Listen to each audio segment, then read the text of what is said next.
Round, what's going on? A couple minutes to show time. Just want to do a little mic check, make sure things are good. I see levels on my side. Let me know what's going on. Let's see who's up in there already. Who's up in there already? Michael Jean, what's going on? Salute, Zach Riley, what's up? Lydia Master, what up? ILP Sunday, let's do this. Yes. Midnight Joy, you better relax. Better relax. Dante, what's going on? Austin Peterson, Attic gotta be Wario. Attic is nothing but grateful. Yo, I kinda like that. Just kidding too. What's going on? Y'all go buy Switch 2 or not? We will discuss. Thank you, Lydia Manson, for the levels. You know what I'm saying? Attic, talk to the people. Hello. So we good in the building right now. Zoom's still acting crazy, but at least OBS is behaving today. So that's a W. But waiting on the king, you know what I'm saying? Then we're gonna get 14 up in here. You know what I'm saying? But yeah, good to see y'all. We're gonna leave y'all with some beats. We be back and get the show started in a few. Talk to y'all soon. Hear ye, man. Welcome to the show. If you would not mind, go ahead and find yourself a spot, get comfortable, grab a snack, do all that good stuff that we need to do, and we're about to get started. It's not important who I am. What's important is that you are pulling up to the Iron Lords podcast right now as we speak, and I guess I'm here to keep you entertained until it's time to get this show started. So look. Y'all done messed up and turned me to an animal. And haters be swearing they real, but come to find out that they really mechanical. And yeah, I be eating these rappers, but that's all a part of me being a cannibal. And they say I'm better than money because you can bank on me being accountable. I know a million rappers that don't want to be on a song with me, that's understandable. I kill a beat and they want to compare me to Freddie and Jason. I'd rather be Hannibal. They be like, why use a video game? Just be original, y'all too dramatical. I know it's random, but I am addicted to flipping the sample and making it flammable. This is that yoga, fire, flame. They think it's arson up in the apartment. They call it department and I get the blame. Still I be running, collecting them rains. You just a target when I'm in the range. I was the hardest to start regardless back when you was messaging people on AIM.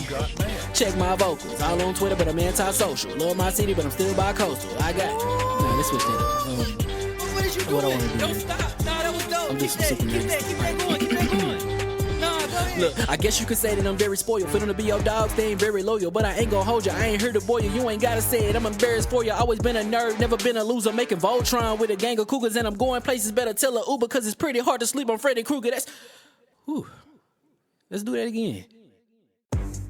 Hear ye, man. Welcome to the show. If you would not mind, go ahead and find yourself a spot, get comfortable, grab a snack, do all that good stuff that we need to do, and we're about to get started. It's not important who I am. What's important is that you are pulling up to the Iron Lords podcast right now as we speak, and I guess I'm here to keep you entertained until it's time to get this show started. So look. Y'all done messed up and turned me to an animal. And haters be swearing they real, but come to find out that they really mechanical. And yeah, I be eating these rappers, but that's all a part of me being a cannibal. And they say I'm better than money because you can bank on me being accountable. I know a million rappers that don't want to be on a song with me, that's understandable. I kill a beat and they want to compare me to Freddie and Jason. I'd rather be Hannibal. They be like, why use a video game? Just be original, y'all too dramatical. I know it's random, but I am addicted to flipping the sample and making it flammable. This is that yoga, fire, flame. They think it's arson up in the apartment. They call it department and I get the blame. Still I be running, collecting them rains. You just a target when I'm in the range. I was the hardest to start regardless back when you was messaging people on AIM. Check my vocals, all on Twitter, but I'm anti-social. Love my city, but I'm still bi-coastal. Let's switch that up. What is you doing? What I wanna do. Don't stop. No, that was dope. I'm just Keep that going. Look, I guess you could say that I'm very spoiled. For them to be your dogs, they ain't very loyal. But I ain't gonna hold you, I ain't here to boil you. You ain't gotta say it, I'm embarrassed for you. Always been a nerd, never been a loser. Making Voltron with a gang of cougars. And I'm going places, better tell a Uber. Cause it's pretty hard to sleep on Freddy Krueger. Let's do that again.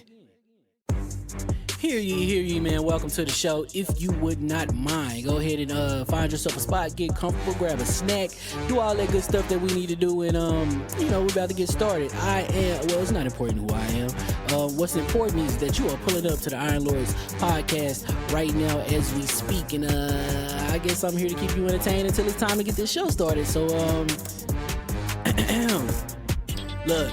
Y'all done messed up and turned me to an animal. And haters be swearing they real, but come to find out that they really mechanical. And yeah, I be eating these rappers, but that's all a part of me being a cannibal. And they say I'm better than money because you can bank on me being accountable. I know a million rappers that don't want to be on a song with me, that's understandable. I kill a beat and they want to compare me to Freddie and Jason. I'd rather be Hannibal. They be like, why use a video game? Just be original, y'all too dramatical. I know it's random, but I am addicted to flipping the sample and making it flammable. This is that yoga, fire, flame. They think it's arson up in the apartment. They call it department and I get the the blame. Still I be running, collecting them reins. You just a target when I'm in the range. I was the hardest to start regardless back when you was messaging people on AIM. Check my vocals, all on Twitter, but I'm anti-social. Love my city, but I'm still bi-coastal. I got, nah, let's switch that up. What is you What I doing? wanna do Don't is- stop. Nah, that was dope. I'm Keep just that, super keep nervous. that, keep that going, keep that going. Nah, go ahead. Look, I guess you could say that I'm very spoiled. For them to be your dogs, they ain't very loyal. But I ain't gon' hold you, I ain't here to boil you. You ain't gotta say it, I'm embarrassed for you. Always been a nerd, never been a loser. Making Voltron with a gang of cougars, and I'm going places. Better tell a Uber, cause it's pretty hard to sleep on Freddy Krueger. That's, whew. Let's do that again. Hear ye, man. Welcome to the show. If you would not mind, go ahead and find yourself a spot, get comfortable, grab a snack, do all that good stuff that we need to do, and we're about to get started. It's not important who I am. What's important is that you are pulling up to the Iron Lords podcast right now as we speak, and I guess I'm here to keep you entertained until it's time to get this show started. So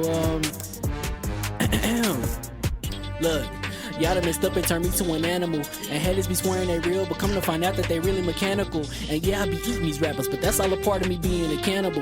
And they say I'm better than money because you can bank on me being accountable. I know a million rappers that don't wanna be on a song with me, that's understandable. I kill a beat and they wanna compare me to Freddie and Jason. I'd rather be Hannibal. They be like, why use a video game? Just be original, y'all too dramatical. I know it's random, but I am addicted to flipping the sample and making it flammable. This is that yoga, fire, flame. They think it's arson up in the apartment. They call it department and I get the blame. Still I be running, collecting them reins. You just a target when I'm in the range. I was the hardest to start regardless back when you was messaging people on AIM. Check my vocals, all on Twitter, but I'm anti-social. Love my city, but I'm still bi-coastal. I got, nah, let's switch that up. What is you What I doing? wanna do Don't is- stop. Nah, that was dope. I'm Keep just that, super keep nervous. that, keep that going, keep that going. Nah, go ahead. Look, I guess you could say that I'm very spoiled. For them to be your dogs, they ain't very loyal. But I ain't gon' hold you, I ain't here to boil you. You ain't gotta say it, I'm embarrassed for you. Always been a nerd, never been a loser. Making Voltron with a gang of cougars, and I'm going places. Better tell a Uber, cause it's pretty hard to sleep on Freddy Krueger. That's, whew. Let's do that again.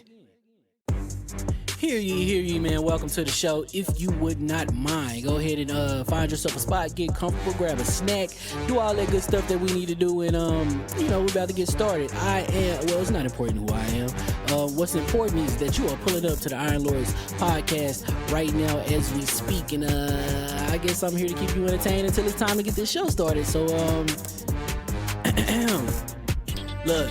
Y'all done messed up and turned me to an animal. And haters be swearing they real, but come to find out that they really mechanical. And yeah, I be eating these rappers, but that's all a part of me being a cannibal. And they say I'm better than money because you can bank on me being accountable. I know a million rappers that don't wanna be on a song with me, that's understandable. I kill a beat and they wanna compare me to Freddie and Jason. I'd rather be Hannibal. They be like, why use a video game? Just be original, y'all too dramatical. I know it's random, but I am addicted to flipping the sample and making it flammable. This is that yoga, fire, flame. They think it's arson up in the apartment. They call it department and I get the blame. Still I be running, collecting them reins. You just a target when I'm in the range. I was the hardest to start regardless back when you was messaging people on AIM. Check my vocals, all on Twitter, but I'm anti-social. Love my city, but I'm still bi-coastal. I got, nah, let's switch that up. What is you What I doing? wanna do Don't is- stop. Nah, that was dope. I'm Keep just that, super keep nervous. that, keep that going, keep that going.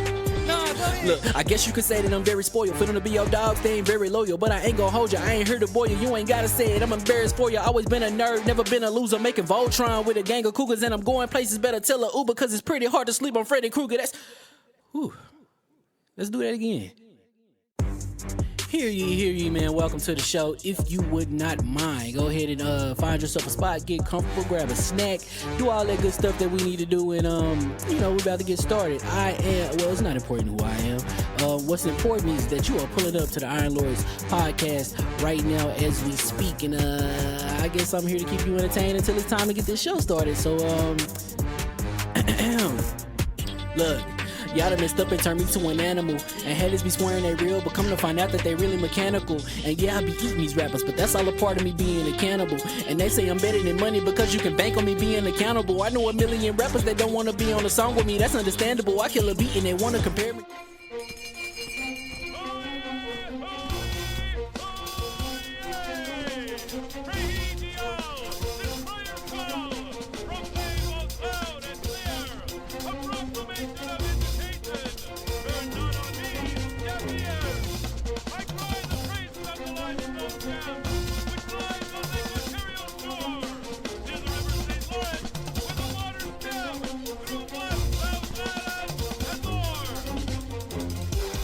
I'ma just chill and watch them and eat snacks in the attic. I wanted to chill with the pack and be like a young whoop, but then they would mistake me for addict. If I can imagine it's cool to give you some advice, then invite your girl to your squadron. Cause if you don't give her that option, you gon' be single player like Sovereign. You gon' get tossed in the bushes by King David. Royalty and not a pretender.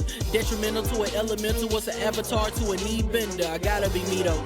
I know it's my destiny, work to Cognito. Who cares if you fly, if you still a mosquito? You swear you ain't stunting, but really be Steve-O. You like to collect stuff and that's cool, but I got bad news. Even if you really was that dude, King David still be the king of the statues. Since a juvenile, I've been cursed with a curse to be musical. And if you hate it, we'll meet in the crucible. Other than that, then it's cool and it's beautiful. We let you know that your dreams are pursuable. Whatever you wanna do, then it's doable. If you got work on a Sunday, it's suitable. Cause you can listen to this in your cubicle on the Lord's Day. Woo. If you got work on a Sunday, it's suitable. Cause you can listen to this in your cubicle on the Lord's Day.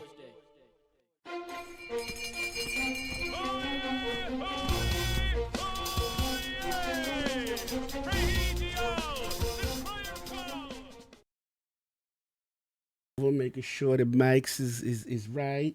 Yeah, I made it her birthday weekend. All right, so it was Mexican on Friday, and I was kind of pissed off with that because we went to go get the burrito bowl. When I walk in, I saw the burrito bowl being made. It's like in a giant tortilla, and all the stuff is put inside. I said, I want that right there, just like that. That's exactly what I said. I said, give me 2 of those with everything. Put some shrimp on it. No meat. All right, cool. Then I said, also give me 2 shrimp tacos. Yeah, dope. Then we got the whatchamacallit. They got sangria, not sangria. Because Mexican people don't do sangria. Whatever their beer was, we got that. All right, cerveza or something. Yeah. So we got that, but it's it's an authentic joint. Okay. I come in. He said 8 minutes. I said, all right, cool. Yeah. Come in. My bag is already made. Grab my joint. Go home. Set up the table. Me and wifey getting ready to watch that movie. Whatever. Anyway, it's on Amazon Prime. Tell me why I opened the bag. You ever watch that Gorge movie? No. I gotta. That movie is amazing. I know you told me. I gotta get Apple. So you open the bag. Told me I open the bag. All I got is burrito guts. He threw guts in the bag and told you to keep it put. Yo, but how the bag wasn't messy though, bro? No, it was in. It was like in foil, the containers and all. Yeah, it was in a container. It was beautifully wrapped. The food was immaculate. But you did say bowl. I said but okay. I said but that right. So we call them on the phone. I spent $67, B. Yeah, so, I feel that part. I call him on the phone. I'm like, yo, and that was all the way up in Yonkers. I'm like, I ordered X, Y, and Z. Yeah. She said, yeah, you ordered the burrito bowl. If you wanted the crunchy burrito bowl, that'll be $35.95. I said, nah. Actually, it was just like $2 more. Oh, man. So they gave you the butt naked joint. Exactly. She threw raw meat and rice and all that and beans and salsa. Because that's how I get it for my stomach. So I have to specify y'all with the bowl without the tortilla and all that other stuff. You know what I'm saying? So they did you like me. Yeah. He's like, he's got stomach issues. He's trying to watch his carbs. I said, cool. I'm not gonna drive another hour to you. Okay, got you. I feel that part. I went straight to Yelp. No. Yelp, yes. Yes. You stitched on the performance? Yes. I told, and I gave the whole joint. Because, I was in my feelings. I feel like, you got your heart set on something. Yeah, I feel it was wifey's birthday. I was trying to do a nice thing. I feel that. Anyway, let's get this thing started. Hear ye. And we are live. Xbox Expansion Pass, I see you. Benjamin Amaru, I see you. Country Big, I see you. I'm seeing some faces. Fiat Marie, all right. See some faces I ain't seen in a minute. Get them Crocs ready. We going to have some fun today. Get the likes up, by the way. And welcome to the ILOS Podcast, LLC, and LordsOfGaming.net, episode number 395, I-95. Another glorious Sunday, and we are back at the round table on the Lord's Day. And today, we've got South of Midnight reviews, switch to direct and hands-on. We got some hands-on action. And MarioKartWorld in $80 games. We are here. We are here. Let's go. and the Xbox ROG Ally handheld tease to discuss. So we gonna get right Wait, into sir, it. Yes, sir. What happened? We ain't gonna talk about. No, we got you. Oh, so it's all incumbents. Yeah, right? because I apologize because your topic technically is Switch and battery life specifically. I remember. Okay. Well, yeah. Well, technically, we could just wrap it all up. And Yeah, have so good I got you. conversation. I'm gonna break them down in a second. We Tariffs. Tariffs. We got all that. We got all that. Yeah, That's how the king be. It's a 98% right. Tariffs. You out of control. I already know. Me and Addict know what you think you doing. So let's introduce the original gaming nights in the room here at the round table. My co-host with the co-mouse, my brother from another mother, the difficult game conqueror, Lord of the Spin Clap, and the Howl of the Young Wolf. My man, Lord Addict, back to back. How we doing, sir? Doing pretty good. One thing I want to bring up is GameSire sent me a controller, and I've never seen a controller like this ever. Like, this thing has like an interchangeable front onto it. Like, you can make it multiple different colors. This GameSire? All right.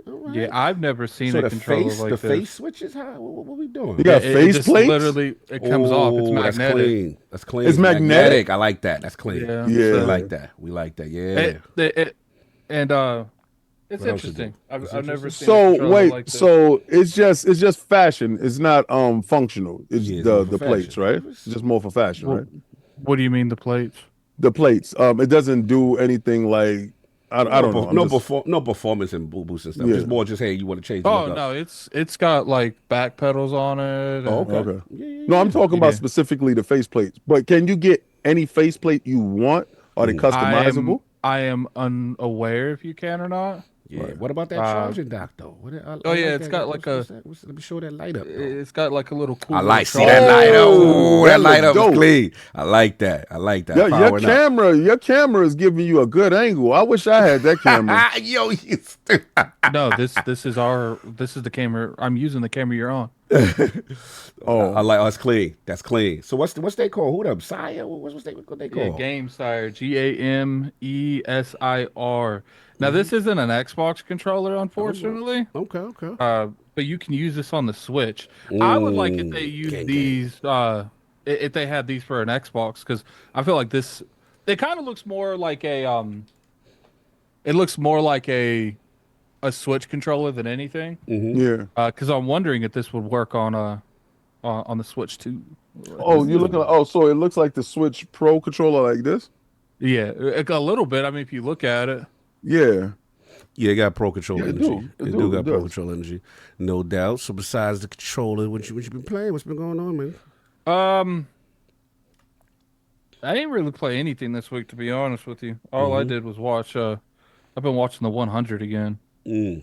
So I've been watching that. I don't know. I went from game to game to game to game to game to game. I was like, I need Need like break. a Bree, break. your mic sound crazy. Yeah, somebody sound like He said the rule. Wait, how does it sound now? It sound way better, but before you was on Tron mode. yeah, he was on Beastie Boy. You know what? My brother-in-law was over here, and I was showing him my mixer, and I was pushing buttons, and I forgot to turn those buttons off. Ooh, so you You got good. a special robot button. You good, sir? You good? You could sound like that all the time if you wanted to. Yeah, that's when Is that a feature? that's when he gonna be in those Switch 2 lobbies. You He know? gonna be in those Switch 2 lobbies with the robot voice. He gonna be getting kicked out the Switch 2 lobby sounding like that. Beady, beady, beady. What's up, Buck? Remember, Yoshi loves you all, even knowing Nintendo decided to pull the carpet from all underneath us. But it's gonna be okay. They pull the carpet underneath you. I knew they was gonna do what they was gonna do. Shout out to me. No, so that's what it, Addict? Yeah, that's about it. I've been watching the 100. Yeah. Unfortunately, Solo Leveling is over. So How far did you get in the 100 so far? What's the 100? Season 2. It's about the world's ended. And Is it 100 anime? years- No, It's sci-fi. It's sci-fi. And 100 years after the world ended, Oh. they sent 100 kids that were pretty much like on trial for adults. To the mainland, to the That sound mainland. wild The funny. worst of the worst. That sound Well, no, wild they funny. sent. Well, see, here's the thing, and this they're all on a space station. Yeah. Earth is not inhabitable anymore. So they're all in this space station, and they call it floated, King. If you get caught taking extra food, you get floated. And it's death. So like what? They float you. They shoot you out the airlock? Yes, they shoot you out the airlock. First time. It happens in episode. It happens in the first episode. They show somebody get floated. I was like, yo. So that's how we do it. Instead of floating the kids that are doing it, they put them like essentially because the kids don't get floated immediately. They actually you're a minor. We're willing to be a little bit more lenient on them, but they're having serious. Can't be floating the children. Hold up. That's nothing. You can only have one kid. And then there's parents that had 2 kids. And just got a float. They got population. They hid the second kid under their floor for 16 years. So what's supposed to happen when he pop out? Like how is he get floated? Is a new citizen that nobody? Nah, he get floated. They float the mom. They float the mom. I don't know if they float both of them, but they'll float one of them. What do you get? Oh, you're gonna lose. You're gonna lose a parent. Yeah, you're gonna lose a parent. It's crazy. It's population control at its finest. That's population. So essentially, what happened is that there's issues with the space station. They can only have air for a certain amount of time, and they're not telling anyone. So instead of like letting this go down, they're hoping that Earth is inhabitable again. Like you can actually get on. So instead of floating those kids when they turn 18 or letting them re-enter society, they float their ass to Earth and let them survive there. What's the name of this? What's the name of this show? It's called The 100. The 100. That sounds interesting. I ain't gonna front. I got my attention on this one. You just like it because they float the kids. Yeah, like I like that. I like that. I don't care that you're 9 years old. I like that. Yeah. Float his ass. Float exactly. I don't care that you're 5. Float him. Float him. See, the whole point. You took that Snicker bar. Exactly. It's really history. The point of the show is they need to go to Earth, but they don't know if Earth is sustainable for them to live on. Right. So we got to watch these resources. So they just I like that. Shooting kids down there. There's 100 kids that get sent to Earth. And then they find out there's people still alive. Like it's crazy. Like it's and it's kids. Roof them it's a kids. bunch of kids. Yeah. They send a bunch of petty thieves. Yeah. And they're sitting down there. You can ask Forte to full blown killers are with them. Wow. Oh, they got the so they send a dude who stole tube socks down there. No, they sent the kid of the dude who stole tube socks. Wow. Crazy business. And then they're like, there's all these little interconnection thing going, and they have like these little bracelets on to give the vitals to their kids. So they rebel. So what are the first thing they do? They break the things, so they think they're dead. He said, "I'm dead." That's lit. So where this is on? What show? Where is that? It's on Netflix. Oh, it's on Netflix. Got this? It's like 8 seasons though. Anime joint. Oh, 8 seasons. Whoa. Oh, see. Oh yeah, it's one of those shows. It's one of those shows. Whoa. I thought this was the new. We could be at the same time. This ended like 5 years ago. Okay. I can't do all that. I've seen the whole series once already. Damn, yeah, you watch it? Yeah, I did. He's Lord Addict for real. When you get to me and I tell you what I've been doing. Yeah, we gonna get to it. That show is worth watching twice. I haven't seen it in a long time, but that show's worth watching twice. So it's been it, sir. Wait, you watched all 8 seasons and you doubling back? Doubling back. He's spinning the block on 200 episodes. I've seen Breaking Bad like at least 7 times. What's the whole thing? Lord I've seen Addict at least for a reason. 7 times. Wait, so you gonna watch something that you saw before, but you know the ending, but act surprised? Yeah, I just recently watched Prison Break again, like the whole series. I did too.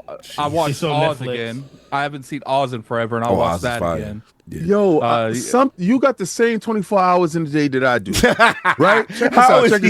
Check this out. I don't play Marvel Rivals. In Fortnite. Facts. But in your 24 hours, yeah, his clock is crazy. This guy has got a Nobel Peace Prize. Yeah. he done found the meaning of the Tesseract. and my behind is stuck on stupid, can't get past 2 boards. This is wild crazy. The boy's beast, man. It's because you know what it is?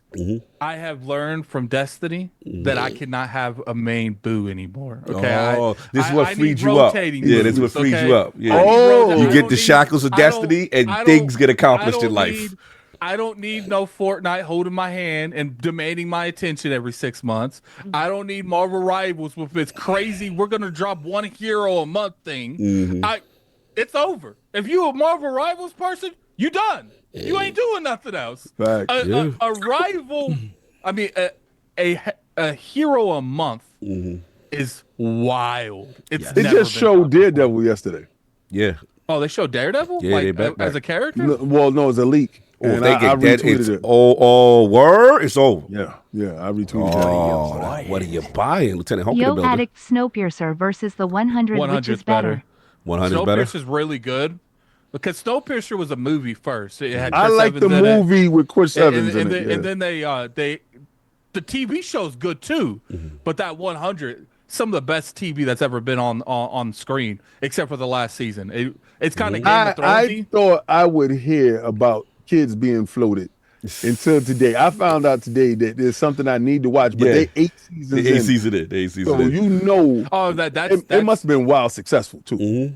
It was. That's just the beginning, man. You that like the amount of you find out that certain people in the world bleed black. And you have to find out why. Like, it's crazy. Man, it gets pretty deep once you hit season 2. Where did it start off at? Because it damn sure ain't start off on It started Netflix. Off with it was a CBS. I'm pretty sure. Yeah, they got the license. Yeah.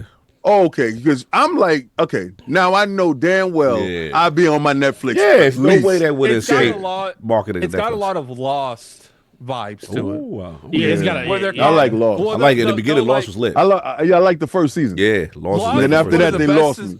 Lost they lost one us. Of the best suspense movie TV shows that's ever been put into place. It was the biggest. 24. True, but facts. 24 was fire. Oh, remember Kiefer? Listen. Somebody compromise CTU. CTU's been compromised. I think Lost tremendously went downhill when they finally got off the island. Let me tell you. What happened? Go ahead, So let me tell you. Let's go. I'm on my third watch through 24 as of right now. What? Third time through. President Palmer. I watched it. Chloe. I can do that with the blacklist, but I can't do that. I watched it initially. I watched it initially week to week when it first came out. Greatest freaking thing ever. Bro. The clock. Every episode being an hour. You be like, you can't end the show like this. Yo. Like literally, like you know by the episode count how many more episodes you got before you get to the end. And it's only 24 of them. Facts. 24 was the wave. Dog, listen. Keith Sutherland was the man in Hollywood for a minute. I was watching Designated Survivor, and Keith Sutherland is the head of that. And after I got through watching that through, I was like, you know what? I feel like watching 24 again. And I'm like watching Keith Sutherland got blonde hair. You see how the back of the day. And then like you said, it's crazy when you kind of are watching something that you already know what's going to happen, like Nina Mars and everything that happened with her and all this. You see the whole with Tony Almeida. I remember when they thought they can do it without Kiefer. Yeah, remember that? 24 Legacy. Legacy. And the views went down. It was like, bring Kiefer back. You can do the 24 Redemption movie. Facts. You can make the argument that. Yeah, but I've been going through that because so I started from season 1 again. We all know about the tragedy that happens in season 4 at the very beginning of it. Oh yeah. But listen, I almost lost my mind when that went down to season 4, episode 1. Yes, but so when we get there, so what I've been doing that, and then going back and forth, putting my Pokemon binder together. All right. Listen, let me tell you something. Let me tell you, this is the most addictive thing I've ever done in my life. Ooh, it's even more addicted than playing. It's even more addicted than playing Destiny. Oh yeah, I know about that Pokemon life. I heard about it. You only talk about the ones that you found in the street. No, the one. So the new set just came out last Friday. New set of what? Together. So I'm doing my master set of it. So I'm Oh, trying to you get talking about cards? Yeah, the cards, not the game. Oh, Not the game, talking about the cards. I thought you like had a little journal that you was putting together, and you had Pokemon Go and all your little Pokemon. Oh, that no, you no. He's just I describing we drawing we on got the corners. Listen, Drawing on the corners. listen. I got over 8,000. I got over Bulbasaur. 8,000 Pokemon in my Pokemon Go account. Oh, shit! Is that what it's serious? Wait, hold on. I listen. We all about showing facts around here. Nah, you ain't got to do all that. Fact That's checking. crazy. Yeah, he wild crazy. See, Keep that for a second, because the focus. Yeah, all right. I'll be pinning that. All right. So you one of those dudes? You one of those dudes that take crazy. a flight to go catch that Bulbasaur over in New York City? That's wild. I Crazy. actually went to New York. I actually did come to New York 2 years ago for Pokemon Go Fest. Wow. He bought that life. He bought that life. Well, you got to listen. It's one of those things you got to do once. It's like it's super. It says a lot of things you got to do. Yo, Iron Rook said you got 8,000. He said you got the population of a small town. Listen, I do. But no, the funny thing is, and let me tell you, it's been so, we all play games, and especially me working in the game store. Yes, sir. You get a chance to have those interactions with people like live when they come into a store and they're talking about games they got to play. Yeah. It's been a long time since I had conversations like that, because it's like digital's a thing. A lot of people are buying. So it's like you don't really have when you do have them, they're super meaningful. Mm-hmm. But let me tell you, like Pokemon people. Oh, it's a different breed. It's a different dog. Levels to this. It's levels. I'm like, you start, especially once you start learning the terminology of it, and you get into the culture. Like you get into the culture, bro. The whole language. It's like battle rap. I brought my binder because I brought chokers the all binder. can't beat bleach. Brought the binder. Easy to block Pokemon. Easy to block. Brought the binder to work, and let me tell you how many. I did not read. They said, "Oh, you got your binder?" I said, "Yeah, you can look through it." And they said, "Oh, I got mine too." I literally see more people with binders in their backpack, in their purse. They're showing off the stuff that they collected. They're talking about the places they've been, their favorite. Who's gonna run down on Forte and say, "Stick them up, give me your binder"? Yeah, you gotta be careful, bro. Running around with that binder like that. But I ain't gonna lie, that's the main reason that made me start watching, because I needed something passively to do while I was organizing cards. So that's when I said, I'm gonna watch 24 again. Why you doing it? So now I just hit season 3 because the nuke just went off. We going crazy and stuff, and people like shooting up people in convenience stores is wild. But he in the fight. He deep in the game. We deep in the game. But I missed you guys last week. Missed you too, bro. Yo, last week was wild. We had some new revelations. Like, you wasn't here, so Kart got a collar, and he got matching bangles, son. Like, and he got armbands to go with it. But the best part about it, he has a crown as well. Right, so because I got my Glizzy costume here, so my costume, I'm gonna be King Glizzy, and he's gonna be King Koopa. But the difference is, if he act up, I'm gonna yank his chain. Yo, pause. Yo, I don't like that. You gonna be that was wild, disrespectful. You gonna be walking Bowser, basically? Yeah, because I don't like the Bowser suit they pick. Like, they pick some joint and it look like some sexual thing going on with it. You know what I'm saying? So I was just like, why is my joint got a collar? Then they start putting collars for cog and all this nonsense. It was Fonzarelli. He's supposed to be my man. He did all that. You gotta see it. He goes raw. Yeah, and you gotta see the image of the character. The guy, it look wild. So the guy that's in the suit. No, I'm talking about, have you been practicing Peach? You're so cool. You talking about playing Peaches? Yeah. I got y'all. I'm just waiting to see. It ain't no Glizzy song. So it's cool. It's cool. Well, you got the Glizzy. You're gonna be between the two buns with the sauce in your chest. Yeah, but you got cool. Yeah. But today is Addicts Day. Yeah. Today is Addicts Day, so we'll get there. So luckily he keep it quiet right now, because I'm waiting to see if he pop off. He was hoping he had his head down. He has his head down. He's gonna pop off. I don't care.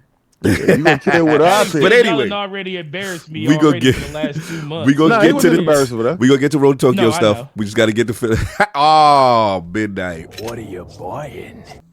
Hashtag collared cog. See, you supposed to be my man. You supposed to be my man, Kelly Drew. with the 2-month member chat. Blessed day, Rome. Can we please cool on the ILP After Dark stuff? It's too much sometimes. Have an $80 game kind of day. Well, it's you too late, brother. We don't do the ILP After Dark. It's you guys that do it. Yeah, we don't do none of that. But if we're talking about actual facts, Cog is wearing a collar. Yo, you better stop that. And he's gonna like it. You gonna see? And he got bracelets. He got bracelets and armbands. I got you. I can't wait to the road to Tokyo. Does it come with a belt buckle? Do you have like a big belt buckle? It's all that. I'm gonna be all that. Like Elvis? All that. You looking like Elvis? Like Elvis?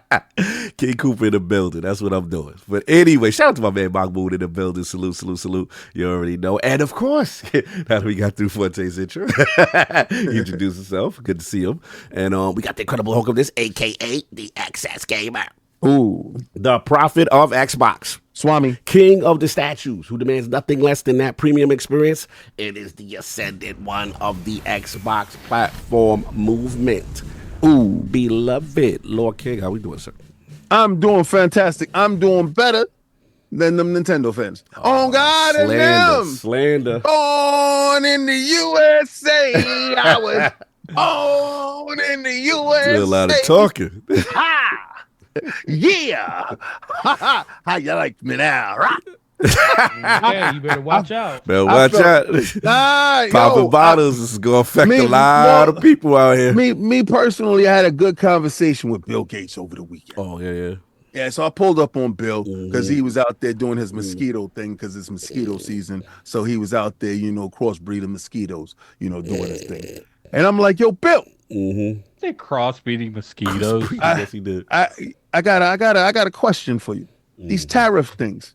He said, "Oh no, I got enough money to fund the nation." Oh yeah. So what we're gonna do is we're just gonna build a warehouse. Where would you like the warehouse at? I said, "That's cool. Would it be stamped made in the USA?" He said, "Yeah, we're gonna get right back to that." I said, "I appreciate you, Bill." He said, "Listen."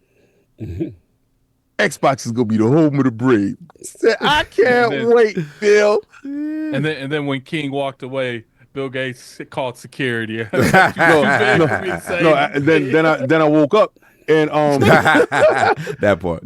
Then I woke up. So what I was playing this week, I was playing well, I did my SouthofMidnight stuff, and we got a chance to talk about it on Tuesday. And I did put my review up for my members on my channel. Absolutely. So if you want spoiler free, very in-depth, passionate take on that, because listen, I have to be cognizant of when us as ILP we do our reviews because we bounce off each other. Yeah.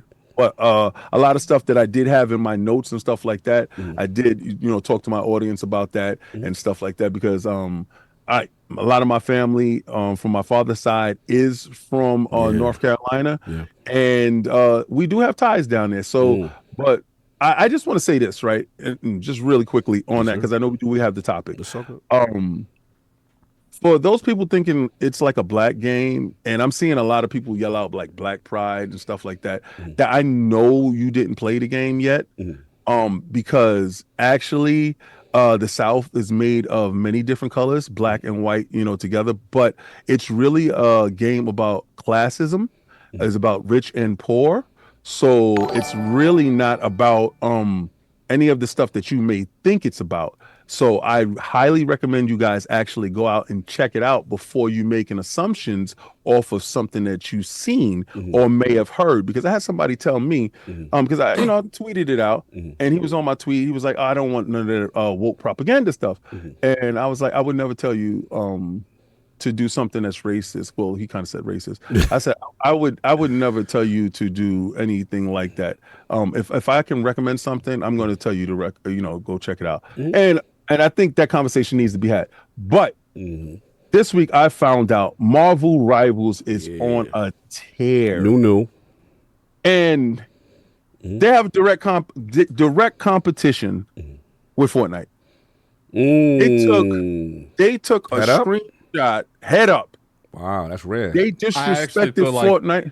Go ahead. I actually feel like the decisions they're making is going to hurt them more than help them. It's going to be extremely hard to going at the champ like that. balance a game with all those characters, with a hero every month. Like, Yeah. Wait, it's official. They say they're doing a hero every yeah, month. Well, every month. I think for season They're 3, doing though. a season. No, they said that they've adjusted. There's going to be season done every 2 months, and every month you're getting a new hero for at least this year. Oh, that's cool. All right. Well, that's cool. Yeah. I mean, well, got a couple of months left. Yeah. But all right, so they showed Emma Frost, right? Let's listen to this. As the days rolled by after the day of the Switch 2 premiere, I found myself more annoyed by all the penny pinching doings by Nintendo. We will discuss. Opening parenthesis. Yeah, that's kind of crazy. We got you, Oscar. We're gonna get into that. A lot to discuss there. Go ahead, Gig. Yeah, so they showed a picture of Emma Frost from Fortnite. Oh. And then they showed Emma Frost from Marvel Rivals. She's a character that's coming out next month. Right. Yeah. Ooh, she looked like a Temu version. Yeah. Fortnite looked like the Temu version. They stepped it up on it. And they said, who would you rather be? Wait, they said that in the advertising? Yo, they go for the champ? I'm with it. With it. That's crazy. You don't go at the champ. Yo, like that. they put both of them. And they tagged Fortnite. They tagged Fortnite. Oh, that's friendly. That's friendly. That's the home. No, it ain't friendly. Because they collabo. I saw the joint. They got no beef. It's get down and lay down type of energy. But I will give you, it is wild disrespectful to show they versions back to back and say, who would you play with? Yes. Pause. That's crazy. Well, to be fair, they're going to put more effort into Emma Frost and Marvel Rivals because it's an actual character than a skin in Fortnite. You're right, but they had to denigrate them dudes. I'm for it. That's wow. That's a headshot. I'm for all of that smoke. Yeah, I'm for all that too, and I also know that all of Epic works on Fortnite. So if they really want to turn the heat up and make that skin look, they can't. You know what? What I noticed turn is it around real quick if they want I know who got an injured and who don't. Yo, that's true. I know that they better be careful. Stop playing. Don't get too cute, and you'll be up out of here. That's true. But I think it'll be a tough fight because if they start taking all your skins that you got and they have as well, and they start putting it up against each other, I think you're gonna start seeing a drastic shift in populace. They looked at like the Emma Frost that was in Fortnite. I was like, take that design, but make her look thick. Yeah, put the thick. So right now, I'm playing an NDA game. NDA game. Yes. Yeah, so again, I'm back to being a baby boy. Yeah, it's good to see you twerking, man. You haven't been twerking. You twerking this year a lot. I like that. My backstreet. We don't like twerk on our side. Go King. Nah, we don't twerk. Go King. Do the thing. Emma Frost is jiggling in all the right places. Ton out. Facts. Well, what we do the side step spin. We don't do no twerking over here. So we good with that. We leave that to them college folks. Do the yeah. Don't come for me unless I send you. Y'all on it with that. I give it. He wants to act like he's in college and all the other places, but here he's like, nah, we ain't touching that. Continue, sir. So I'm doing my NDA stuff, and I kind of like it. I like it. I was really standoffish from it from before. I don't like that. But I got it. Well, the guy did reach out to me. Oh, that's what's up. He hit me in the DMs, and I asked for it, and he was like, "Oh, you sure? Cool. Here's another one." I'm like, "Oh, damn." I'm like, okay, let me finish this up. So now I feel like addict, and I feel important now. So it's kind of cool. I hit up one of the people that I look at as a true leader of men this weekend, and I just shot him out, and I say, yo, man, thank you for saving something that I love. I know hard decisions had to be made on certain things. On the NDA thing or something else? What are you something else. Okay. They base Emma off of Sarah J. Eyes. That true? I don't know. I don't know. Okay. Angry though. And angry though, clearly. I don't know who she is. He clearly following whoever Sarah J is. He on it. I'm Googling this. Yeah, you look at you. He want to know who that is. Continue. I said, thank you. I could see it. I said, thank you for saving something, that I appreciate. That's what's up. And I just wanted to let you know, the moment I shook your hand, I knew you was that dude. That's what's up. And he hit me back. He was like, it was a team effort, but also it's community and stuff like that. And we need leaders like you in the community to continue, this, that, and the third. And I'm just like, yeah, see you in June, type of thing. But What are you buying? When is that cog skin coming to rival smirk tongue out? Yeah, I'm messy with this. Right I think we're gonna get King Cooper soon in a second. Yeah, I'm messy with this. Do you want King Cooper collar off? Do you like him collar off or collar on? You have a lot of fun with this. I'm a collar on type of dude. I can't wait. It's all fun and games until you in that glizzy suit. You're gonna have your run. Nice. Well, I already know whose worst nightmare this is. The best part about it is when I look through the camera and I see you. Yep. You staring right back at me with a collar on. Yep. And you're gonna be staying there right in King Glizzy. Have somebody dressed as Mario grab Koopa Cog by the tail and throw him onto some black balls until they bust. Whoa! So long, gay Bowser. Hey. Black circle, monkey. Who it sees him? See, who is this? Yo. Switch 2 terrible pricing. Still sells 4X Xbox. We're gonna talk about that. That's Apollo Dingo. Yeah, shout out to RoG. Yeah, King is laser focused on a specific 0.5% of the costume. No, nothing about Cooper. Yeah, exactly. No, I don't care. I just care about the bangles and the wristbands and the stuff. I like the accessories. Yeah, the accessories. The way King's talking, he would be okay with nothing but the accessories. Yeah, like clearly, there's no Cooper involved. Let me tell you his right version now. of the suit. Listen, there's no let me Cooper. tell you right now. There's a segment of our community. Oh, you trying to? There's a segment. Oh, you trying to get to the broader demographic? There's a segment of our community that was super chat for that. But me, I like the full costume. Sure. Anyway, has that been it, sir? Because I feel your time has been long. I do apologize, but No, you don't. Nah, that's all I've been playing. But I just can't wait to get to Attic stuff today. Yeah, it's fun. And of course, we got the gaming ninja himself, the Shinobi, LordCognito, spread that rose to the rub of the ILP. Tell you what you want to hear, what you need to hear. Shout out to my man Matty, who's doing it, the Finally New Thing, talking South to Midnight as well. What else we doing for me? Obviously, South to Midnight finished. We have the review up. We will still talk a little bit about it today because we got to talk to Forte. Got to see his thoughts off or what he's played, all that good stuff. A little bit of KCD2. I can say I'm playing Towerborn. I can say I'm playing that. Shout out to Xbox and that, but I'll have thoughts much later in depth. And actually snuck in a little Destiny. Forte snuck in a little Destiny. You know what? You know why? My man Astrocross.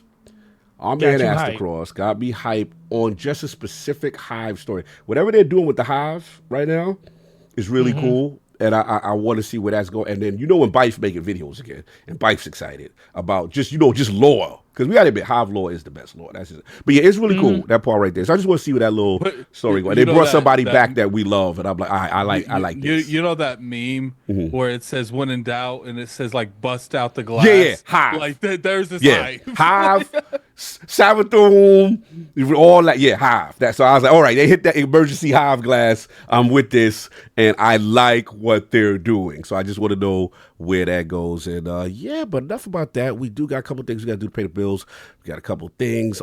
Actually, so King, I'm actually putting it on you first. Should we do our Road to Tokyo challenge for Addict, or do we do our little special thing that we got? Oh, dude, let's.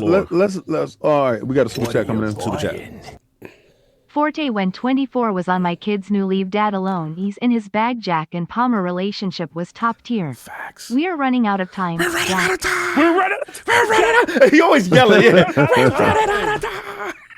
I like Maniac Jack Bauer. Where's the bomb? Where's the bomb? He's such a psycho. Hey, I'm gonna need to watch this 24 show. Oh, bro, you never watched 24? Yeah, you tripping. Oh, we gotta do a reaction. We gotta do a reaction with you. Yeah. You would love that show. Wow, oh my God, it's so crazy. We give you a whole new edition right now. That's a whole Patreon right there. What? That's like me crazy. reacting to? Yeah, you go get the whole gambit of feelings. You gonna be like, I hate this character because how in the heck? Like, it's certain people that are super annoying in that show.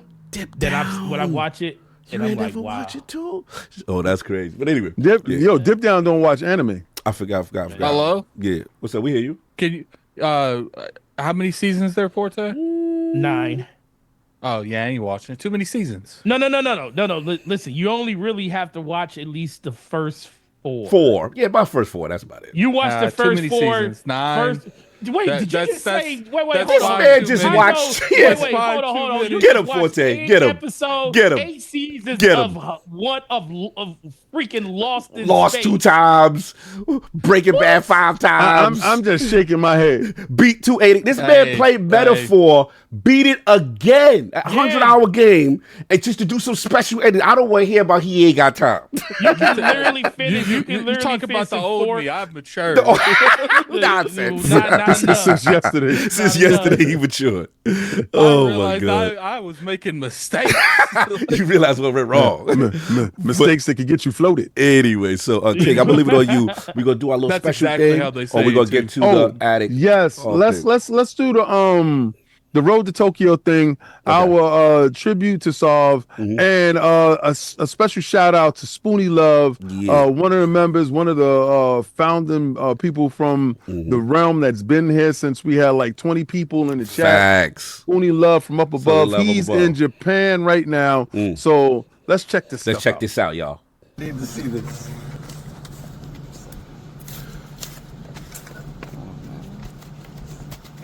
Straight from Japan.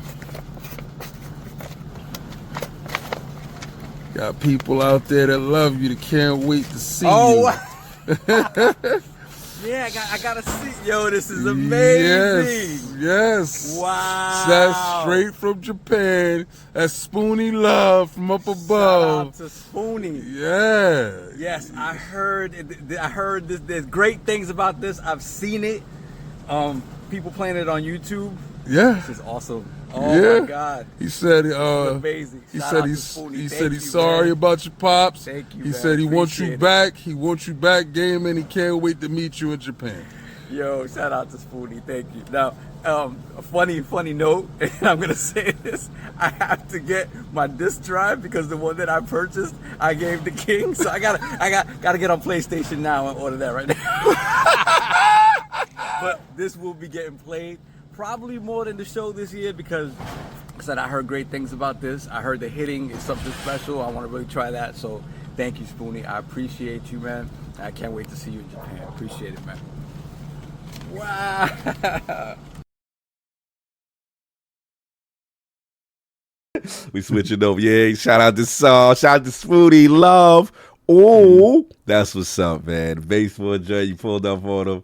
That's what's up. So Spoonie Love up in Japan, blessing the realm, and sending some love to our brother. Yeah, he hit me in a DM and he was like, "Yo, King, you think it's cool that I can send Solve something?" Yeah. And I said, he's like, well, who do I send it to? I said, you can send it to me. Yeah. And and he told me what it was ahead of time. I said, man, he gonna super love that right there. That's dope. What? Yeah. Oh man, Lord, in the country.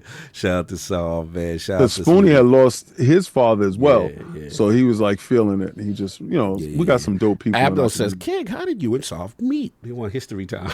Who, me and Solve? Yeah, he wants Well, history time. all right. So I went to Cog's house and Solve was there. Yes. Was That's it. it. Was the day of the karate flicks? Well, we was always doing all Yeah, of that we was doing stuff. the karate. And Yeah, then, because so what it is, the funny part was like, King recall we have a mutual. Shout out to Jay, Mr. Ha. And then, he comes through, and then Saul was always used to hang out with me once in a while. So that was the first time y'all was there at the same time. Yeah. And you doing your one too. And one of King's funniest things is that we would watch karate flicks, but he do the voiceovers and do his own storyline about what they saying. So I remember something like, yo, who is this dude? If you guys are digging AC Shadows, What we got? Shogun and Blue Samurai must I watch. heard Shogun. Yeah. It's a must. It's a Shogun must. was good. I Yeah, watched a it. shout out to Abdel. And yes, Iron Lord podcast history. We all worked at the same job at one time. We were all at Albert Einstein College of Medicine. We all worked at a job for it was like a good 1-2 year run. We were all together. That was dope. That job was bad fun. Having lunch together. Yeah, remember when dudes was breaking the lines for the when it was going on strike? Yes. It's like scab. That's how I found out what a scab was. We found out what scab with union politics was you real. can't cross that line and you got to go hungry for weeks. Facts. Shout out to 1199 union. Yeah, remember that? Shout out to them. Yeah, so that's some deep lore, ILP deep lore right back in the day. So yeah, shout out to Sam, shout out to Spoonie Love. But we got to do some Road to Tokyo, y'all. Let's make it rain a little bit. Throw the cherry blossoms in there because it's summertime. You know, y'all had a lot of fun. What's up? We should have actually had like a meme where we could just have not a meme, like an animation where you could push a button just to have the pedestals go down over and over again. Instead of like the coins. Yeah. Little cherry blossoms and all that. So yeah man. So now it's time. Now y'all had a lot of fun last week. Well, what Kai's gonna do? So again, as of right now, Road to Tokyo. First of all, salute to the realm, man. This is tremendous. We are like so close to our goal because of you guys and all the foolishness you got us doing. Right there, exactly. So again, this is the everybody stream, right, Attic? This is everybody's got to do something. We're all gonna be dressed up as something, and with the physical challenge from in the sense of all of us being something. So right now we got King Glizzy, the man, the myth, the legend. You know what I'm saying? And we got King Cooper, he actually aka got it. He got. He got it. The costume. Got it. You know what I'm saying? Then we got Collard Cog, aka King Cooper. Something I'm discussing about. But we gotta vote round what Attic gonna be. So I got some suggestions. But we'll let you jump. So on. do I get my first one? You get jumping on. What you want to add? So what it is all right. How it goes is I get my pick before we start. What?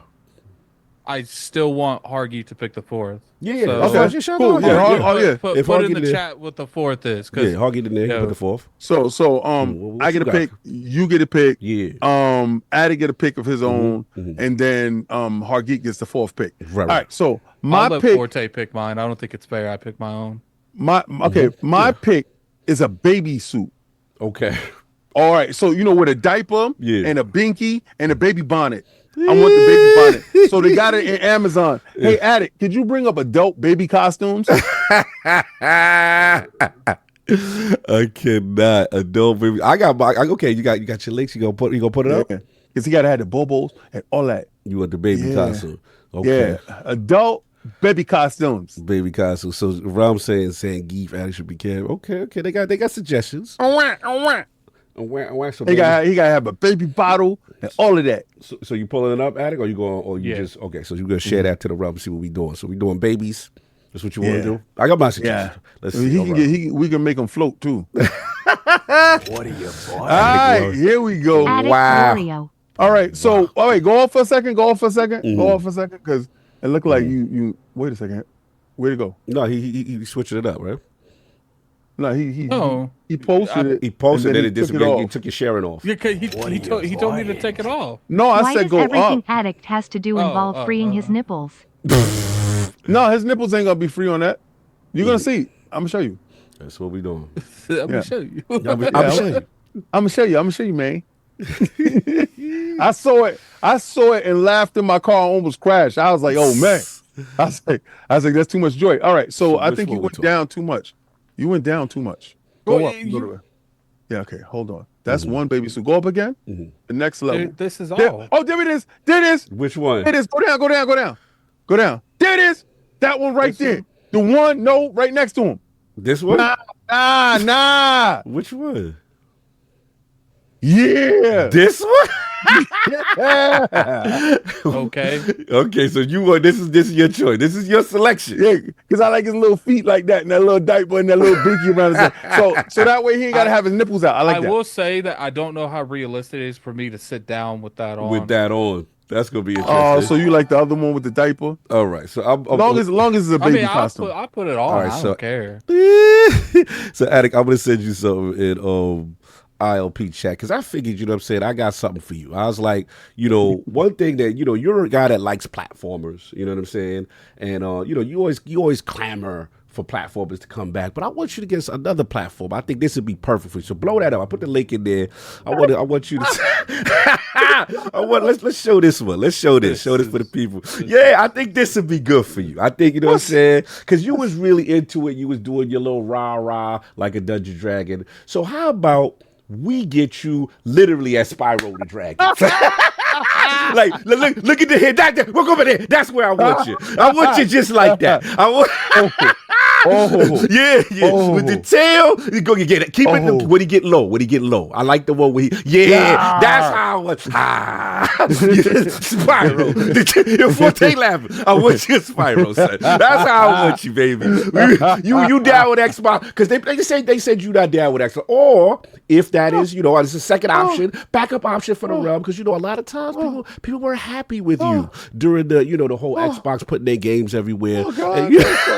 So Spyro's the number one choice, but I want to get the realm options. So check out this one I'm about to send you. No. I know, but they get the vote. They get the vote. My choice, they get the vote. Can we just show them this one? You pick one. All right, fair enough. But I just want them to see this. I just want them to see the second one. Just to see the second one. Share this second one. There we go.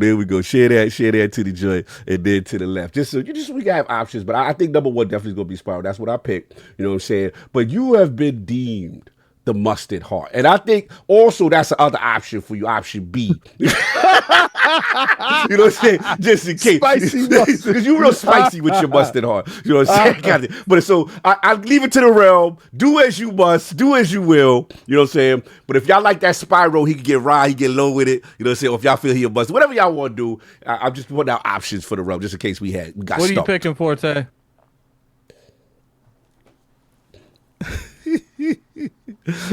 Yo, Brooks says Spyro's getting my for him. He's muted. Yeah, I'm down for Spyro too. Everybody says Spyro. It's all right. Spyro from the run was Spyro out of my choices. Okay. Yeah. Wow. Yo, 14. Cog is really thinking outside the box. Like I thought some rudimentary stuff. Yeah. We gotta get it. He was laughing too hard at me, and I really had to put some thought. I think Spyro is the go. I do think Spyro is the wow. Let me see if they got a Crash Bandicoot suit. Yeah, son. So the Rub try to help you. Oh, they say it's Zangief. I'm seeing a lot of Zangief folks. Forte, a lot of Zangiefs. You know what I'm saying? But I do want him to get low, get rah like a Dungeon Dragon. Listen, rah, that like Spyro one. It's it. He got him like. I want to be giving because I like angry addict, and he can get angry. Like I said, that's him. And get his natural environment. Those are both good ones because the mustard art is on brand. It's on brand. Like he can have like jars of mustard on the counter behind and put it on a drink. You know what I'm saying? Nah, I think he'll lean too heavy into that. I like the Spyro. Yeah, because Mustard Heart, you're right. Mustard Heart, he would own it. And he'd be like, I'm the Mustard Heart. I'll do that. I'm the general of the Mustard Heart Army. Exactly. Spyro, we want that. Spyro it is for me. All right, so there it is. So what is it, Forte? What you want? Jesus, I didn't even think about this that hard. You can take the mustard as a second if you can't think of that. No, like I said, but that's easy. Like adding, you get a wild card. So what? It's not like that. It's not like it's gonna win. Mm-hmm. You know what I'm gonna do? Mm-hmm. What? Since Forte can't pick, whoever drops a $20, I'll take whatever that is. $20 super chat. Careful, they'll get crazy. You can choose what that's gonna be. Better be careful. They get crazy. Oh 20. man, you get around 20. You know what? Let me go scour the internet real quick. You know how that goes. Better because it's either you say something first or a 20 pops up. Shout out to Darren, one of the buildings. Salute. You already know. Tip down. Addict should be what? Boo and King can be Mr. Popo from DBZ. Wow, that's crazy. Shout out to Iron Wow, that's super racist. The costume episode of ILP is shaping up to be a low-budget round of Super Smash Bros. Right. I'll show you. That is kind of true. He said he wants me to be Super Boo or Kid Boo. Kid Boo, I think. He want me to be that racist character. They said collard glizzies with the mustard and a Sparrow Dragon. I cannot. They are out of control. So look. Don't worry about it. We got the 3. We just got to get Hargeet, right? If Hargeet's in there, or he not in here today. Yeah, I don't think he's in there. I was in there. So look, it looked like Spyro is winning. So we get some votes in, or we gonna wait until we get more. We have to hold it off until we get the official 3 to 4 choices. Oh no, we need 4 choices. Yeah. So if 4. Hargeet's not there, then we gotta hold on. So, but y'all know my vote then. So 1 more week. Y'all got my vote. So Spyro for y'all, for him. We're gonna let him get. No, we gotta vote it today. We gotta vote it today. So then, all right. But then, what we doing? Because Hargeet ain't there. Well, I told Hargeet last week that we were doing it, so it's not my fault he's not here. I can't. All right. Cool. I should text him, right? So King, what was yours? We got the baby, the baby, Spyro, and then we just make it a 3 choice. Then let the round pick. Yeah, let the round pick something. Round. What should be the 3rd suit outside of baby addict, Spyro addict, and 1 more addict? We need 1 more, and then we put it to the vote. Let's see what y'all got. Come on. All right, Zangief. Somebody said Uncle Ruckus. I don't know what y'all messy with that. Wow, that Uncle is Ruckus. mad I don't even know racist. if there's a suit for that. You can't ask these people to do. Country Big says Sailor Moon. All right, they like Sailor Moon. Homer Simpson. Homer Simpson. Zangief again. What else? Princess Peach. Okay. You know what I'm saying? Bad guy from the Popeye. I think we should put him in the Sonic costume. That the Robotnik from Sonic. Chugly. All right, here's the 20. Oh, it's coming through. They making it rain for Tokyo. Ultra. Addict to Sailor Moon. Oh, that's it. Oh, they got the Sailor Moon. The Sailor Moon's a vote. Oh, And we got Zangief. 2. We got 2 20s. They came in instantly. Darren won. Got I Zangief. said whoever did it first. But that's a 4th choice. Oh, okay. Then we'll do both. No, we got it. We got it. That's the 4th Here's choice. the $20. It's gotta be Zangief. All right, so Zangief, All right, so we got- Sailor Moon, Baby, They stay and wanting Spyro. your nipples out, bro. Yeah, they want his nipples out. All right, we Baby got the suit. 4 now. What is yours again called? Spyro Dragon. Spyro. Rah, like a drunken dragon. Low. Yo, you know what's crazy? Check this out. I'm scrolling. I went for the Crash Bandicoot costume on my Amazon Prime, right? Tell me why they got Spyro the Dragon just pop up. Yeah, it's your mere hands that do it for me, son. We gotta get him like that. First, I want to know what the hell were you doing that you came up, because the only reason why that thing popped up right now is because he heard me talking about it. You know how the AI Yeah, the AI do. You know how the AI do. I say Spyro costume and be like, yo, I got you. Like, nah, you too eager, bro. What it was is they got it when he put it in the chat. Yeah, we all linked together. We all linked It's together. ridiculous. Facebook Reddit. All right, so we got the poll going. What does Better hope that you don't get none of that King After Dark stuff. Like, what the hell is this on my timeline? Be All careful. right, Baby Suit, Spyro, Sailor Moon, Zangief. And There I'm we go. also going to put up the. I'm going to start 15 because we had a couple 20s already. Yeah, That's right. That's right. Hold on, damn. Let's see who jumped. Sailor Moon jumping out. Crazy. Oh. Spyro. Damn. Come on, Spyro. Now that Sailor Moon is beast. Zangief is rising 20 already. All right, yo. Oh, this I is tell you, crazy. you guys pick whack stuff. I'm sorry, man. Like I knew for a fact all that stuff you guys talking about, none of that's gonna work. Hey, on where these my Spyro people, son? Nah, that Come Sailor on. Moon is out here gaining traction. That's crazy. What are you buying? Nintendo seeing Xbox One levels of misinformation and FUD being spread around the internet lately. Lies won't be enough to stop the takeover. He Folded holding it hands, dark skin tone. He holding it down. All right, there's no doubt. So Hey, Paul's gonna go through. that ain't gonna stop you, but the terrorists will. Anyway, everyone on this Sailor Moon joint, they not playing around, want what they want. But You know what the anyways, Sailor Moon look like, right? yeah, I see that now. I seen it. I was like, oh, that's wild, crazy. That they gonna do, they do my man I dirty. don't care. That's crazy. They just try to embarrass the boy. They need I them don't care. pigtails. They need them They need the pigtails. pigtails. They need the pigtails. pigtails. So anyway, we gotta do a little. Here's what the Sailor Moon looks like. What we got? I'd have to find one that fits me. Mm. I think that might Yo. be hard to find one that's for wild. someone. That my one right size. there with them pigtails, That's son. nasty work. Yeah, there I she don't go. care. Wait, go down. Now one, go down. That one right there with the pigtails. boots and the red boots and the pigtails. Scroll up. Yeah. Go up, go up. Go up one. Go up Nah, one. we ain't looking Yeah, at the that. $49.99. Yeah. Hit that 11 through the 49 16. upper left. Upper left. Yeah, right there. Hit that. Costume. $49.90. That's Yeah. costume. What'd you say? That's a kid costume. Oh, we damn. can gotta get find we can something get for you in that. adults. He No, like that one. He like. We can get you into that. See, all right. So what I like Plus about size. it? Oh, they got plus size. There it is. is. There, hit the little things on the side. Hit There the it thing on the side. Yo, she got. Oh, they got a collar. They got a collar. They got a collar on that.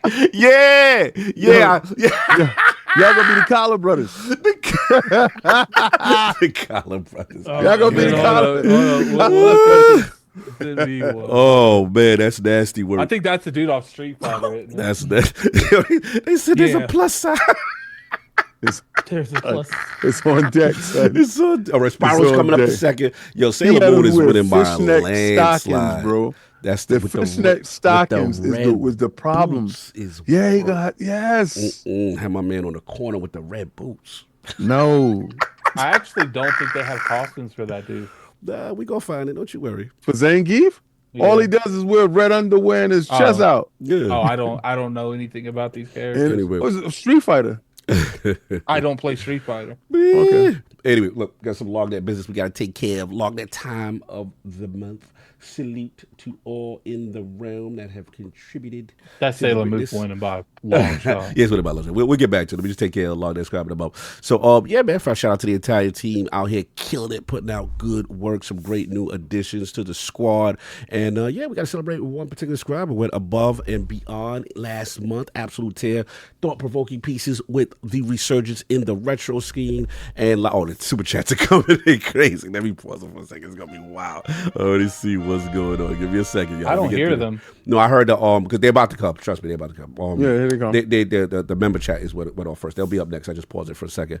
But yeah, he's been killing it with again talking about the retro gaming scene, live streaming culture, diversity in gaming, Yu-Gi-Oh tournaments and cards, and a lately updated Baldur's Gate 3 review from a 2025 perspective. Proudly present the latest winner of the Lord Dizzy LogNet Scribe of the Month to community manager, LordsOfGaming.net own Chris Jones, C-Unit.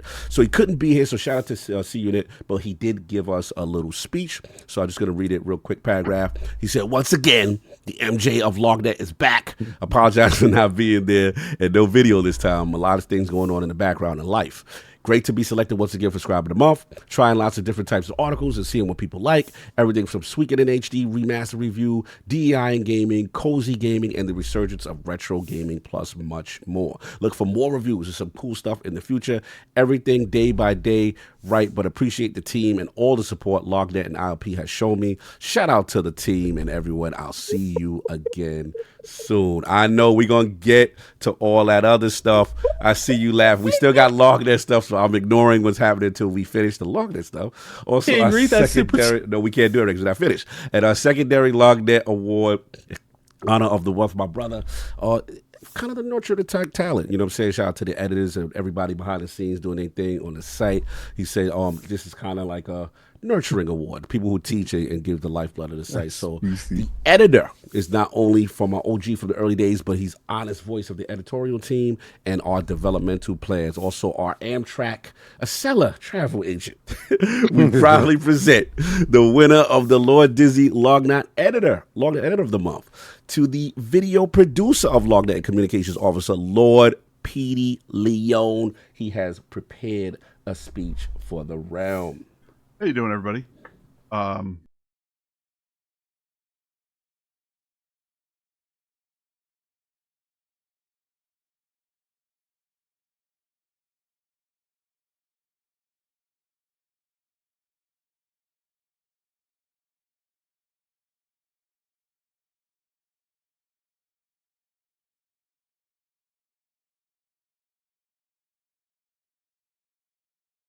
Everybody No, I didn't put it in. Warlords of Gaming. Because and hanging out here at the Iron Lords podcast 1 second. every single Sunday, watching the show and talking to the guys. I can say that the group of people that I work with is just leaps and bounds. Be quiet. I was gonna so many more yeah. people, It is not muted. and We work to make each and every one of us better. So all I'm going to say is thank you so much for bringing me on here. I appreciate everything. I wish I could join the team today on your show. You know what? But family life is crazy. Well, I know they can hear me. I'm not trying to have I it be will say dead thank silent. you so much. And if anyone is looking to join us and become part of our team, please make sure you use the link that Cognito will probably give you all to, ask to join up. Work on lots of articles, lots of videos. We do a lot of gaming news and information videos and things like that. And all I can say is that thank you from the rest of the team for voting me into the position. And I appreciate everybody for joining us and, having fun with it. So thank you all very much. Thank you, Lords of Gaming team. And thank you very much, Iron Lords Podcast, for, supporting us through our journey of growth. So, and thank you, all of you, for, participating and watching our videos and making our voices heard. So thank you so much. No doubt. Shout out to Petey again. Apologies on that. OBS, of course, acting up, not doing what it's supposed to do when I've already tested it. But that is the life of live broadcasting. Anyway, salute to Petey. Salute to everybody in the realm. LordsOfGaming.net again. If you want to join the team, again, check out the site, LordsOfGaming.net. Check out the Twitter accounts, Iron Lords Podcast and the LordsOfGaming.net podcast. And we are looking for talent. We got a lot of things going on and always welcome new members to the team. So salute to everybody. Anyway. We are. I thought you were saying that they couldn't hear and you was trying to fix it, and I was trying to fill in dead air. No, OBS was definitely doing what they do because I tested it and then it's like, oh, we don't care. It's gonna not work when you want it to work. So shout out to OBS for messing things up on PD's behalf. Anyway, let's get back to it. So we got to get super chats, got things going on and funny stuff, and then we get into these topics to get it popping. All right, stuff should be playing now. I don't know how I would do that. I'd have to look it up. Oh, it's playing? Yeah, it's playing. You can't hear now I can't. OBS, bro, what is with this program, bro? It is. Don't even get me started. Again, so I should just mute it because I can't hear nothing. Y'all can hear it? Yeah, right, we can hear you. They're talking. Dr. Strangelove, you got to do a Sailor Moon magic girl transformation into a costume live on stream. Daring one with the $10. How did Cog duck the Sailor Moon outfit last week? The image of a giant black man in an outfit meant for a tiny pasty white girl would have been amazing. I was gonna choose that, but then I chose something totally different. Yeah. But regardless to what, it didn't win at all anyway because I wasn't gonna have. I would have never voted for Attic to be a girl character. Mm-hmm. I just think that's just going, stepping over the line. Yeah. But you guys are weirdos. I'm just gonna let y'all know that. No audio, apparently. No audio on me. On all of us? Saying they don't hear anything. I don't know. Are you talking about the super chat? The super chat. Okay, no audio for the chat. Yeah, I don't hear nothing either. Okay, cool. See, OBS messing with y'all too. Yeah, that's why I read it because I knew they wouldn't hear. So I'm just going to shut off. Yeah, what you go for? Because he acting up. I don't know what's going on with him. But anyway, okay, they hear us, but they didn't hear the super chat. Yeah, so we're gonna read them because they just bugging out. It's okay. Mm-hmm. Thank y'all for the run. Yeah. Continue. I don't know. See, part of the issue with like Cog doing the back end stuff is like if I was doing the back end stuff, I could like troubleshoot a little bit better, but I don't know what's going on his computer because I'm not there. Like, yeah, it just don't work when it don't want to work. That's it. I test these the only thing I could think of is they defaulted your system settings back to not to your headset. Not to the headset. So you would have to change the actual system audio back to the headset you're on, because that's the only way I could see that happening. That we can't hear, but we can hear, but you can't because it defaulted your headset back to another one, like not on OBS or Zoom, but on your actual system. Like when you look at the bottom right, where it my joint is fine. My joint is fine. Yeah, so that's the only thing I can think of. All my things are fine. The sources in OBS are fine. I'm pointing the correct sources. It is randomly not working. It reminds me of the era when we do the intro and the outro, and then it doesn't want to work, and the settings are correct, and then I just flip the toggles back and forth a bunch of times. Sometimes, sometimes either you got to log out and log back in. Yeah, log in, log out, restart the computer. It's that kind of thing. It's like when it goes from different scenes, it messes up before. Yeah, not a big thing. I just want to let y'all know it's not my fault. I am thorough. I test these things. This program sucks. Sorry, I got to give y'all the smoke, OBS. It's just y'all not consistent. But anyway, most likely it's not even OBS. It's Windows. Well, Windows and OBS. We ain't gonna let Windows catch that straight at you trying to throw. It's them those, man. I'm telling you. Anyway, yeah, see? That messes with my settings. That said it sounds like it's Cog's fault. Anyway, did we catch up on those super chats? We good? Yeah, see, every time I update Windows and I start having audio issues because it messes with my settings. I'll never have that problem with Windows. Well, what was I saying? We caught up on super chats. I want to make sure we good on all the super chats. Yeah. All right, no doubt. We got the dare. We got everybody. Okay, cool. All right, so let's get into this, y'all. We got a lot of show to talk about, and it is time. No topics. I know it's crazy. So what one though? What one? Oh yeah, what one before we start? Well, which one for Attic? I mean, I could tell you now. It was Sailor Moon. 45. It's not popping up on my thing. See. Yeah, I can see. All right, so let me see. Sailor Moon, 45%. Yeah, Spyro, 25. Third place was Zangief at 17, and Baby Suit was last at 14. Yeah, 256. Yeah. So Sailor Moon, it is. You guys picked. Here's the thing. They want to torture us, and you guys pick stuff that would be funny, but it's not torturing. That's why it's like, look, someone paid me $20 to put on a Sailor Moon outfit for a couple hours. Okay, do you want a response from me? I mean, I could go get a wig easy. Like that stuff don't bother me. Like, you got a lot of non-hangups that is perplexing to me. I don't care. Like I truly don't care. I hear that, bro. He said, I care. He said, yo, Forte. He said, ain't nothing for me to go grab a wig. What? Listen, I can go. That's being comfortable. You know what I'm gonna do the whole time during the podcast? I'm gonna get a brush. You just be brushing the wig or whatever. Anyway, let's get this popping. Wild business. I can easily go upstairs to my wife's room and grab a wig if I want to. That don't mean I am. Anyway, moving on. We got these topics, y'all. So we're gonna set it off, man. South of Midnight is here. Out. The reviews are obviously the Lords did a group review. Go check that out. Yes. On the channel, but we got some early impressions. Obviously, it's not the full release, not just yet, but it's an early access.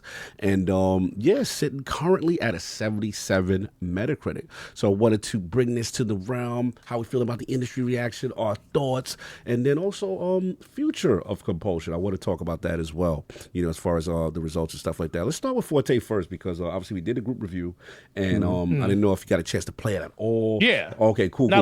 Not a lot, but I got a chance to play it enough to a point where I got a little opinion about it. Yeah, so what's your feeling, South of Midnight? Dr. Strange said Addict's a proud white woman. That's funny.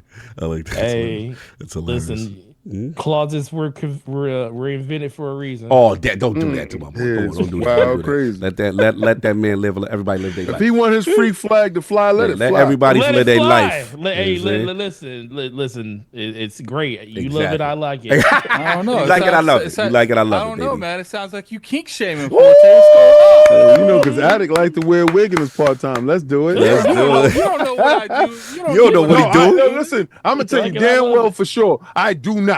You threw on those nipple tassels and just threw your shirt on. He threw the shirt over though. That was funny. Yo, that was bizarreness within itself. He took it like it was a scarf. And I'm thinking this, Forte. He gets up and goes to the store, and he's jingling, baby.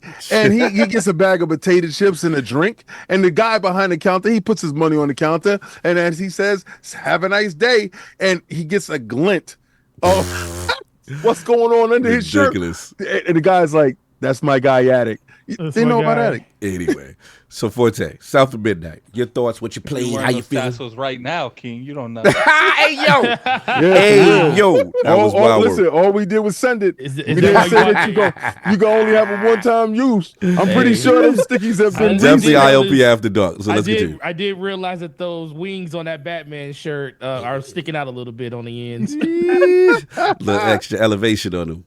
Continue. Let's get to South of Midnight. No, I'm enjoying it so far. I haven't watched any reviews or anything on it because I want, especially since I got a chance to play it a little bit earlier. I just kind of want to have my own thoughts on it yet. But the parts I play, I feel like story's really good. It's kind of all over the place in certain parts. Like when you feel like there's like with character development and stuff, it's like they're not there. It's like when you're just, you know, haven't gotten far enough to see exactly how deep that actually goes. But for the most part, everything I played on it so far, the atmosphere, the graphics and everything like that, I really, really, really like. I like how everything is separated when it comes to like the way the map is kind of laid out. Like everything has its own little territories and things like that. I think that's really, really cool. Not something that we haven't seen before, but it's been a while since I played a game that kind of structured it that way, which I really, really like. Combat, I will come back. The one thing you say about the combat is, Let's get to that. I feel like it's good. It's just not enough. I feel like it's just not like, I feel like everything about this game that really speaks to me, I really like. It's just not enough of it. Gotcha. Or not enough time spent on it to make it bigger than it needs to than be. it should be. Gotcha. Okay. Because I feel like the combat is really good, but it's like the tip of the sword. It's like it's a foundational thing. Like, where's the rest of it? Yeah, like you could build on this. Yeah. But I got you. Can be like, I can see like this was like more like, in my opinion, it feels like this was more of, let's get the concept of what we want out there. Right. And then once the concept is out there, once we get all the art direction and everything, once we get the main focus of what we want the game to be, let's then build the game on top of that. Right. And I felt like they did that good. It was great. I just feel like it's a lot of things that I just wish there was more of. Like I wish there was like more, as of right, like I said, I'm like, what, 4 hours in? The conversations I had with some of the NPCs, some of the other characters in the game, I just wish it was more fleshed out. Yeah. I guarantee it gets a little bit more fleshed out because, like I said, I hear the game's like 13 to 15 hours, something like that. Yep. So there's definitely more time for it to do that for me. I know you guys probably have finished it and stuff already, but for the most part, I just find myself wanting more out of the things that I've come across already in the game versus, you know, normally, I'm not going to say normally, but usually the caveat of a game or the thing that brings you in is like, the beginning of it, like how they thrust you into it. I feel like they do that really well. Yeah. But then it's like this low where I'm like, you know, it's like gets repetitive for a little bit. Yeah. Where the combat's kind of samey. I enjoy it, but I wish it was more. I kind of put it like this: Hellblade. I love the first Hellblade. Yes. I love it. Yes. Senua's Sacrifice, I love it to death. The thing that propelled that game for me was just the emotional roller coaster you go on. Yes. With the character development and everything, where the combat is like a backdrop to that. Right. Like I was willing to be like, okay, the combat could definitely be better. I felt like that was just like the bare bones version of it, but the story and just the adventure of going through that with Senua was so good that I kind of propelled myself to get through it. And then I feel like this game's going to be kind of the same way, where people really enjoyed their time with it, but when they do another version of it or a part 2 of it, they're going to always say it's always going to be those things that they like. They just want more of it. Gotcha. And just looking at the combat itself, and like I said, games like this really, really, you know, depend on that combat the most, because the story is going to be like there, but I haven't played enough to like really say how deep that story goes as you get into the game.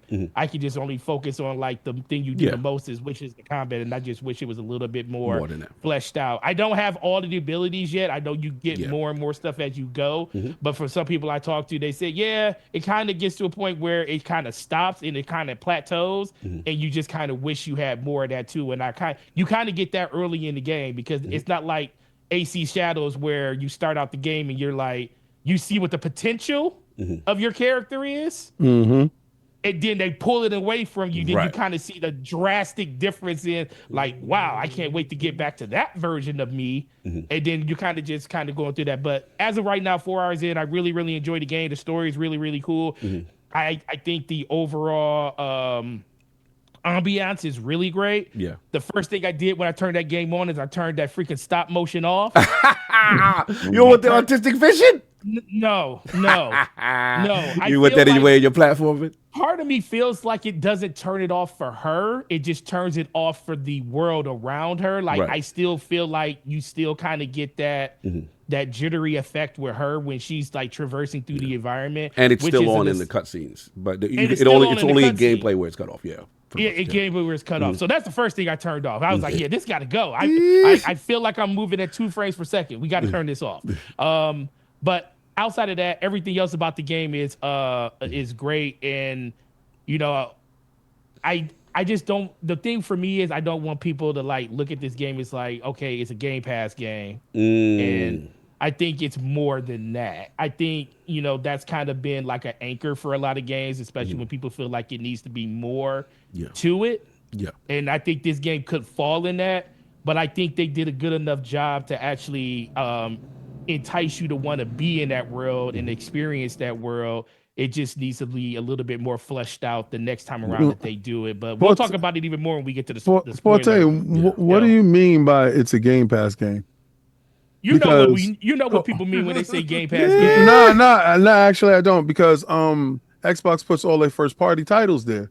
So if Diablo is in there, if Call of Duty's in Game Pass, if you know, so I don't understand it. Like, what does it mean? Is a banger? No, so all right, so all the dope stuff that everybody wants. So let me tell you how I look at a Game Pass game. A Game Pass game is just a game that's in Game Pass to me. Doesn't matter. I don't care.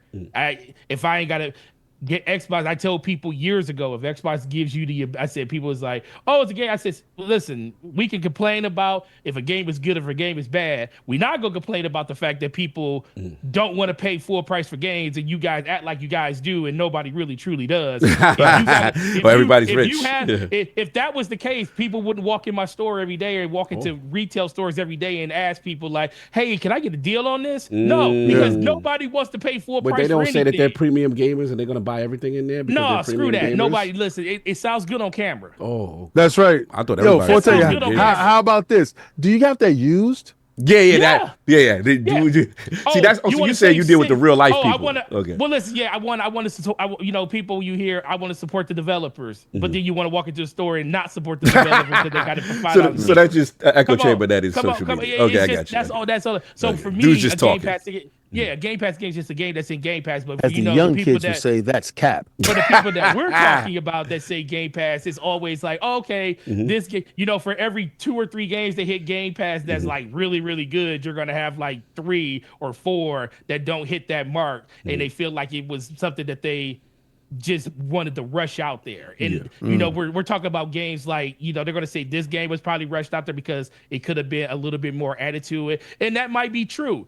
I just think that in general, a game is a game, and even if that game is a $70 game like Call of Duty or Avowed, or a $40 game like South of Midnight, the experience is still the same, and it's about what you get out of that experience. I got you. And that's all that really truly matters. But we already know once this game hits mainstream, there's going to be sides taken on it, because we already see it when it comes to like just the conversation from just the small amount of people that got a chance to either talk about it and review it. But as of right now, I am enjoying my 4.5 hours in this game, and I will be finishing it. And definitely when we do a spoiler cast and we talk revisit. about we're going to revisit all this and we're going to have a even deeper conversation. I do have a question with you before I pass it off.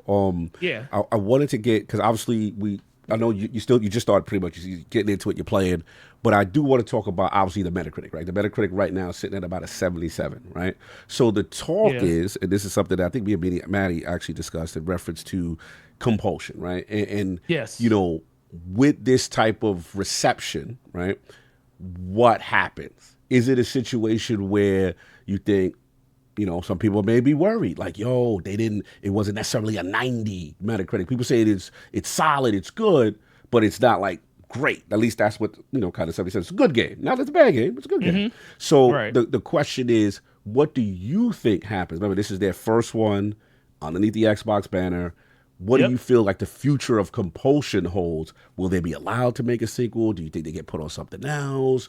Like, some people went as far as like, well, maybe, you know, it's a Tango situation and they're up out of here. Like, where do you think the future of compulsion is after this? I mean, that's kind of hard to say. I mean, I don't think. Okay, so every studio has a number, not a number, but has a threshold target that they hit. Let me ask you this: do we think that's Bethesda made Starfield and Starfield, Metacritic wise, didn't hit where they thought it should hit at? Right. You know, in some people's eyes. Right. But then they could say the commercial success for initially with remember they had they were doing very well with the early $100 edition and, you know, but does that ultimately sales is the main thing that matters, and plus you're talking about, and that's what I'm talking about, the echelon side of it. You know, Bethesda is one of those studios. I got you, my bad. Like Naughty Dog's one of those. We already know Intergalactic is probably going to sell really well initially out the gate, but what's going to be the tail of that? Right. Is it going to be something that's going to resonate with people long term? You know, we see FromSoft with Elden Ring, one of the hardest type of games to get into, and we saw that game pick up steam just because of word of mouth. Right. So it really just comes down to the fact of how people interact with the game after it comes out. Are there going to be more sheep out there than there are people that are actually herding that sheep? Because if you're a person that's herding the sheep, then who really cares about what other people think about the game? It's a game that's available for you in Game Pass if you have the subscription, and you could just download it and play it for your subscription fee, and then give your own opinion on it after the fact. Versus what I think is going to probably happen for a lot of people, they're going to hear people probably talk negative about the game or something they don't like about the game, and then in general, it's going to come back to, well, you know what? The people that I feel like I trust and I talk to, they said it's not good or they don't like it, then I'm not going to play it. Right. So those are the things that you really can't, you can't comprehend of what's going to happen. I think in general, they're going to be perfectly fine. Okay. Because this is their first game out of the gate, brand new IP. We always want brand new IP. We want people to take, chances and stuff. But I also think now that they have the system in place, you're just expecting the next version just to be that much better. Right. And I think that's going to be the place that we are going in the future. The biggest thing is, if it was Phil, if Phil is still the person that's around, because we don't know how much longer Phil is going to do it. That's a good point. We don't know how much longer Phil's going to do it. If we could keep the same hierarchy in place, then there's a good chance that stays the course. Right. We don't know what the future of stakeholder situation. We don't, in a world where it's like, hey, we need where everything is. Me and Attic had this conversation. Maybe leadership or directions have changed, and hey, where my money at? Be like, can like, we understand like a Call of Duty. There's 2 ways you can make your money. Right. Well, there's 2 ways you can make the money back. Okay. We're still talking about $70 billion. And that was nothing to do with compulsion. True. Nothing to do with them. But we do know the directives have changed, and I can interrupt you. Hi-Fi Rush, a very critically acclaimed platformer style game that nobody purchased. That nobody purchased was sent over. So the ultimate thing the ultimate thing that's going to come, like you just said, though, for me, I feel like they'll be good. Okay. But like ultimately, $70 billion is still on the table. Yes. And there's 2 ways you can fix that number: more sales or cutting back labor. Okay. And if you cut back labor, actually, the funny thing is cutting back labor gets you to that number faster because that's less people that you're paying. Not saying that's something that we want to happen, but that's why you always see these industries when you see mass layoffs. It's because it's in conjunction that we're still selling product, but we're also cutting the end of the product that that literally contributes the most to the the dollar amount that is being made across that. So it's hard. I don't even like speculating about parts of that because you don't want to talk about other people's futures and stuff like that. But in general, I think as long as what we have now is still in place, when their next games come out, they're perfectly fine. But we're playing with a completely different Microsoft at this point. No, and that's fair. That's and that's fair. And in your defense, I know I put a lot of pressure on you to answer that. So I'll answer it. It's fine. In fairness to you, the game's still not officially out right now. We keep forgetting the game officially releases to 8. Right now, we're in the early access paid $5 mode, right? So we will see April 8th, right? What happens there? So these super because those are the people that matter the most, though. You got to remember that. We are just the ones talking about it because we got a chance to play. Right. There's a whole 3 to 4, 5, 6 million other people that are going to get a chance to have their opinion on that. And this game is going to sway on that opinion. Correct. And that's all that really matters in the end. Let me break protocol for a little bit because there's a couple of really relevant super chats that's going on. People want to get into South-Midnight discussion. So shout out to West Philly. I like that. West Philly. What's up with the ball? $5. You know what I'm saying? Young ball. What's up with the ball? South-Midnight is the first black surrealism video game. Similar to movies Get Out or Sorry to Bother You. Give Compulsion Games the HBO Lovecraft Country. All right. Then we got I like that. Yeah, shout out to my man DG. Really good. Not BG, but DG. Salute for the $20 super chat. Thank you, brother. Really appreciate it. Save this for the Switch topic. With tariffs having an effect on the Switch too, will this affect the plans of Xbox or the games industry of the upcoming releases to 80? Okay, all right, I'll bring it back. I'll run it back. So you want me to save that for that? We all going to talk about that, DG. Yeah. So does $80 games? Save this for the Switch topic. I'm sorry. I know I did start it. I messed up because I thought this was going to be relevant. I thought it was going to be some South-Midnight stuff. But we will run that back. We got you. Richard P. $10 super chat. Let me make it rain for the $10 to Tokyo. I'll give more money if Addict says ooh with the eyes crossed to the camera every 15 minutes with the outfit and he forgets. He says he has to say King is Mr. 98% right all the time. And then hot dog emoji, hot dog emoji, hot dog emoji. How you gonna do it? I'm down with that, son.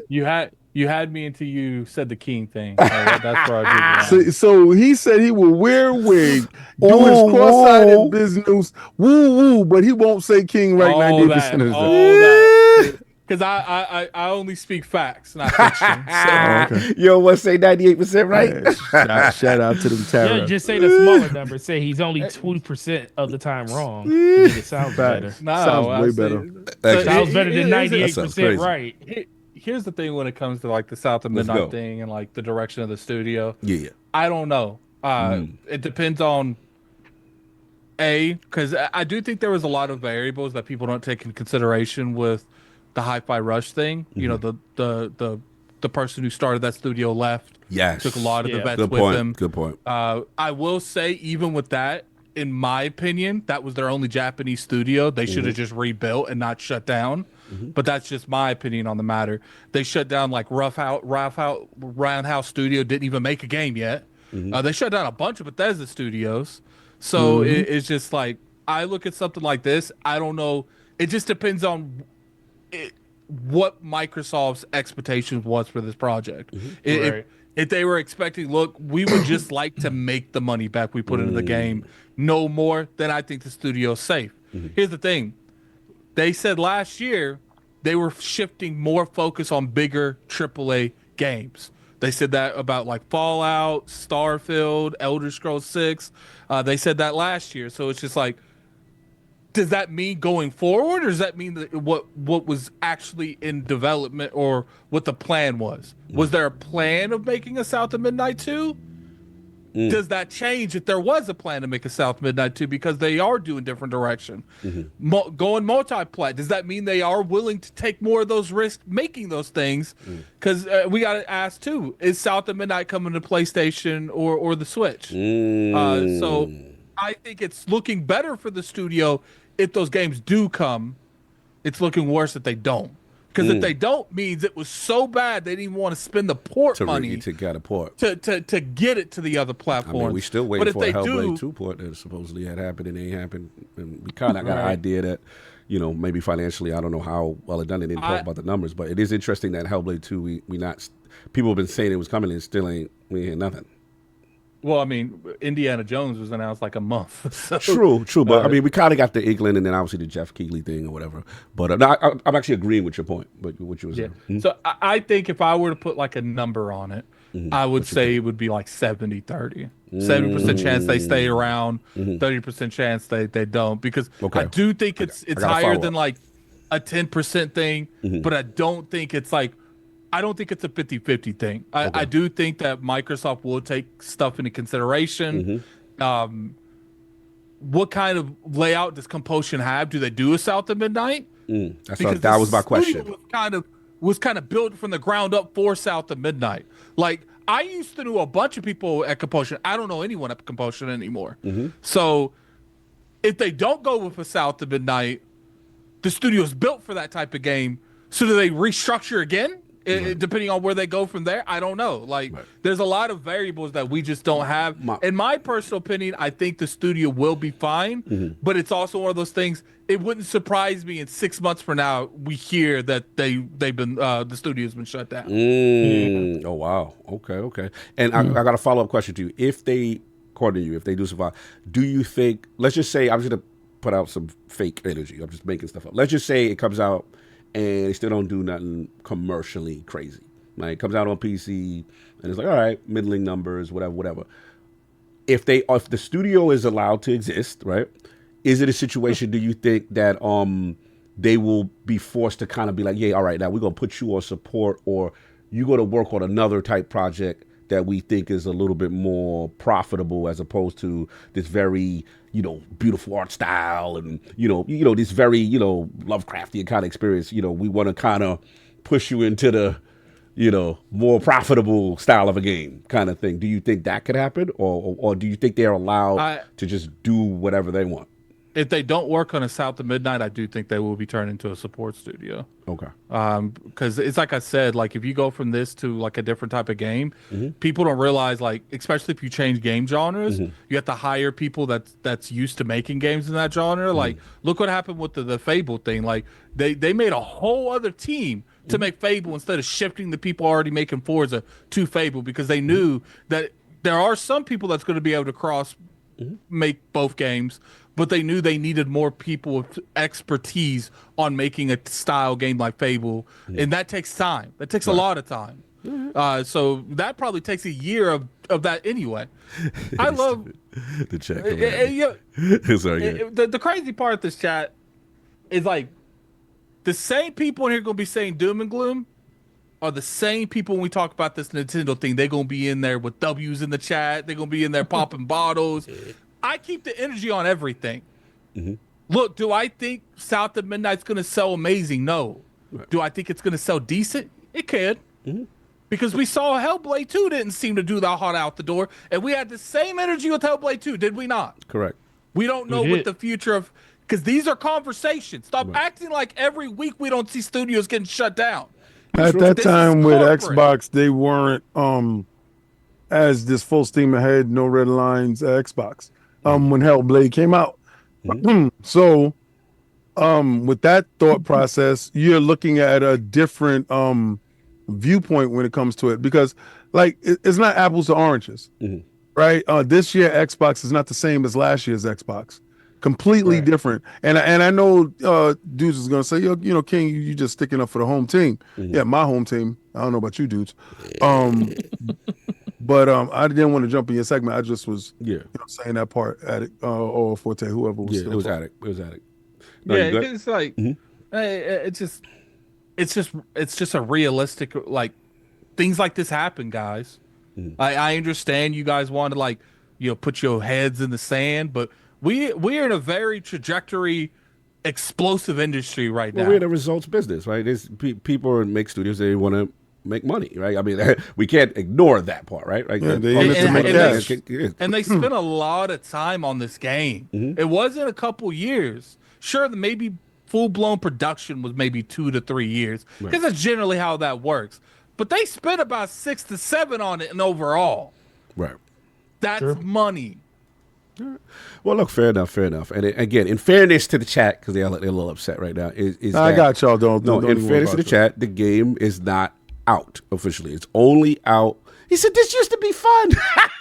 Yo, you're funny. Yo, it's out for people that paid that bread. That paid for the bread, right? Yeah. Or reviewers. Right. That's all we all talk about, the early access stuff, and then again, the game is not out yet. We will discuss. We will revisit. We just want to put. And it can't get Compulsion ain't getting shut down. I literally said it was. He said he's most likely not. Fine. Yeah, it's cool. But anyway, let's get King your thoughts. But first, before we get into the compulsion part, the game. You know what I'm saying? Now that it's out for the early access. What are your thoughts on the game? Now you got a chance to marinate on it a little bit more, and then we'll get into the compulsion part. Okay, so after doing 2 reviews on the game, and then sit back, looking at my notes, and then going back, diving back into the game again to get a greater assessment on what is there, what isn't there.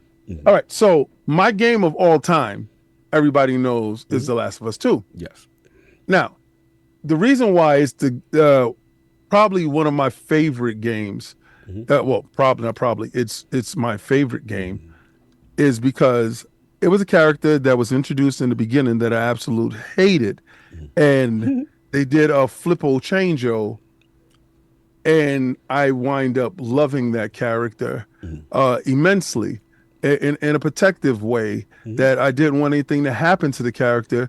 So it got to a point where I was reluctant to even move forward in the game because the imminent danger that the character was in, I didn't want to see a result that resulted in that character's deletion. Now, that's a AAA title. Right. Budget bananas. Yes. Super budget. That's a crazy budget. Probably one of the biggest budgets that was over at Sony. So except for Concord. Shots fired. Bang, bang. I already know. All day. Seagull gang early. Gang. Anyway. Sup with the ball. Oh, for sure. Kick the ball over the fence, let them show whose yard is this. That's right. Get down and lay down. You know what it is. So, that's crazy. That was crazy. I remember me sitting in the car like this. We never heard nobody go and get a kiss like that. We was like, I don't know what he gonna do. Yo, I'm like, Beanie Siegel was about that work. Yeah, I ain't go for us. Beans was on. I was Philly all day for that. The funny thing is, like, if people watched our South of Midnight coverage, I even told people, even if this game might not appeal to you, it is good to reward people trying new things. Yeah, you did say that. And since it is a low and entry style, it is. Take a gamble, because I know a lot of people don't want to spend money. We're in a really bad recession. Take a gamble. I even said that in the review. You did say that. Yeah, he did. Yeah, so, all right. So looking at Last of Us, and I'd say it's tons of character development, tons of story, tons of scenery, cash well spent. Gameplay is the same gameplay that you start in the beginning is the same gameplay that you have in the end. The same pistol that you use in the beginning is the same pistol that you use in the end. Okay. So I go to look at South of Midnight. Same way I play in the beginning, pretty much the same way I play at the end. With a little variations to what I'm using. Yeah. And then there's points in the game where, they force you to use some ingenuity in order to understand some things later on. And I'm like, okay, so they add stuff to it and they take stuff back. That's not in The Last of Us 2. Okay. I said, this is a AA title. Okay. $30. The production. $30 price point, I believe. Yeah, $40 price point, $50 if you go get the 5-day special. Yes. Get it early. So I said, okay, story, narrative, from beginning to end, I played both of them, enthused, entrenched, cried one time in The Last of Us 2. Cried multiple times in South of Midnight. I can no longer say that Last of Us 2 is my greatest game of all time. Wow, we doing that? Yeah. Because now you had little double A come up and run scrimmages with the big dogs. And bar for bar, line for line, story narrative, it pushes Last of Us 2 up against the wall and tells him to close his eyes. Shit, you doing that? Yeah, because there's things in this game that a lot of you dudes don't want to confront. Oh, I know why you. And the story in this is you have to heal your wounds and move on. You have to bury the past, make peace with your demons, and move on. That's what the Weaver does. See, the thing with the Weaver is they can't mend their pains. They actually are on the kindness of others. That helps them move on. Right? So it's like you out here helping everybody, but who helps you? Right. That's the type of thing. So this is what this game is about. So me personally, from being able to, we played it a month before. Yes. All right. So we got a chance to sit down with Compulsion. We got a chance to sit down with the CEO, the head of the studio. We got a chance to sit down with community managers, sound architect, designer, combat architect, designer, movement architect, designer, game designer, everybody. We got a chance to see everyone. We sat there with the stop motion people. We did everything, everything from top to bottom. So myself, I'm kind of tainted going in. Okay, because they say because what you gonna say? Stop capping. What the hell's going on? The damage control for this big game, King. Keep it 100. Well, FGPT. I'm keeping it a being with you just because I told you what I moved out of the way. You don't have to. I like shrimps. You could like steak. The hell with your steak. All right, on God and them. You're not gonna tell me what's my favorite. They gonna tell you what your food tastes, right? But he ain't experienced your food. You can't. He tell didn't even me taste. that. He ain't have your plate. He trying to tell you how it tastes. You sitting there waiting for that meal to be served to you, bruh. I done ate that and slide that to the side and then finished with it and did a whole dossier on how good the sauce was. So the moment you realize that you're gonna probably ostracize the game because you heard Timmy say that something about the game didn't fit your narrative, and they didn't even play it themselves.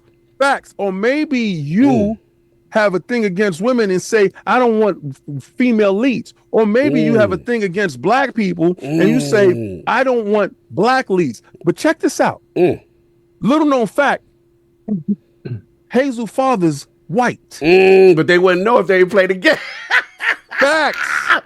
Oh, she has man. a whole white side of her family. So when I tell you it ain't about colors, y'all really don't understand. It's about poor and rich. Oh, so they just listen to the clips on YouTube and people tell them how to think. Facts. See, and the problem is you see a black girl and you say, that's woke. Opposite of sleep is woke. You should wake up. Because you sleeping.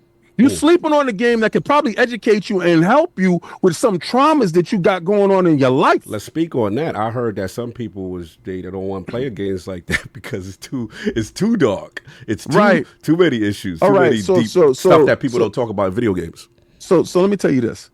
Majority of the games that we play take us to dark places. Slaughters, killing. How are you going to play Alan Wake? And don't say that you don't want to go. Don't pick and choose. But why? Because he's a white protagonist. It's not a spoiler, y'all. It's actually in the game. No, it's in the game. It's in the game. It literally is it's game. not a spoiler. It literally. I'm not spoiling anything. There's no spoilers in it. I would not do that to you. But see, it's mess with the spoiler stuff, man. People are different terms of what they put spoilers. That's nice. It's literally in the character dossier. If you can literally go to the. If I spoil it to you, oh come on. Anyway, that means you didn't do your research before you purchased the game. You just looked at the cover art and was like, "This good." Why they had to make that face with that mouth? Why your mouth did that? Don't do that mouth. Don't do that. I see, like, we gonna call that woke mouth. What's that? Yeah. No, that's it. See, this is the thing. What mouth is that? Don't do that over the games. Y'all gonna act like y'all don't like female Just say what it is. Oh, okay. I see what y'all gonna act like y'all don't like female. What? Laura Croft was a problem. I ain't hear nobody stepping out and saying anything bad about Laura Croft.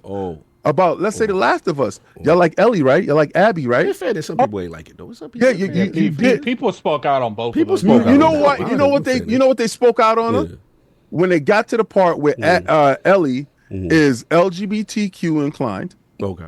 When there was a trans character in the game, dudes didn't want to confront that uncomfortableness that made them uncomfortable in their skin.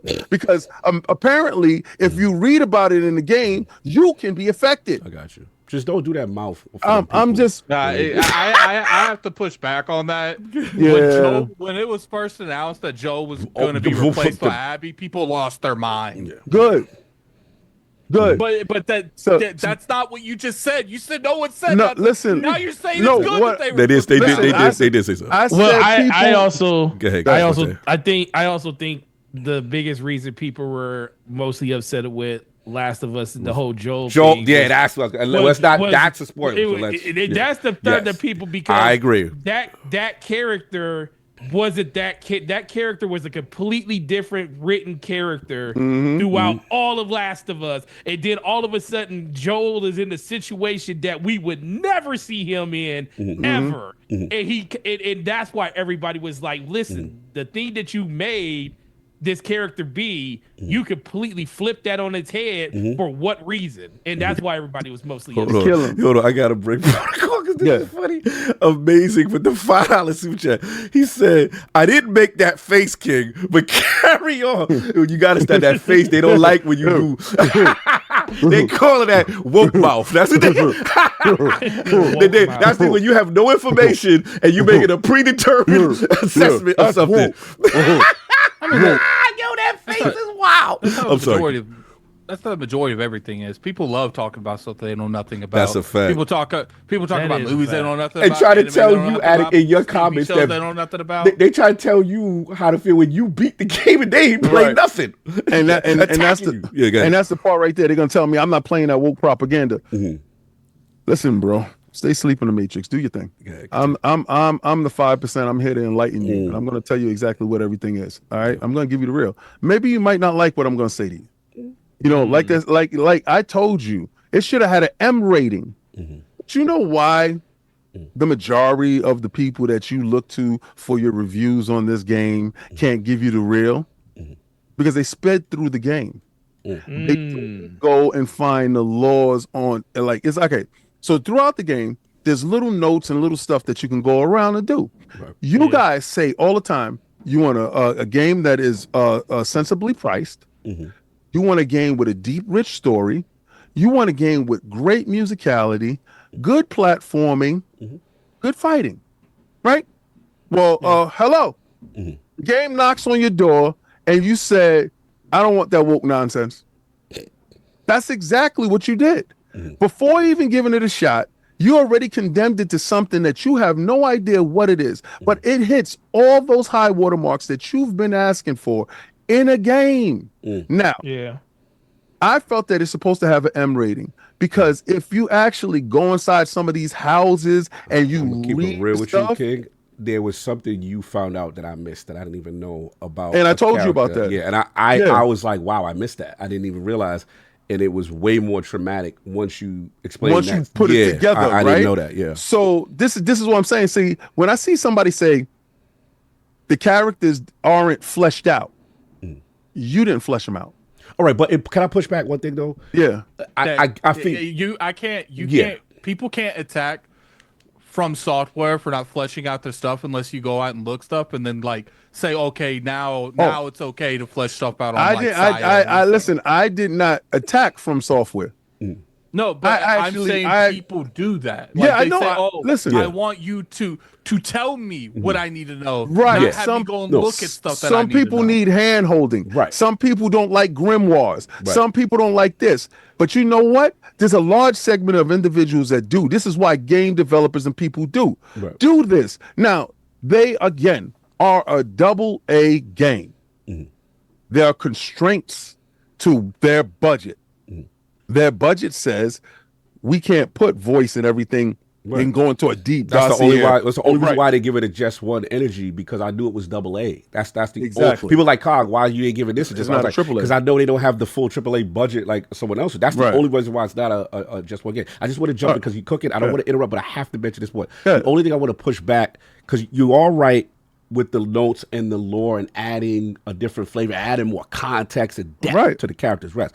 I will say my pushback though is that you are introduced to these amazing characters, but sometimes I feel like between chapter to chapter, there's not enough connective tissue to all these awesome characters that they are introducing to you. They almost feel like some of them, without spoiling too much, like one-off folklore things. It's just like the biome that you left. Yes. That's what they are. Yeah. They are for that area, and then you're on to the next to try to decipher what's going on. See, because as the Weaver, your thing is to heal and mend that area.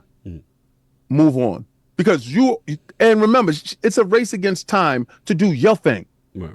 So you're literally fixing everybody else's business while trying to get your business intact and keep it moving. So that's pretty much the game. Now, how I feel about compulsion? Yeah, let's get to that. They're not going no place. They're not going any place. I spoke to them. When I spoke to them, I said, man, I don't see Microsoft allowing this. How did they allow this budget for the stop motion? And he said, it's wild the way it happened. You know, it fell in place. What's that stop motion company? I forgot, damn it. Yeah, I think it's Gary Henry. Gary something, yeah, they were very good. Continue, I'm sorry. Yeah. And listen, stop motion costs a lot of money, guys. So doing that, everything worked out. They got music videos for this game. The soundtrack alone is Oscar award win. I think Oscars is for the music, right? Or Tony's or whatever. I don't know. Tony's TV, I guess. I don't know. I don't do award shows. But I would stand up and clap for this game, because this game needs that soundtrack to be nominated, and it should win. Period. I don't think, hands down, best soundtrack that I've played. Right? And the reason why I'm telling you it's best soundtrack is because of every boss has its own song. Facts. And leading up to it, it builds up and tells a story, getting to the wherever you're doing. They're not going anywhere. They last game came in at a lower Metacritic than this. I think it was like a We Happy Few came in like at 67, something like that. Yeah. So progressively, they're getting better. Now, you can't blame them for Microsoft's strategy of putting their games inside Game Pass. You know, by putting it inside Game Pass, subs matter, right? So, okay. Now, you also know the problem that we're having with the stuff that was talked about early on. Right. Now, does this game make it over to other consoles? I think that is contingent on the game actual sales on the 8th or the 9th when it comes out. 8th is when it drops. Yeah, when it actually drops, and then engagement numbers, and then the conversation after. Does it have a long tail with people coming back with their reviews and saying, you understand something? I was told a lot that I should have did this, that, and the third, and I went back and I revisited it, and I did these things, and this is my updated review. If stuff like that happens and the conversation goes deeper into this game, if this game gets picked up as a TV show and a movie and so on or whatever, like I'm hearing, it's a different conversation. You have a game that is actually, the foundations is there. This is franchisable. All right. So I don't want anyone to think that they're in the business of Tango. Tango was already out the door when Microsoft acquired ZeniMax. That was the talk we heard. They was one of the dudes that was out. So when Hi-Fi Rush comes out and it's a stealth drop inside Game Pass and it doesn't make its sales, but you send it to other people and it still doesn't sell, then that justifies the sale of the studio, and they gave them the ability to live on. Didn't close them down. Showcase their game in the best light. They helped get them a deal exactly to get back on so they shopped them. I don't see Compulsion going no place, and this is the difference. They went out and got Compulsion. Good point. Compulsion was not part of no deal. Good point. Right? Like ZeniMax. See, ZeniMax has a whole bunch of studios in it. There's redundancy. I might not need you.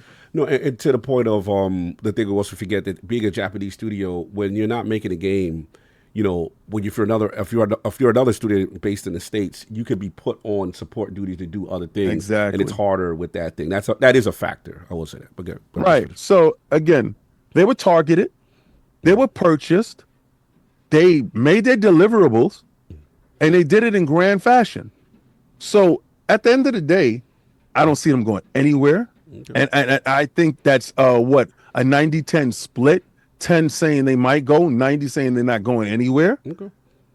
And the game is a good game. So I appreciate anybody that listens to what we say. If you value our opinions, watch the review that we put up. It's really good. And then pick who you like. Like, let's say you like Cog's opinion on games. He's more sensible for you. Let's say you like Addict's opinion on games. He's more sensible for you. If you like my opinion on games, then choose it was wise. A great decision. You guys got to watch it for the Crouton debate alone. It's the crazy. Funniest thing debating between me, Addict, and King on Crouton. I think it's the most hilarious section of the game. Or whatever. I mean, when it comes to compose, like, look, the combat's the biggest thing. It's like, just improve on that going forward, because that combat, it's not that the foundation was bad, they never grew on it. It was literally almost entirely the same from beginning to end. You got slight changes, that you might get like one extra move or something like that, but in terms of like combat, and if you enjoy combat, and that's like one of the pillars of a game to you, in 2 hours you'll be very repetitive when it comes to the combat. Facts. So that's fair. I understand, like, a lot of people are mainly looking at like the time developed was like, it is the amount of time put on the game and such a bare bone combat. Totally makes sense, but you got to keep in mind this is one of the games that was designed during the pandemic as well. So it's not like a fair comparison to say that like all that time was put into the game, because realistically the studio is probably running half force during the pandemic.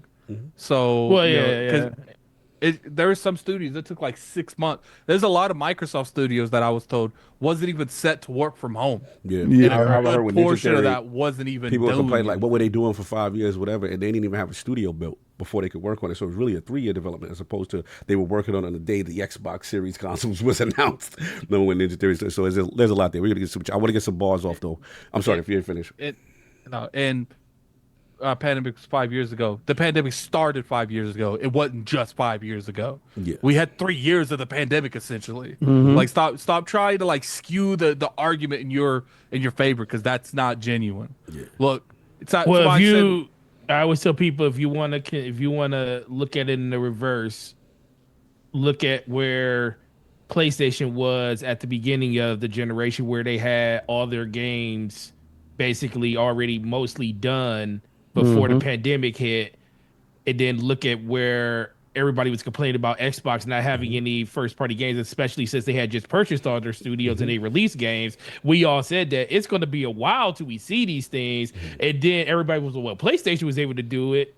Look at where PlayStation is now. For the last 2 years, they haven't really released as many. Like, they've been living basically off their partnerships for the most part over the last 2 years. Whereas last year, we didn't even get a first-party title from them.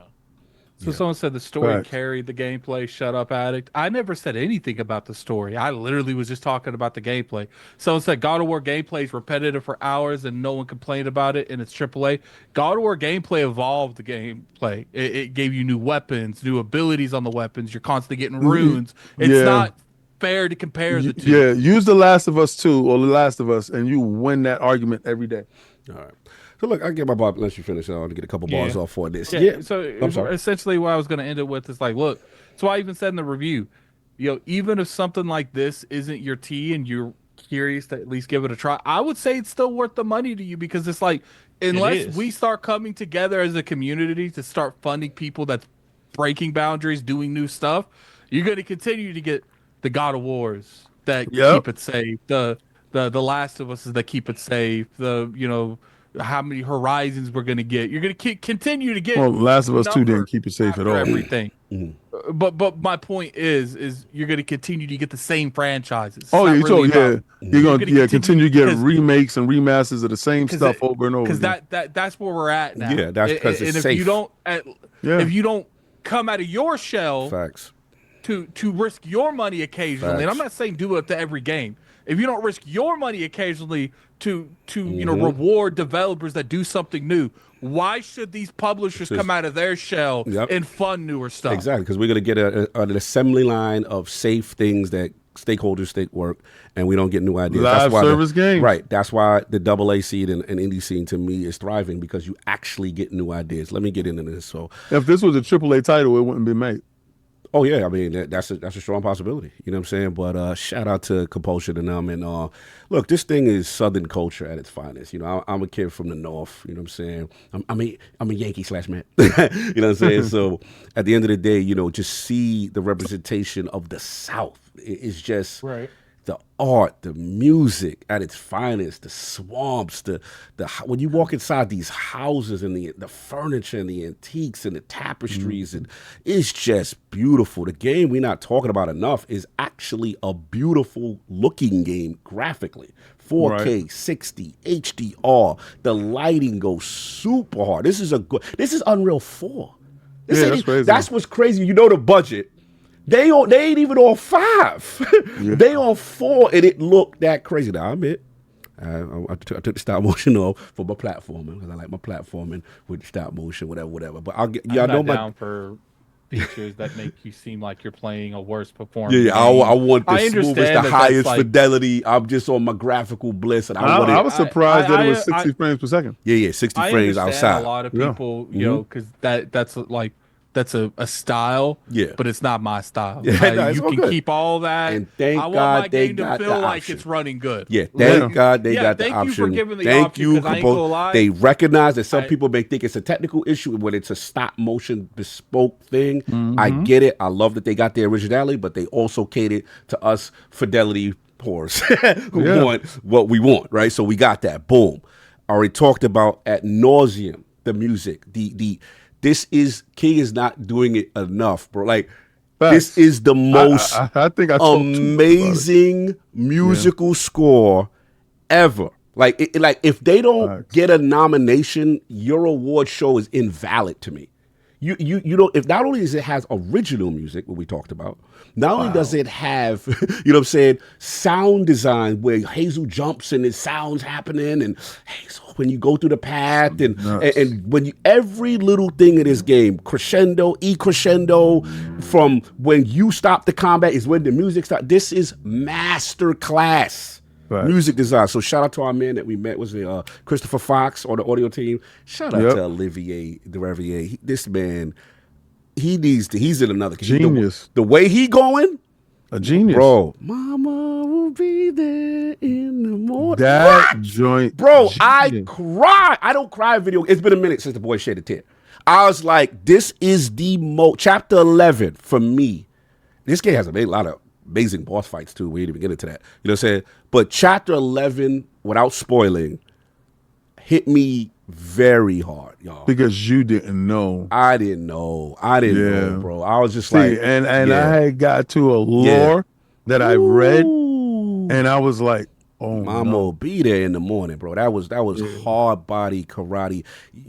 That's human being stuff. This ain't had nothing to do with race. That's just being human. You know what I'm saying? That's just real talk. You know and for you, that chapter that was hit for me. You. Yeah, because again, mine was Molly. What I like about it, that's why I say I don't like this narrative that I'm seeing about, if something has a dark theme, I'm uncomfortable. We need games like this. People are suffering real traumas in life that have been through these experiences. And again, this is not all racial and slavery. This is real situations. And all I'm saying, let me finish, is that at the end of the day, we gotta have games that's not afraid to tackle dark issues. If someone says, hey, that's not for you, great, that's not for you. But I don't want these games not to exist, because there are people that can relate to these traumas and be like, yo, this is what I want to see. You know what I'm saying? And we should be allowed to that. And the thing that's dope is that maybe that will allow help them heal and speak up. Have the conversation. Yeah. So at the end of the day, that's why I like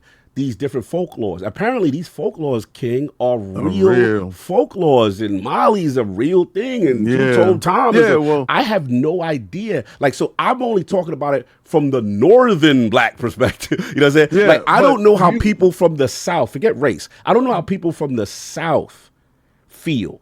They would tell you that in rural towns and stuff like that, that spirits would come and snatch your babies away if you're not close. Right. If you don't, stay close to it. So those things are like real type of things. So them leaning into stuff like that and going into that lore, they went to Louisiana and sat and lived, I think he said for 2 weeks, 3 weeks or something like that.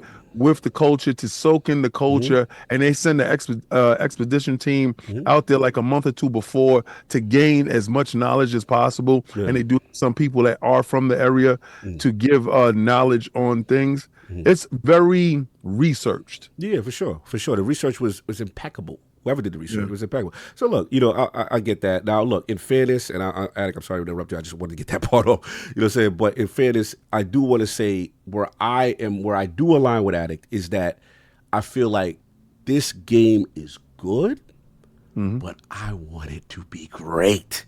And there are some things that keep it back from greatness. And that's where it comes down to. And I can agree with both of y'all. Yeah, where the redundant combat sometimes, or as Forte's like says, foundational combat, which could be elevated on. Then the game, it really plays with a lot of things, weaving objects out of space and putting them into tangible things, and like there's so much they could do, right? And then obviously watch our review for my issues, really, as far as what my most upset things. I don't want to spoil, because you got to watch our review, because our review is fire. It's out there. It's on the channel. I'm not going to spoil everything we did in the review. It's the best review. Yeah, it's the best review. I don't care what nobody say. Our group reviews. Shout out to Attic. We're doing our thing. But I just think the foundation is there for something. I believe in it so much. I do want to say this. Yes, please. Y'all have to super chat if y'all want Attic to wear that costume. I got a whole glizzy suit. I need y'all to step up. Yeah, I mean, get at it. Are you done? I'm not done yet, but I know you wanted to interject. Yeah, when it comes to like the non-story stuff, I do think that like it's okay to be overwhelmed by certain like aspect that might hit like close to home and stuff for you. I don't think I'm gonna like feel like away with people saying stuff like that. Because it's like, I know people that can't watch certain movies because like they get nauseous or they get lightheaded from watching it. I think it's like one thing to say, this hits certain aspects that makes me feel uncomfortable. I don't want to play it. It's another thing to say it shouldn't exist, but I didn't really see any of that energy. Because I know people that can't play. There's a couple movies that they won't watch at all because, and I do feel like maybe Compulsion and Microsoft should have did a little bit better on like warning people of different labels. I don't know what like that. I don't like that, because it's like, bro, that's what the mature rating for. That's what the rating system's for. Is it rated M? I don't know. But that's my point. If it's rated M, they were setting people up with those expectations. Right. I don't know what it's but I guess the reason why I'm pushing back so hard on it is because it's like a lot of this stuff is subtle and insinuated without the word actually being said. Yo, this is boom, boom, boom, exactly what happened to said person. But like, you have enough clues and information, and okay, this is what's going on. Okay, got it. And I just feel it was done in a very respectful way without being. I mean, if it's rated M, then that's you have no reason to complain going. Yeah, Fawn says M17 is what it's rated. I didn't know that. Okay. Oh, good. No M17 is good. Rated M. Yeah. Now, everybody's saying it's rated M. Okay, got it. What I'm saying is that this game came out not rated M, rated T for everyone, and then they were putting these tough situations in the game that would make people feel uncomfortable. But if it's rated M, then you jumped in there knowing. That's why I got mad. That's why I got mad. Strong language in the game because it is language. It's strong language in the game. I don't even think it's like worthy of getting mad. Like, sometimes people come across situations that are like, look, I can't play it anymore because it makes me feel uncomfortable. And I think that's that's fair. If that's what you feel, then don't play it anymore. I don't think we should attack them. Now, if it's disingenuous, that's different. I'm going to be real. There's certain aspects to it I feel is disingenuous because at the same time, we can't say, yo, we want the industry to do trailbreaking things. We want the industry to, I am tired of these live servers. And then when people do something different, I don't want that. Like, nah, we can't have it both ways. Yeah, these things have to affordable exist. new experiences, but then turn your nails up to it. No, I'm also not for making someone complete an experience that they feel uncomfortable. No, but then if you can't, that's one thing to say, hey, this makes me uncomfortable, right? But I also feel that it's another thing to be like, the game is terrible because of that. You know what I'm saying? When you have not played the entire experience because you are uncomfortable. That's cool. If you're uncomfortable, you can't do it. That's fine. No one's forcing gun in your head, finish this game, bro. You know what I'm saying? I get that. All I'm trying to say is, one, these games need to exist. And two, at the end of the day, it's like, I get it. I respect a person who has the complete experience and they can comment on it, and then we can have a full in-depth discussion. That's all I'm saying. There's a lot of people that's taste testing or watching a video of someone else, and but I mean, that's all I'm saying. I feel like that's everything though. Like, this isn't new. People constantly play 10 minutes, look at 10 minutes. And I don't respect those opinions. They come to their realization like off the bat. I just feel like those people tend to be the most opinionated when they didn't complete the game. That's where I'm at. We've been dealing with this for a whole time. And my thing is, I'm gonna keep calling it out for the whole time, because to me that should not be respected. Get from people who actually played the whole experience, and get people who got different opinions. That's all I'm saying. We have people that make content that's been caught dead-handed stealing gameplay, not beating games, and they're still respected. So it's like, to me, I'm just saying that I don't respect I just got to the point with it. Like, we've literally had media come out and said you don't need to beat a game to play it. That's true. I'm just saying, like, over here, I like how we do it.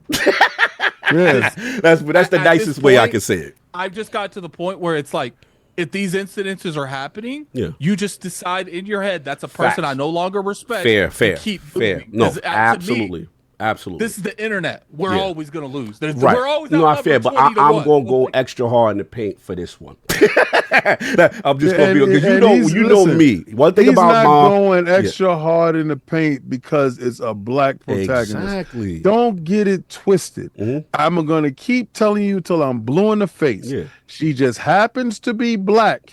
I'm telling you, I'm the dude about class. I don't care what race to get. I'm the guy that I'm gonna go run out and get Kanutagami. I'm gonna go run out and get the Italian whatever game, the Irish whatever game. If you telling if the story and the culture and everything is fire, that's all I care about. And I'm gonna go extra hard when games do new things. The same way me and you go extra hard when I'm like, dude, I know these dudes ain't play this turn-based game.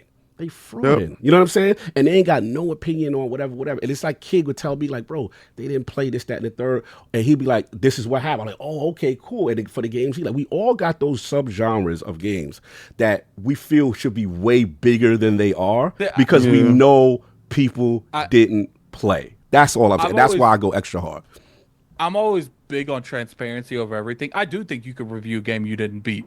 You could review it on why you didn't beat it and why it was that bad. Yeah, that's fair. But I don't like when people act like they beat a game. But they really played 30 minutes, 45 minutes. And they good too, man. I don't know, maybe they use a chat GPT or something. As long as they honest about, they ain't beat it. That's all I care about. To me, as long as you're transparent, look, man, like, because that's what I did with Assassin's Creed. I ain't beat Assassin's Creed. But I put about 50 hours in that thing, and I could tell you what my experience off of it. Yeah, and I respect that. I actually do see people be like, yo, I got 20 hours in da-da-da, right? And this is my experience. Review 20 hours. progress. Yeah, review it or impressions, right? I respect that. So it's cool. I didn't want to diverge just there. I want to get back on track with what other things I want to say. And that's why, like, we generally don't name our group reviews a review because there's always at least one or two people. But because of this specific time, we were all able to play it, so we could have named it a review. So that's how I want to get that off. Sorry, I was in my rant, but I had to get that out of there. But the last thing I wanted to say, we talk about the economic climate. I think they deserve a sequel. I really do. I don't know how it's going to work. Great foundation. It's an awesome foundational piece, and the way I look at this, 5 years ago they would have got a sequel. I just don't know. We don't know what the climate today. Yeah, we got to see what the climate is, because I look at it almost like Psychonauts to Psychonauts 2 type of situation. State of Decay 2 to 3. Yeah, like you've got she's a star, bro. Hazel's a star. You've got something here. And Crouton and the stories and the lore. And the only reason why I think they will get a part 2 is because, and this is not about the game itself. Right. It's about one pump man buy it. He said, you guys make me want to play it, and I have Game Pass. Go buy it. Go support it. This is how I feel about Microsoft's stance on DEI.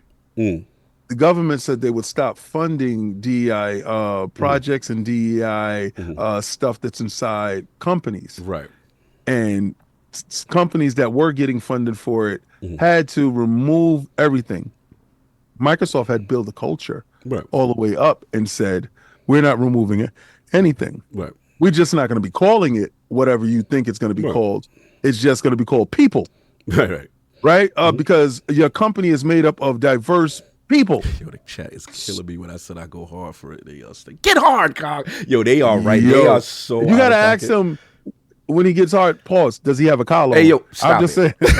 Anyway, let me get my final pause because he's stupid. All I know is it's 8 out of 15. Look like you guys are going to be the only people wearing that costume. Well, see, this is the problem. I'm good with this. Y'all gonna stop with this card is hard stuff. What is going on with the chat? 7 out of 15. It's 8 out of 15. Listen, Addict. Someone donated a 20. Addict has not met his goal. Good. It's good, King. Fine. No, it's not. We gotta hit that goal. I got on a whole. Don't let me go just to get the Glizzy costume. You know what? All right, check it out. Check it out, people. Check it out. Check it out, people. And I'm gonna be Addict. Check it out. Check it out, people. Check it out, people. If y'all finish his goal, I will bring my costume downstairs and show you what it looked like. I will show you. That's not fair. I will show you what my Glizzy costume look like. Y'all want to see? Y'all want to see? You leading the witness. Y'all want to see this dude in the Glizzy, the hot dog and the hot dog? He's saleable. He's saleable. They just got to hit the joint. But y'all know what to do. Anyway, let me just finish. Look. Yeah, they trying to brush it away. Hell no. I got a box upstairs with a Glizzy inside. I ain't opened it yet. Hell no. Anyway, back on to compulsion. Get that saleable popping. Man going to Costco. There it is. $10. 8 out of 15. There we go. There we go. Making it ready for Tokyo. 9 out of 15. Yes. Let's go. Sarcastic Taurus. Salute. Let's go. Get that man into his pigtails now. Get that man a Sailor Moon suit. Yeah, get him in his pigtails. I feel like King was bribing the witness. I don't care what you feel. I feel away. Whatever I gotta do to get you into them pigtails and them heels, I'm gonna do. Want me in I'm wearing. What's going on there, bro? You had a cabal in the background and got me to eat a Glizzy. Now listen, you got me to eat a Glizzy and you got me wearing a Glizzy. You just said, yo, you want me in pigtails. You know what's so messed up about you guys? I didn't even have a damn pole. Pause. Y'all just threw me in a Glizzy suit. Yeah, we did throw you in off the vert. Y'all was like, this is what he is. This is what he's gonna do, and this is what he's. And the realm decided, and so it was so. And thus it was so in the realm. Figure out that it was funded in 5 minutes. King, yeah, it was funded. It was funded immediately. So how come y'all taking so long? The one thing we did find out is King's wearing a Glizzy. And King wants to see me in pigtails. Yes. So, I don't care how you. And hopefully we reach our goal. Let me finish my thought on my part. I don't listen. I don't care how you slice it. I want you in the high heels and pigtails. Oh boy. Okay. Okay. We didn't talk about no high heels. It got high heels. It comes in the box. Speaking of pigtails and high heels, so Hazel, like I was saying, let's get back to the last thing was just compulsion. Sorry. No, you good. You know, I feel they are safe, right? I do feel they are safe. I know 77 these days is not viewed as, 90 Medicare, is like whatever. I get it. But there you go. $10 for Flyboy, Sailor Moon with the cheeks out. That's what he said. $10. We got 5. That's right. All right. That's right, because he gonna wear a tanga. Pause. So look, I am curious though, in a world where Microsoft is, being a multi-platform, in its publisher mode, if they look at it like, hey, do we try to extract some more value out of it? I will say this, if they do go that route, I think Switch is a good spot for it. I think Switch 2 is a good spot if they could get into that launch window. I mean, not launch window, but within that first year, so that'd be great. Would it be $80? No. That'd be buck bananas. We will get to that. You know what I'm saying? But you know, other than that, I hate King. His stuff's working. Yeah, it's working. Shout out to Rook's in there. 10 out of chat. Compared to King's fixation on Cog's chain collar, I think the pigtail things is pretty tame. So he wants it. He said that's light work for you. That's light work. So So we got two there, and that means you got 4 more to go. 4 more, and we get the pigtails. You know what's better than me wearing pigtails? Cog having the collar on and wearing pigtails.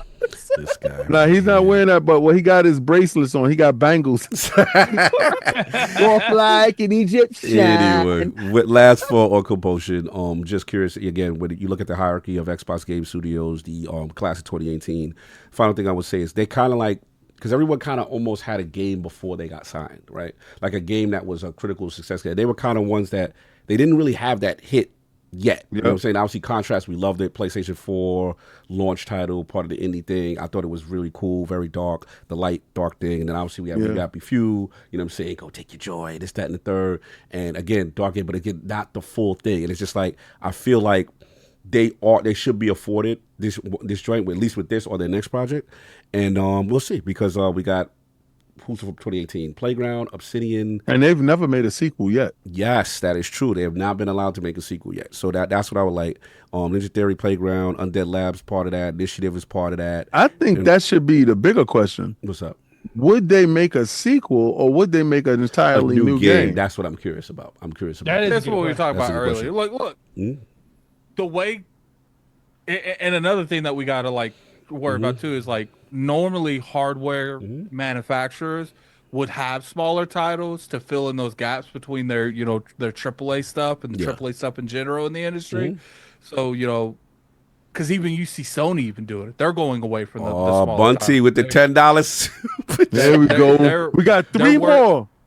And I'm going to go get that Glizzy costume in a second. Y'all want to see him? That's it. All we need is $30. No. That was the thing. I said it. Wow. PSG $10. Can we get him to dress as like Sailor Moon while in Tokyo? Hey, yo. That's a whole different thing. Oh, wow. Pragmatic Eagle. All right. I'll be right back. I forgot this before I left for Japan. I'm going again. Peace, family. Hit the like. I'll be right back. Give me a second. Yeah, messy. But look, so, I mean, when it comes down to it, Microsoft does need more smaller titles. It's just a fact. They need smaller titles. They need titles that they can actually function with. They should be funding this, because even though that South of Midnight 1 probably had like a crazy budget because of just how long it took during the pandemic and stuff, now that they got a foundation, the way it usually works, the next game will come out quicker, and it will be a fraction of the cost because they already have what they want to do. They have the characters. They just got to build up on the foundation. Like, I do feel like they get a good combat specialist in there to build on that combat. And I'm gonna say that one. And story stuff. We need some conclusion stuff. I'll just leave it at that. And then what you do is you find someone to get you a really good lore to it. You can do it. It's just chat is not playing around. No games with you. Needs to give them the opportunity. I mean, Compulsion needs to give Microsoft, let them have the opportunity to do it, because they already have. Because to me, this only really works if they don't make a South of Midnight 2. I feel like they're going to be a support studio, because it would take too much money. Kind of like the Ben Studio. Ben Studio, when it came to them trying to make another Days Gone, Sony considered it too much money to fund a newer title. But we don't know. Remember, that's AAA though. We don't know how much this costs. We got to find out how much it truly was. We really don't know. And they're in AA. So maybe it wasn't. Maybe we overblown it, and Microsoft looking at us like, yo, bro, we giving them the green light. Like, it would depend on how much, like how the money was allocated. Like, did they consider rebuilding the studio, like making a new studio from the ground up? Was that part of it? Or is that excluded? Like, there's a lot of things that we just don't know. Through, so. But like I said, with class of 2018, the kid with the potential, we get a lot of people like, yo, well, they bought them. I get it. art, style, heart, dark themes. They have something here. I would love for them to get a sequel, or if not, their next project. And we wouldn't have. You could argue that we wouldn't have Last of Us without them allowing to go from Uncharted 1 to 2. Exactly. Because that was what they needed to really feel confident making this game. Yes, it's clear. It's clear. Tom, the exclusive. Moon Prism Power. Queen the Sailor Moon transformation music. Bunty. So look, y'all. The sauce. Look at the sauce. That's huge. Dude, that's huge. That is And what's huge. crazy, I'm a big dude, and it's a big hot dog. And it has Look at the buns. I like you between those buns. Yeah. What I like is get between. Jump inside. Jump inside between the buns. How about no? Put yourself between the two buns. Let's see. Let's see how authentic it is. But you got your buns. Your buns is out. Your buns is out. Why so is he get in between talking it, without his and let's see the sauce. Let's see the nice sauce on your chest. Let's see it. Yes. Out here loose Let's let you get collar. lathered up in that. Let's How go. you feel about two brown buns? Yeah, I like you between the buns. Let's go. That's where I like you. Pause. Yo, look. But I want y'all to know it's leather. This is leather. This is leather. So so y'all look at my dog. This is not a real hot dog. Those on the attack. King. Yo, somebody said, Bobby, look, it's the Glizzy Man. Your mother. I personally believe when it comes down when you ain't got nothing else to say, your mother. Your mother. I personally feel like with the South of Midnight, they need a sequel. Like some of the best games, like Mass Effect 1 to 2, Facts. Uncharted 1 to 2, like without giving them the opportunity to build on that foundation. I feel like more people need to do that. Yeah, that's how the industry that we know was founded. And if you need a scale, like I think we also as consumers need to scale our expectations back. Facts. Like don't expect because they did this AA, the next game's AAA. Right. It's like the only way this game gets greenlit most likely is a smaller scale AA game. Facts. So look, we beat this thing to death. Let's get these super chats and then we King move needs on. to do this. Ask me about my wiener. Live Q&A. Good. What's that magic? What's that magic move that you got to do with your eyeballs twinkling at the camera while you say King is 98% right all the time? You know what? I'm okay with saying whatever they want me to say if King says that. What? Ask me about my wiener? Wow. No, you have to say it with the Don't worry, I'm gonna do all of that. You can't say pause either. You can't say pause. I got a Wait, lot no. of super chats to read. Listen on God and them. You ain't not having me in a hot dog can't suit say talking about no, ask me about my wiener no, pause. whatever And I'm not gonna say you pause. say in You're that out of your nowadays. mind. Yeah, we're going to do a Q&A with the say realm. pause. You got to ask. They got to ask about you. And you can do whatever you like. As the Glizzy Man. We have the Q&A with super chats asking You got us about Q&A with the Glizzy Man. Ask him about his wiener. Super chat Q&A where you're asking So can you draw the line on this one? Yeah. No. He was popping off. Pop your collar to that. Big brain move. A Q&A super chat during that podcast where they're asking us in character about something. Y'all are gonna get the wildest hot dog you've ever seen in your life. I'm telling you now, y'all ain't ready for what y'all about to get. Y'all should have never put me in this costume. They're gonna ask you to put some onions on that. Oh, glizzy. man. Look crazy. Let's get these super chats, man. We got a ton. Y'all did a lot. Y'all doing a lot now. I appreciate each and every last one of you dudes for helping me make sure my man is in red high heels and pigtails. Yes. Anyway. So we got Cog in collars and you got pigtail addict. We good. So We good. here's the thing. Yes. I do want to set expectations. Yes. I'm not going to be able to wear any of those heels things. My Oh feet are way too big. no. We know. Well, as long as you're I'm sitting, size you can wear them 15. when you're sitting down. You can sit him down with him. No, they're not going to fit on my feet. No, I have a size fit 16, 15 shoe. Okay, so look, addict, don't worry about it. Those are need red boot boots. covers. Those are boot covers. So actually, you can have your toes out, bro, and just have the covers over your joint, and you can do it Flintstone style. Well, the good thing I don't. We don't care, son. The good thing I don't have to get up, so you won't see them anyway. Your camera do a lot. Right No, the Ozbot does a lot. We can actually. Do a lot, that's gonna be a request. There. That's gonna be a request. And if someone wants to super chat to see me in my shoes, then we go. They want to see. They want to see you do the Wonder Woman spin. The Wonder Woman spin, when we're doing the Q&A, if someone asks for a Wonder Woman spin, I guess they get a Wonder Woman spin. That's a super chat situation. Spin it all back around, man. Spin the block. Anyway, let's get these super chats. We got a lot. Shout out to Darren One. Shout out to Stu Jersey. About my wiener. Welcome to Lord Bronze. Yo, to the crest of the chat. Yo, what? Mm-hmm. They said we should do like a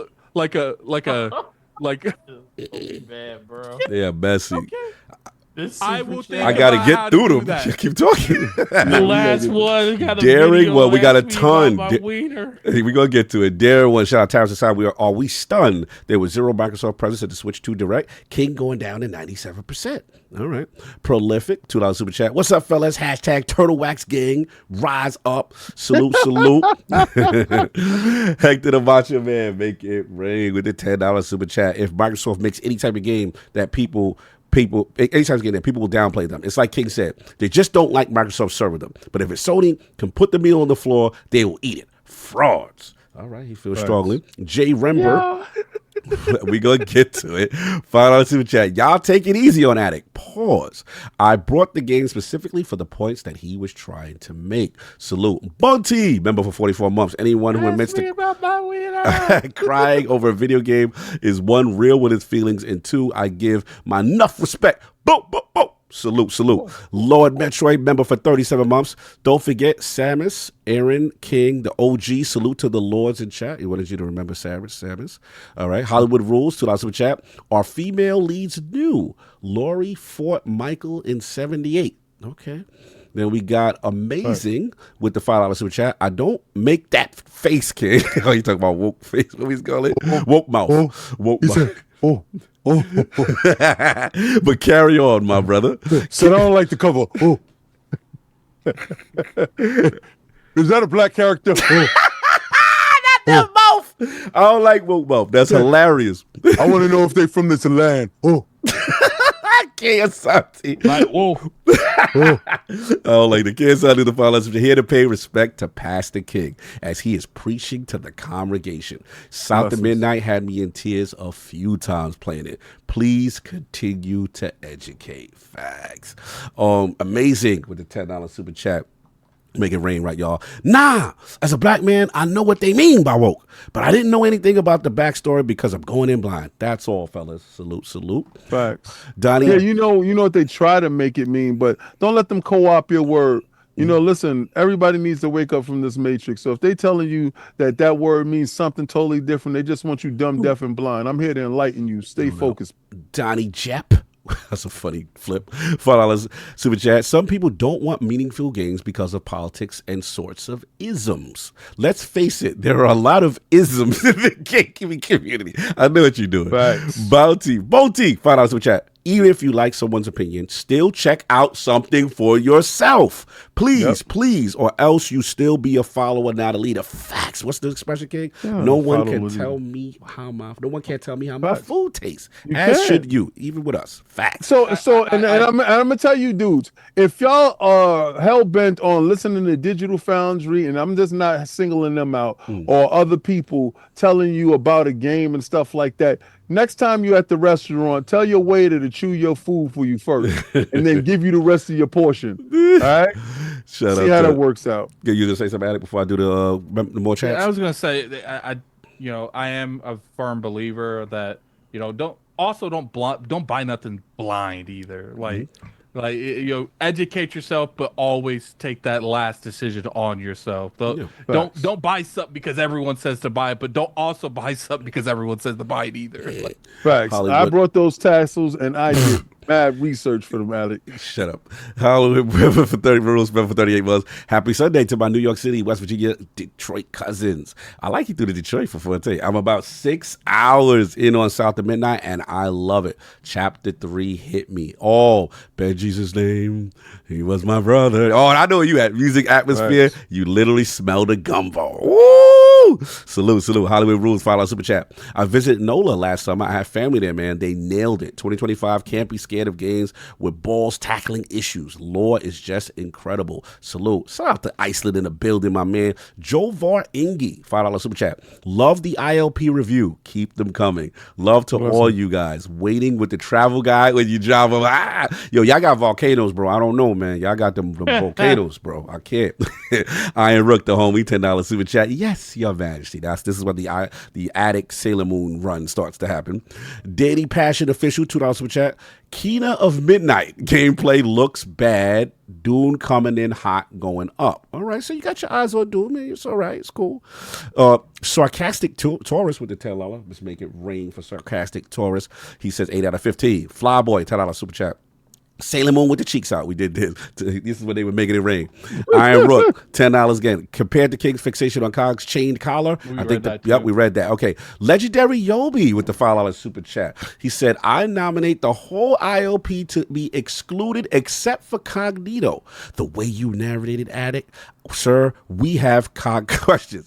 New name is Lord Cog Porno. You seem jealous, man. You don't like that I did that for Addict? You sound like you want a request? Bonty, $10 super chat. Salute. What's going on? Just he put no words on it. He just got a sticker. He said King right. Yeah. PG 2G salute, $10 super chat. Let's make it rain. Can we get him to dress like Sailor Moon while in Tokyo? We did that. Probably Eagle. We did that for Japan. Bonti again. This is for the moon. Thor short the true feelings. Bo. We did that. More prism power. We got that. Let's see. There was a lot that came through. Jesus, I got skipped. Oh yeah, Bonti. There we go. Boo. Okay. Dr. Strangelove. I need you boys to rake Nintendo and their weirdo fan base over the coals for this next topic. Also, Attic, will you be wearing makeup with the Sailor Moon outfit? No. All right, there it is. I hope it comes inside the box. Yeah, makeup's where I do draw the line. Iron Rook, $5 super chat. King needs to do the ask me about my wiener line from the Accepted to Intro the Costume episode. The Black Harry Potter making rain for Tokyo, $10 super chat. Get the Sailor Moon silhouette transformation outfit so we know it's real. He should change his name to the Black Snape. Yo, the Black Snape. Iron Rook puts a link. He puts a YouTube link in the channel. Oh, okay. Ask me about my wiener. Okay, I see what he's doing. He sent us the link. He sent us the link. All right. So we got Black Ronin with 357. Tell him, King, I got the biggest glizzy you'll ever eat. Wow, that's nasty work. This is different for Black Road. Support South of Midnight. We need new IPs to flourish. The game isn't supposed to be DMC, so why is the combat being scrutinized? It's decent. We just want more. We feel it's a foundational piece. Dr. Strangelove, $2 super chat. Can we see a meat spin with the Wonder Woman spin? Okay. Chancleta Mangu, member for 16 months, put the crafts in. Since Nintendo is reassessing price due to tariffs, will Attic have to give back King's knees? No. Yeah, baby. King already admitted defeat. Listen. If I had to take that back, we had to do a recount. If the wildest part about listen, the wildest part about that is Nintendo had a day that they was going to do pre-orders, right? They stopped, right? Here we go. Hey, Forte, what's the price that Nintendo just put up on their websites? What's that price? It's $450, right? Or maybe I'm tripping. just because that goes up because of tariffs doesn't mean you won. You tripping? Listen, you tripping. You ain't regular tripping. You double up tripping. You tripping. And guess who else is gonna be tripping with you? Look at your tuck and roll. You lost. Like it's okay. You even came on in a minute. You lost. You like how I'm moving? You like how I'm moving? Tuck and roll. King is trying. King up here trying to benefit off reactionary tariffs from other countries. It's interesting. You lost. It's okay, King. Forte. See, you know what's funny? Born in the USA. Yes. Tell me if I'm tripping. I had him dead to rights on that. And I said, you know what, King? There's too much middle ground. I'm a dead that. No knees are given, no knees are received. Facts, you're right. King, nah, you're right. He's like, oh my God, you won. Yo, you know what's crazy? Me and Bruce Springsteen don't believe you. Yo, you stupid. Because we're born in the USA. D Horn Thread with the $50 sex. We like that. We like that money. Shout out that. Yeah. Addict must sing the Sailor Moon theme while wearing the suit. For the next topic, Switch 2 Mario bundle pre-order in Sweden is at $750. You want stuff like that with me and King? You save your money. Drop them orange super chats because that's the only way I'm doing some crazy stuff during that podcast. Shout out to the Dogster, Dog to Red, follow super chat. As a lifelong Southerner, the background, ambient sound in South of Midnight is on point. The birds, the bugs, the winds in the trees all remind me of being a kid. We got some down south, sir. We got some representation down south. That's what's up, man. Yo, Lucius Augusta said we missed his. All right, please take care of it because it was crazy. It was crazy. And I'm looking for it. All right, we missed his super chat or we missed his member chat. What we missed? See if we catch it. Lucius Augusta. See if we catch the homie. That's just the put homie. it again. I'm not looking. Just put it I'll again look in the for him chat. while you keep going, Lucius. Let's see. There is a ton of stuff, man. Jeez, y'all was going crazy. I'm trying to find him. Wait, hold on. Yes, $10 super chat. Oh yeah, that's bad. My bad, Lucius. It got skipped. South of Midnight is a very good game.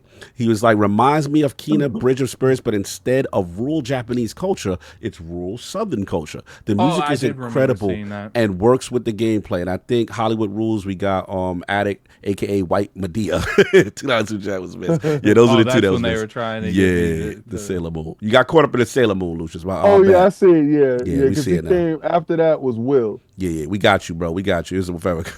Salute. All right, so we are going. It said the Addict? Did you answer it? It says Will said $2 super chat. Addicts, your favorite low key anime. What's your favorite low key anime? I didn't even.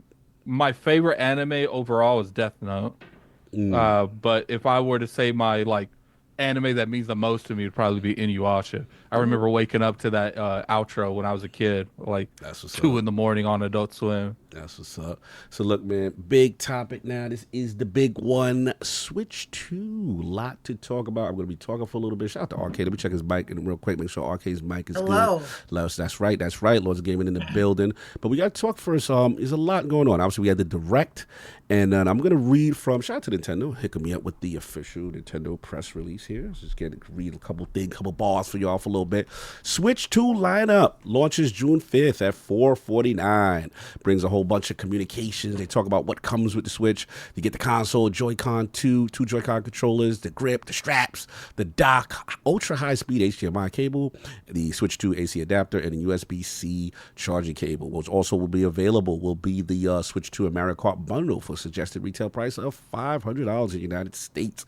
So during the presentation, they talked about game chat. They talked about what the actual magical C button was on the right controller. Up to 4 friends can share the screen, connect compatible USB-C camera, and get the plan. Additional friends can join the chat via audio only. And then until the end of March 2026, game chat can be used without the need of having a Nintendo Switch Online membership. So there's a period there. They talk about the functionality of the Switch 2, 7.9 LCD screen, full HD at 1080p. Vivid. They got the Joy-Con controls with the magnetic snap, new freely adjustable stand, and an extra USB-C port. Powerful processing speed and graphical performance. Crisp audio. They 3D spatial sound. We got internals only 256 gigs, which is 8 times the capacity of the normal Switch. And then they talked about Switch games are also backward compatible with Switch 2. New Switch dock. We talk about you can play up to 4K and up to 120 frames per second on the Switch dock. There's also an Ethernet port on the dock. Multiple people can play one title with Game Share. They talk about virtual cards being the benefits to digital games. So once a virtual game card is loaded onto a system, it can be played even if the system is not connected to the internet, and other users who are on that system can play the game. We got Nintendo Switch Online. They showed about the GameCube, Nintendo Classics. We got accessibility features. We got the parental app, which will most likely be used for that camera. We'll talk about that later. New games that were announced. There's definitely some freak offs going on there. We'll talk about it.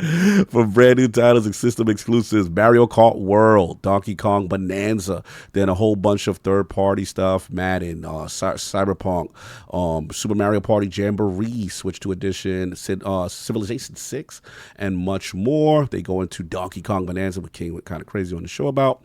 And yeah, so a lot of titles. But look, also a title I want to talk about is like I said, Metro Prime 4, Pokemon Legends, Kirby Air Riders, Drag X Drive, very unique game for the experience using the mouse controller thing.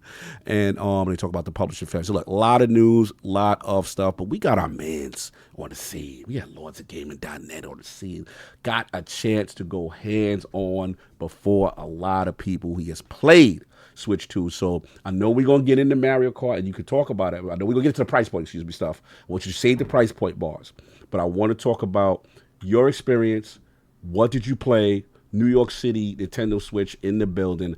How was your experience with Switch 2 and what did you play? Awesome. Thank you guys so much. But before I start, huge shout out to RoadToTokyo for absolutely killing it with his Switch 2 coverage. Yes. A lot of my hype was kind of deflated. So him kind of stepping in and doing God's work and getting so much good articles out and content out was really awesome. Yes. And it's just really great that he was able to do all that. Killed it. Shout out to RoadToTokyo.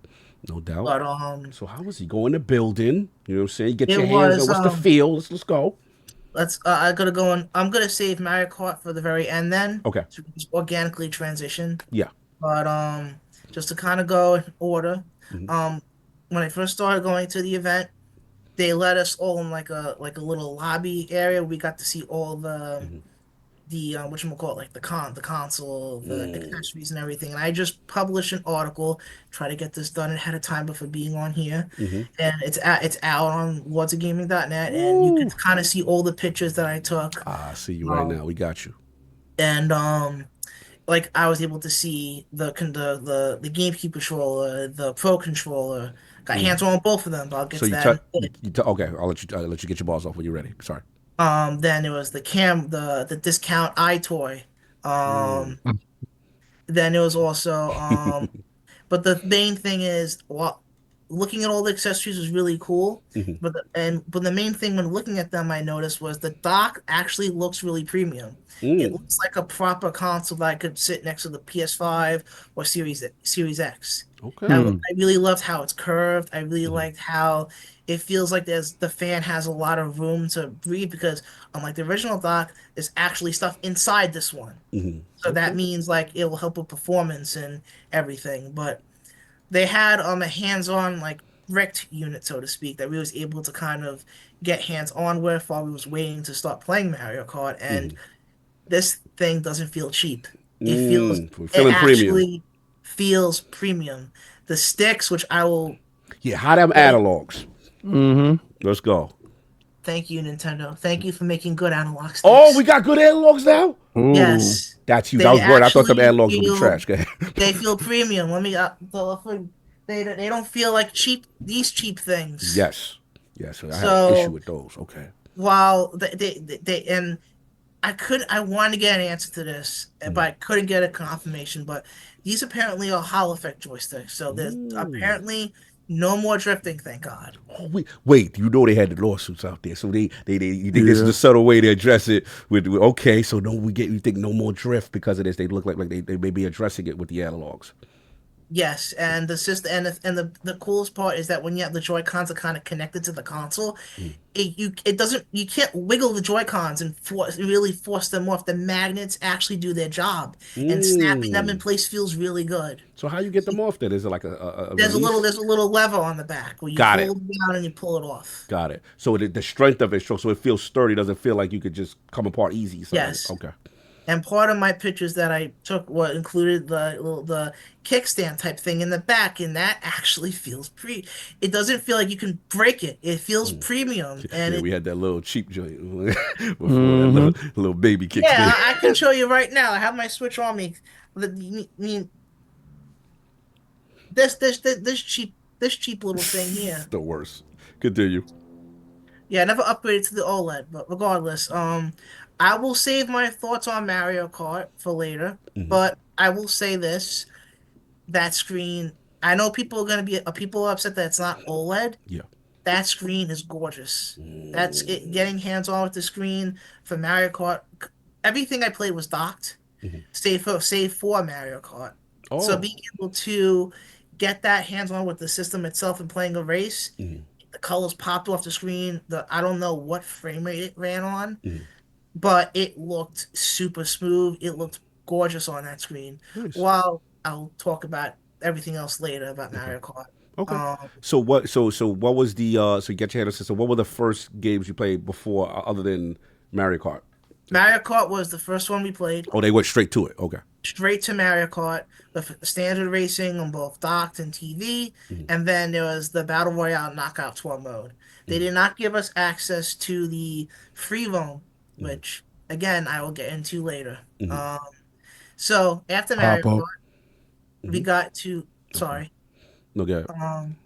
Then there was the show floor experience where we got a little like pass system where you got to pick 6 different games you can play out of a large selection of third party and first party. Okay. So before I talk about the stuff I played, the stuff that was playable on the show floor from the third party was Split Fiction, Hogwarts Legacy, Hades, Yakuza 0 Director's Cut, and Cyberpunk. And I'm trying to think what the any other third parties.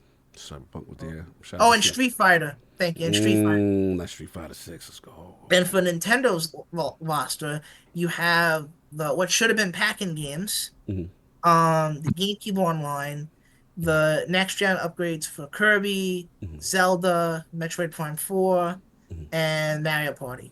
And obviously Donkey Kong, but that was at the very end. Wait, so Donkey Kong was there? Oh, can we get to that?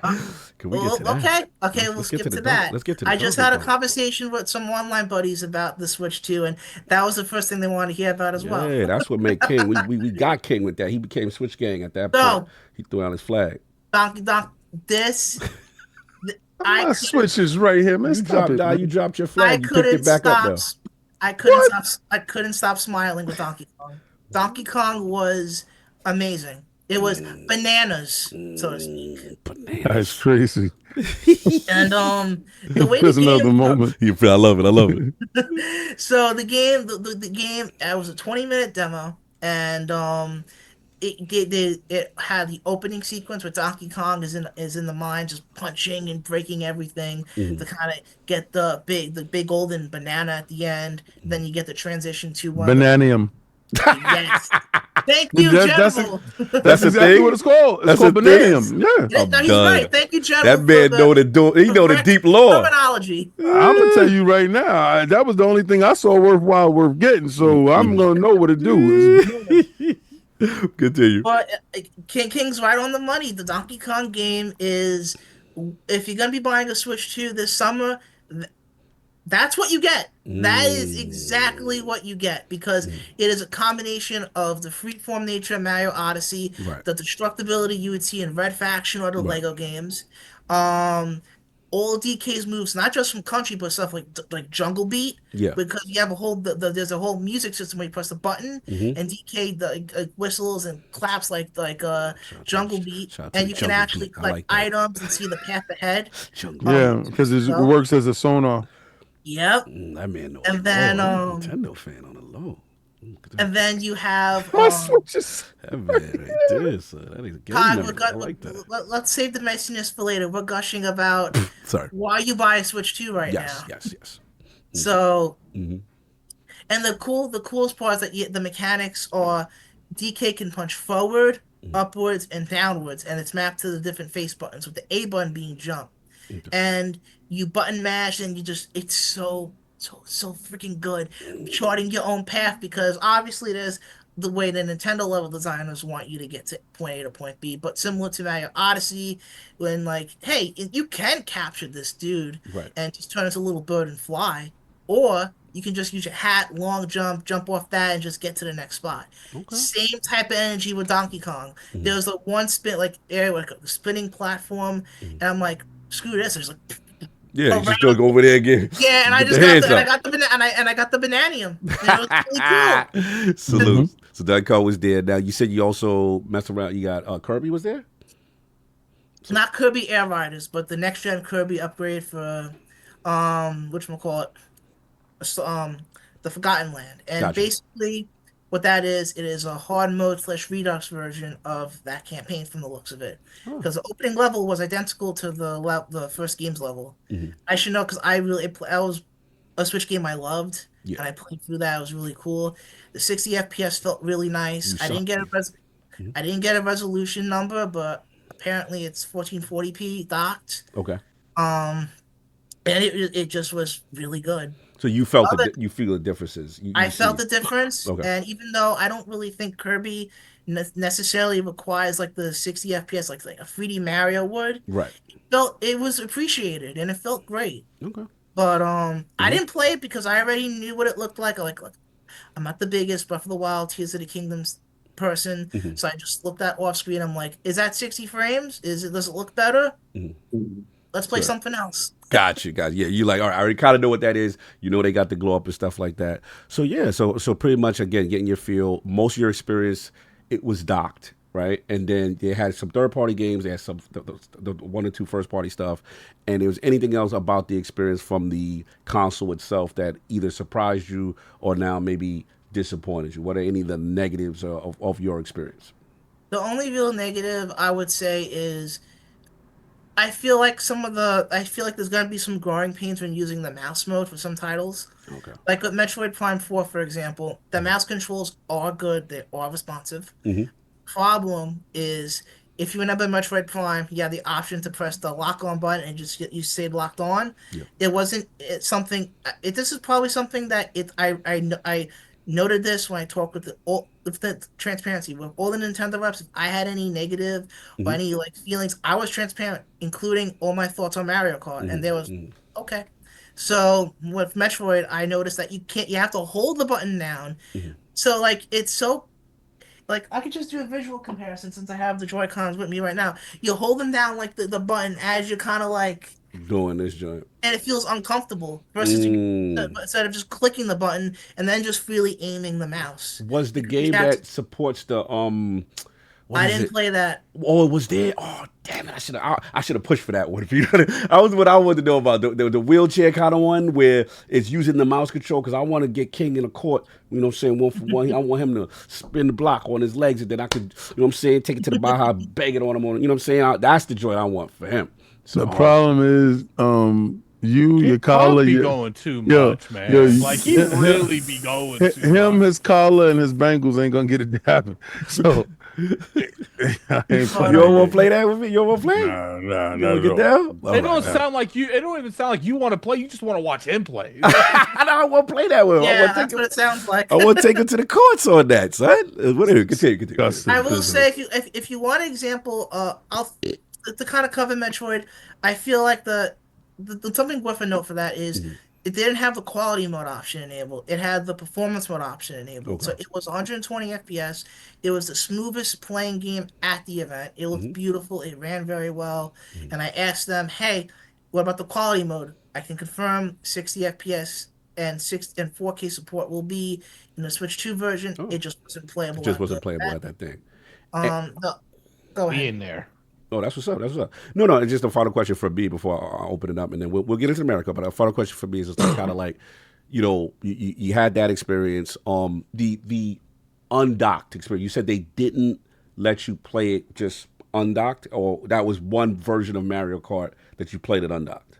The undocked experience, the only games that were completely undocked were the Mario Kart experience starting out and the Breath of the Wild, Tears of the Kingdom stations where they had the game docked and undocked, where you played 10 minutes docked and 10 minutes portably. Got it. And it's a shame because I'm assuming it's locked in because I wanted to like, how does it feel, the weight in your hand? But I'm assuming it's kind of attached to the base so you can't, or they let you rock. It was locked to the station, but it felt good. I did not have any issues when I played the Mario Kart session. And I will say before the floor is open to everybody. All right, cool. The third party stuff, the developers were there. So we got CD Projekt was in the building. Who else was in the building? I only saw CD Projekt and Super Giant Games. Nice. And I made sure to talk with both of them. Salute. And I got confirmation that Hades 2 will run at 60 frames both in Switch 1 and Switch 2. when it old releases. school. Okay, all right. Old school 60. All right. I made a point if I could ask about cross-gen stuff. I asked because there's a reality that the reality is that quite a few people aren't going to be buying this until the fall, maybe next year. So it's sort of cross-generational. Maybe at all. King, stop it. But, He said, maybe. Shut up, King. Shut up, King. But here's the question. So did they answer any question about the cross-generational support or progression? Yes. For specifically with Hades, the Supergiant, I want to ask with them and CD Projekt, how was it like porting the games, or how easy it was getting them up and running. For the indie scene with like Supergiant, they said it was very easy getting the game up and running on Switch 2. And for CD Projekt, I want to really talk to them because Cyberpunk is a very demanding game. Yes. And seeing that run seeing that run docked on Switch 2 at a stable 1080p, I believe 30 FPS, with them assuring that hey, there's a 40 FPS mode, docked and portable at launch. I want to ask, how was it getting it up and running? And they said developing on handheld PCs like the ROG Ally, and it seems like helped a lot. That they were, and the big thing for them is they're so proud to have a game releasing at launch with a console. That was something they were so proud of, and they were everything they said about the Switch port. I could feel like we put a lot into this. We're so proud. We're so happy, and I feel like that's one of the reasons. Right. One of the only major third parties to have the full game on the cartridge. Right. And keep in mind, it's a 64 gig cartridge they're using, and they confirmed it's $70. While Mario Kart is below like 20 something gigs. Yeah, that's 80. All right, we say we got 80 is the next topic. I got you. Make it make sense. We're gonna get to that. Everyone say they bought for 80. Yeah, Attic, we're gonna open it up real quick. So the poll's over. 633 votes. 42% said Sailor Moon. 21% said Baby Suit. How? 20% said the dude from Street Fighter. It's 16% said Spyro. This is nonsense. Everybody knows it should have been Spyro. But you got your Sailor Moon. Y'all good. The worst idea compared to the rest. My joint was fire. Kings is the worst. my baby suit came in second place, sir. Nonsense. But guess who came in first place with you? Hashtag collars for cock. Yeah, he got a call on his joint. Yeah. Hey, see you that day. You just get between them buns. Anyway. You watch out for them dudes grabbing your tail, spinning you into walls. You watch out, let dudes sauce you up on your chest. Last time Don't I let heard nobody put nothing on your chest. Last time I heard, two plumbers was looking for you. Last time I heard, you like a lot of colors on your chest. Sauce colors. White sauce, your red sauce. Listen, I heard they wanted to lay pipe. Pause. You the cycle, but you are the pipe. Pause. So, welcome to the ask me about my wiener. I'm just joking. Back on point. When it comes to the show. Yes. Let's get back to the Switch now. Yes. I feel like this is just the Switch. Like I see, and that's fine for me. I didn't. Look, it's just the Switch, a better Switch. Like it's just a better Switch, and that's all I ever wanted. Like give me a Switch that is stronger, built better from the previous Switch. They took all our feedback, made it better. That's all I cared about. And give me good games. That's all I cared about, point blank. I don't even know like the whole mouse thing. I don't even know how much I'll realistically use that. We'll see. Sorry to interject, Attic. I forgot one game that was playable there was Civilization, but I didn't decide to play that. That's cool. Your time was limited. You had to make business decisions. You know what I'm saying? But was they using anybody using like a mouse control with it? The setup was with the mouse. Ooh, going for the PC market. Okay, gang. Okay, Switch gang. Fix your face, gang. Fix your face. So they going for the Steam market, overpriced. Here's the thing, though. Like, look, the handheld market is definitely growing and evolving. Yeah. But even when you like add all the other handhelds and you combine them into one figure, it probably doesn't sell more than what the Switch sells from every year. Like the Switch probably outsells all those other things in 1 year. Big facts. Than it makes in 1 year. So it's just like, look, that's that thing. What you got there, Forte? Forte got that thing on him. He got that thing on him. What's that? This is What's that? That's a standstill. He got that. Nah, that's the official. Oh, you got the official. Why you putting it up like it's something special? This is a day one. Listen, this is a day one. Yours is a thought after. Use a thought after one. That ain't show up day one. What that serial number say on it? Is that an A or a K in there? Come on. Yeah, what that serial number got on it? What is it, A or K? Oh, he exposing your serial number, GameStop. He exposed that's that GameStop. Where you find it at? You're gonna have to put that at the bottom of your so we system. can Okay. Ooh, he said you not a day one dude. I'll tell you right now. On Power, you wasn't there. You wasn't blood from the beginning. Listen, I'm gonna tell you right now, and I'm gonna yell out, "Fix your face." King is nervous. He's like, he wasn't a day one. He wasn't Red Gang day one. Mine in 2008. I'm about to get mine, King. They fact check it. I gotta make sure I was down with the squad. Hold on. Yo, you know why he checking me? Because his isn't a day one. Oh no, mine says it ain't the day one because it's a Tears of the Kingdom. I got the revision. The revision when the battery got better. But I had the day one. I traded it in. No, I just need to know if that's don't be looking up online to see exactly which one you got. I'm not doing it. I'm taking a picture, bro. Listen, I'm taking a picture and putting it in. I joined official. Robert, what's yours? A or K? I'm not really sure how to check that. You guys are cooked. Just look at the serial number. If it has an A in it, it's one version. If it's got a K in it, it's the version. It's another version. I'm not cooked for nothing. I got mine. Mine ain't official. This is the K. Mine's the K. But this is the second one because I got where they got the battery life a little better or whatever. Now, but I had the first one. I traded it in for this one. Now, look at mine and tell me who the hell I am. Oh, he said that? It's XAM. That's a series. That's a version one. Oh, he got you official. Yo, Forte. All right. Forte. Being the original in the group, I think I need all y'all to fall back.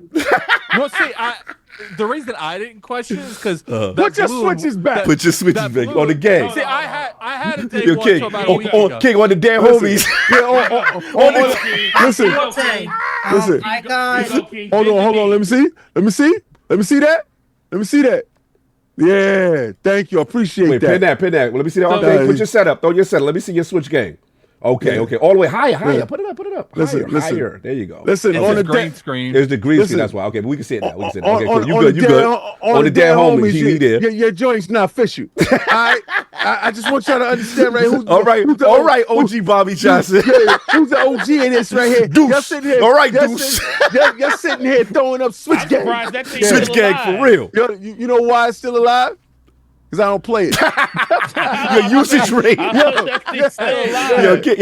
Forte, he not active like that. Nah, I'm not. He not an active gang member like that. Here's my switch game. Yo, you stupid.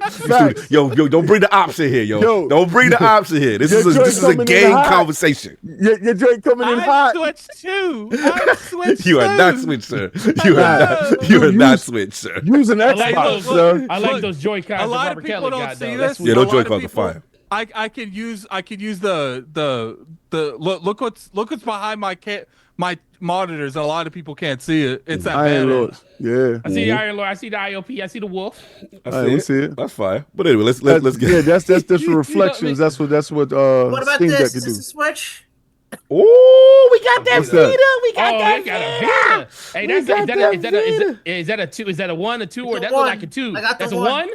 The 1000. That's what's go. That's what's You want to test me on that too? So, Addict. No, you guys, everyone, let's get back on topic. Let's get back out of Listen, check it out. I'm so ill. I got 3 of them. Right? Okay. I got 2. That's the one that you can hook up to the 3G, and I got the original. And now I got a PlayStation Go, a PlayStation portable Go. Yes, sir. I blame you. Thank you for your flex. Thank you for your flex. No, but do you have a PlayStation? Do you have the PlayStation TV though? The original PlayStation. Nah, the 28. Let's get on I ain't got that. I ain't You got know that. we off topic. Well, RK saying get off topic, get on back on topic. You know why I don't got that? Because I still got a Vega upstairs. They got the PlayStation. Okay, that's cool. That's all right, cool. that's You cool. guys can, Thank you, Life of the Rich and Famous gang members. Yes, thank you. For Addict, what are you getting on launch? What you liking? What you not liking on launch for this thing on the Switch 2, man? Probably the only games that's gonna what you get is for the squad is the Bravery Default remake and Mario Kart. That's it. Like okay. Nothing. Here's the thing: like Bravery Default's an exclusive, but no offense, I'd rather play stuff on this or play it on my PC or like the consoles that actually can play that and make it look good. So it's like if it's a third party stuff, you ain't most likely like because if I'm gonna play something on the move, it's gonna be with this. Yeah. Or maybe a ROG Ally in the future. Yeah. It's not going to be with the Switch 2. Right. If there's a better place to play it, it's going to be played there. Mainly that Switch is going to be used for exclusives. Or like maybe a game will like get like massive sell on the Switch 2. So like say, it's $10, but I got to pay for like 30 or 40 on here. Then maybe I'll do that. But in terms of like AAA stuff, and that's only really for indies. Yeah. AAA stuff will be played on the big on either Steam or Xbox. I don't even have a PlayStation in my house right now, so it won't be played there. But it will be played for Steam. So Bravery, or my Xbox. you doing the Mario Kart? You doing the Donkey Kong? What you doing? You doing that? I don't. Donkey Kong didn't get me yet. I don't know. Like I prefer like get you. I prefer Donkey Kong as a 2D platformer. So I'll have to see more from that. It does have those aspects to the game. It is in the game. That wasn't it playable in the demo that they gave me access to. How convenient! It wasn't playable. Notice how I know a lot about that game. They show parts of it during the stream though, where you can see the 2D side of it. Yeah, so it comes down to me. It's just like I'm not against the Donkey Kong thing. I think I would be more excited to play like Metroid than I would be that. I want to see the Pokemon game. I'm excited for that. They're probably going to have something in terms of something this holiday, maybe a Mario game or something like that. What? I'm looking at the super chat.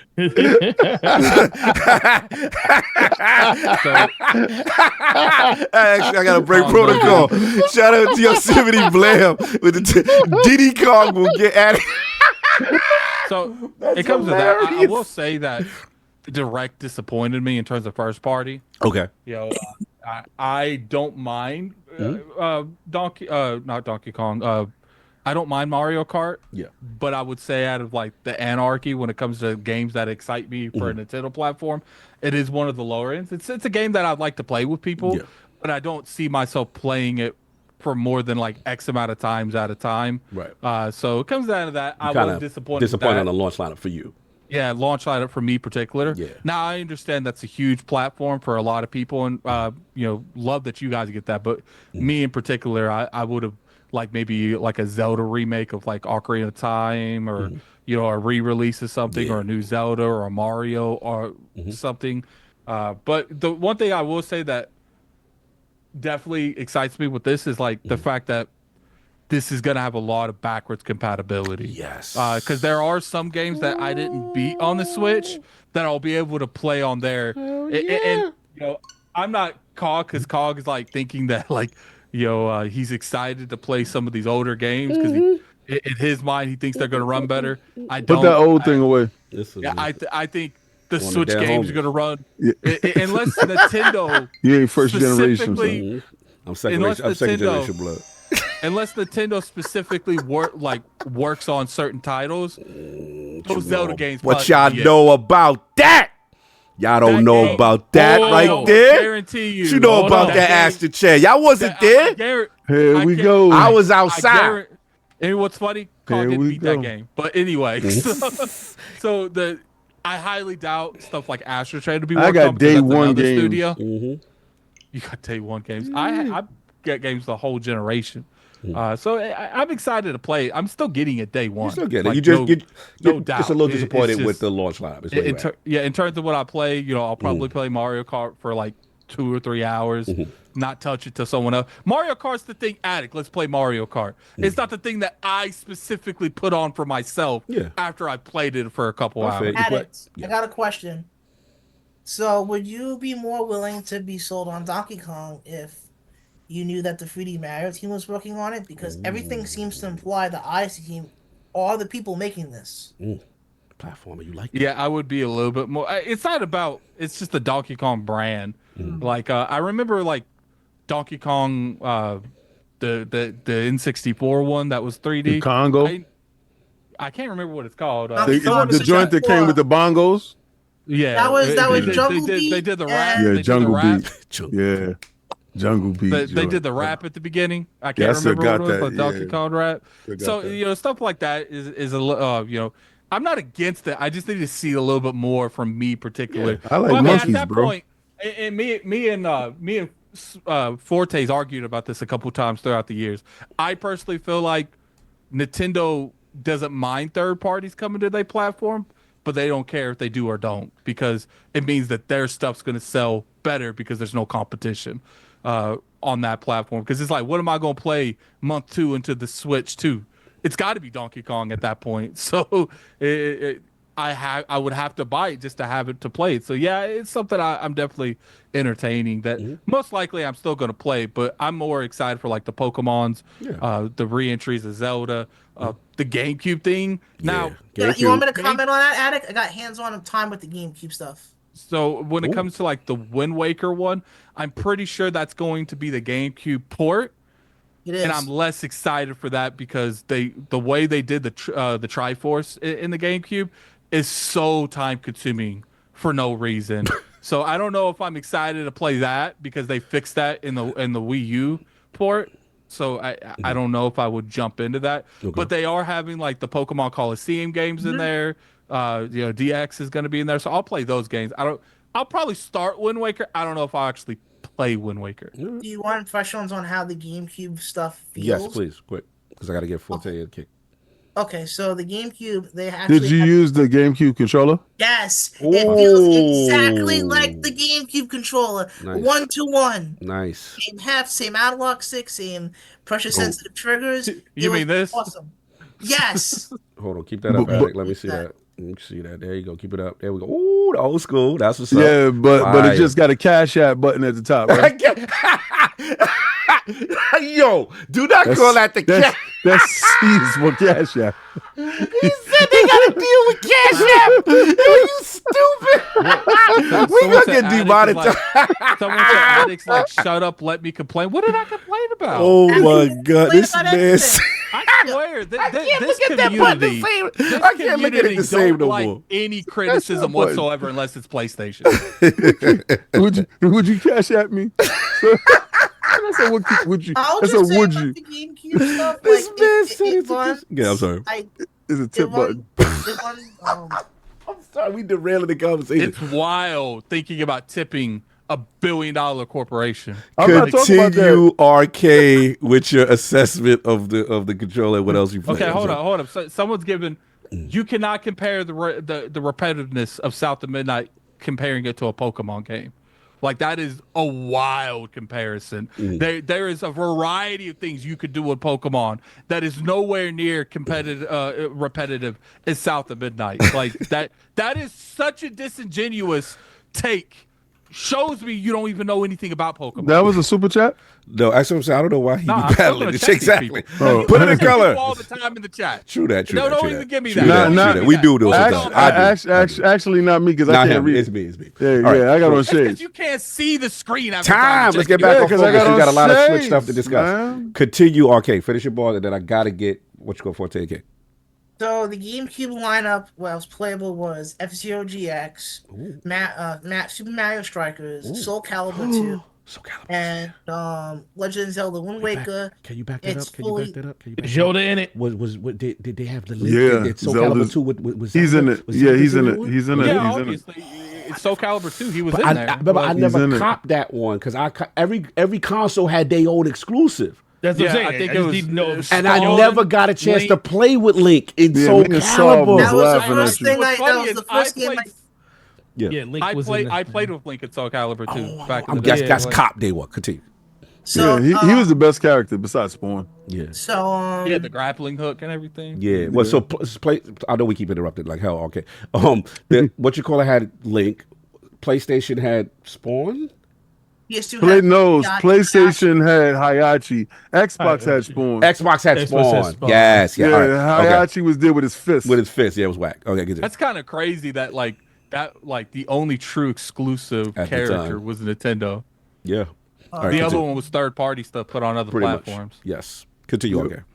But the lineup, like I said, was Soul Calibur 2, F-Zero GX, Zelda, Wind Waker, and Super Mario Strikers, and all those 4 games will be playable after Switch 2 launch, with more to follow, like Addict suggested, like the GameCube Pokemons, Sunshine, etc. And if the game supported widescreen on the GameCube, it natively supports widescreen on Switch 2. So F-Zero GX, Soul Calibur 2, and Mario Strikers all had widescreen, while Wind Waker just was, the 4:3. Yeah. And can you force it to go widescreen, or it just won't be native? It just looks stretched out. I didn't ask that question, but I looked at the options menu, that wasn't present. But they had the CRT filter. You can remap the controls, and the games ran like how they did on the GameCube, just with a higher resolution. So that's what's up. And the best part is that I was assuming that there would be like a bit of a buffer or low time between games, because these are bigger than N64 games. Right. It was finger snap. So they got like something like quick resume? Yes. And you have save states just like N64 Let's go. That's what's up. That's dope. We get it's King, because you've been chirping a little bit. We can say for last. Let's get King. Wait, yeah, man. The release, obviously, I know your topic also was battery life, in reference to that. But just now that the system, what you saw and in the hands-on, what are you excited? What are you not excited about? And obviously the battery life, I know you want to talk about. Okay, well, I see a lot of things that they're doing differently now, and I know that Miyamoto is kind of taking a back seat to this with the 3 like the heads that were there.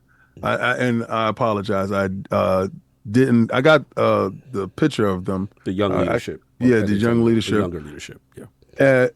So going forward, I think the philosophy in the building has changed. I'm going to push back on Addict's thought that Nintendo doesn't want third party. Or doesn't care about third party on their machine. I think actually this leadership actually does. And seeing Elden Ring there eloquates that part, seeing that Blood game. The exclusive from software. From software. That's a big Dust get. Blood. Yeah, Dust Blood. That's a big get, because normally that would be something that PlayStation would pull. Yeah. And the fact that PlayStation has a large stake in Kadokawa, and going forward, they knew that game was for Switch 2. So I think that seeing Cyberpunk there, and then seeing the devs there, because you got a chance to watch the Direct, you got a chance to watch the Treehouse both days back to back, going into the games that you wanted to know more about. So they went in depth on the Mario Kart. They went in depth on the Donkey Kong. That's probably the only true game that I care about. Everything else there, I really don't care about. I'm gonna have Mario Kart by default, because I'm gonna pick up the real combo price version. Yeah, the $500 price version. Because it really makes no sense to get a butt naked Switch. Who wants a butt naked Switch? All right. But real quick, before I forget, I gotta ask. Okay, was the game that's supposed to debut the features of the system that they making you pay for? Was that there? I purposely didn't play that because I'm like, you know what? That and the wheelchair basketball game. I'm sorry, that's not the name. Yeah, whatever. Dragon Drive, yeah, or something like that. There is zero chance you get me to buy that. We're gonna play together. You're gonna put the 2 mouse on your legs, rub your legs, and we're gonna. I'm good on all that. Wow. But both games I felt should have been pack-ins, similar to what they did with. Carl's gonna get himself canceled, man. I'm telling you what the game I think it's more like ARMS. Because remember, ARMS was showing off the movement controller. For the record, Steven Titello said you could put the mouse Joy-Cons, because he said on a flat surface it was uncomfortable. He said for the record you could put it on your legs and it played better. You rubbed it on your leg. He was doing the game. So I'm reading his article. That's what that man said. I ain't getting canceled. That was a save he's just trying to do. I'll send you the link if you don't believe me. He had that quote ready for you guys. Here's the thing when it comes to the third party. He wants you to rub those Joy-Cons. The Switch was mad about third party at the beginning too. The Witcher, all types of games came out there at first. But I don't think that was at launch. Witcher wasn't. Witcher like wasn't launch. Yeah, we're talking about the Direct. Like the Direct was a third-party Direct, which sprinkled with Nintendo stuff there. Yes. I go to Do you guys Nintendo remember Directs. what the launch titles for the Switch was? Yeah, we got a kind of idea. We got kind of Yeah, I have the ARMS. press release right now. Yeah, I got all the No, I'm games right talking there. about the original Switch. Oh, the original. Oh, Yeah, I got all the games right there that came out that day. But anyway, it's just I think the tone in the building has changed. Okay. They're going to high resolution graphics. Yep. They're going to back compat. They're going to online. They're using your cell phone. They're using more connectivity to engage with the populace in a way that they never have before, with a reliability on technology opposed to innovation. And I think, I kind of disagree because I feel like Mario Kart looks great, but it's not like a drastic improvement from Mario Kart 8 either. Like it looks like the natural progression. I just think Switch 2, in terms of graphics, is just the natural progression from Switch 1. Technology's improved, so things are going to look better. I don't think they're aiming for that. They're like, this is what we need to make the type of games that we make. This is what we get. If the other third-party people don't want to get with this and have other people that specialize in making games on this hardware, that's on you. That's not on us. I disagree, though. I think I'm totally disagree. Yeah, totally disagree. Let me tell you why. Because you going into this would have never thought there would be 4K anything at all. All right. No, I'm talking honestly. You'd have went into this Direct and you would have never in a million years going into it bet anything saying that it would be 4K anything.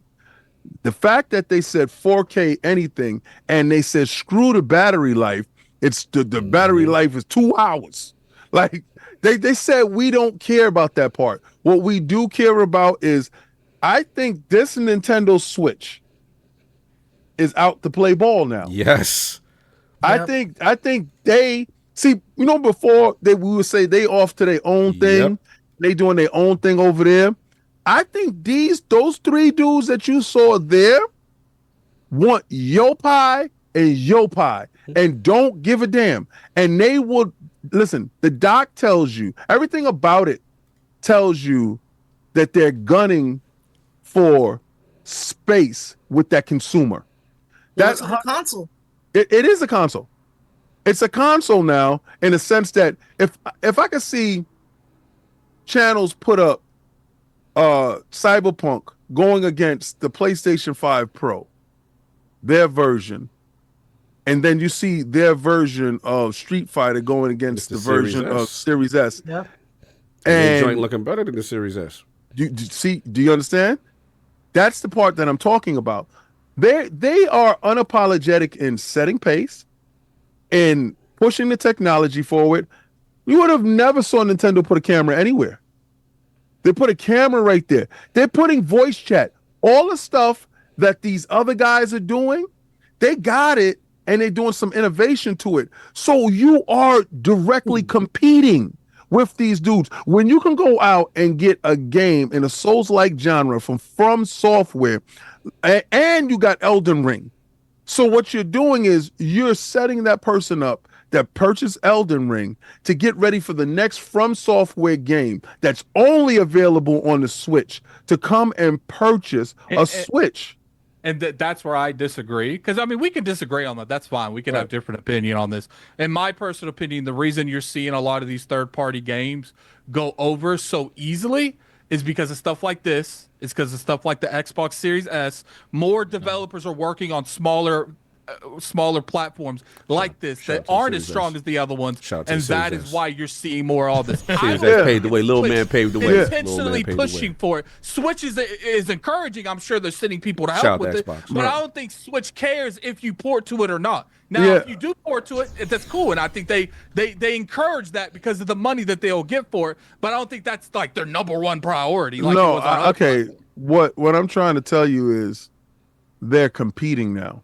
When before they weren't competing. Yeah, they kind of care a little bit now. All right, yeah. They are actually aggressively pricing everything from from the games themselves to the console themselves to the peripherals. Everything has been aggressively priced. They are aggressively taking a stance from you've never seen them. I don't know. I think that's greed. I don't think that's trying to compete. That's greed. Okay, well, what is greed? Competition.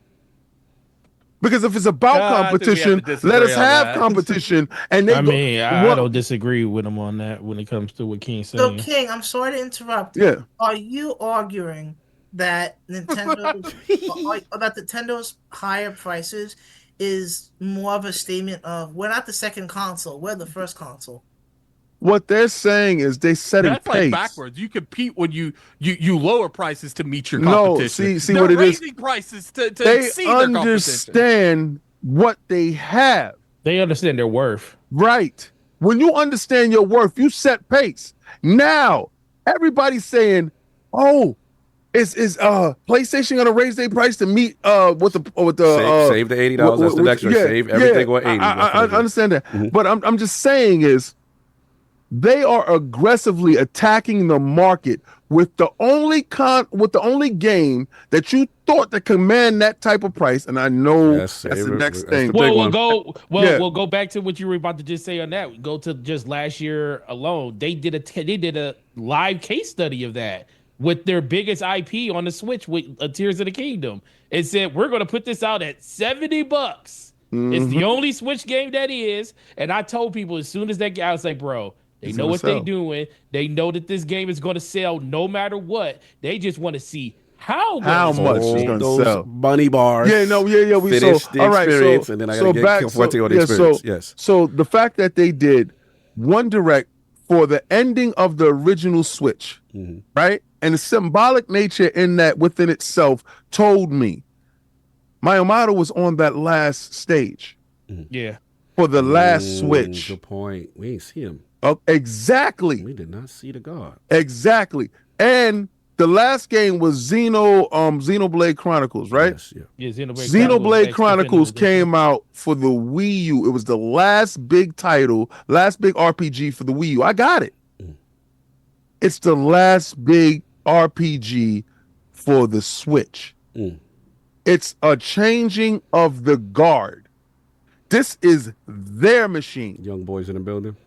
And everything about that Switch is telling you, like, I didn't know that they will have 1080p, 120 frames per second. I did not know they will have VRR on their on their display. And DLSS. I did not.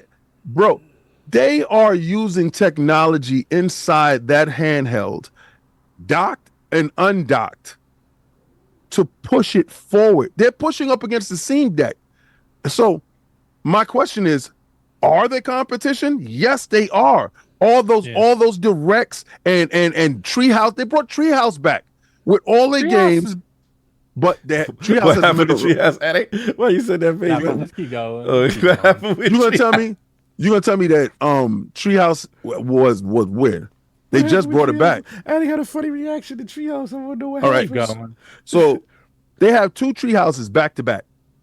Following the direct, I think, honestly, by the end of next year, if they're not number one, they're going to be pushing for that number one spot. And think about it this way. They entered this generation late.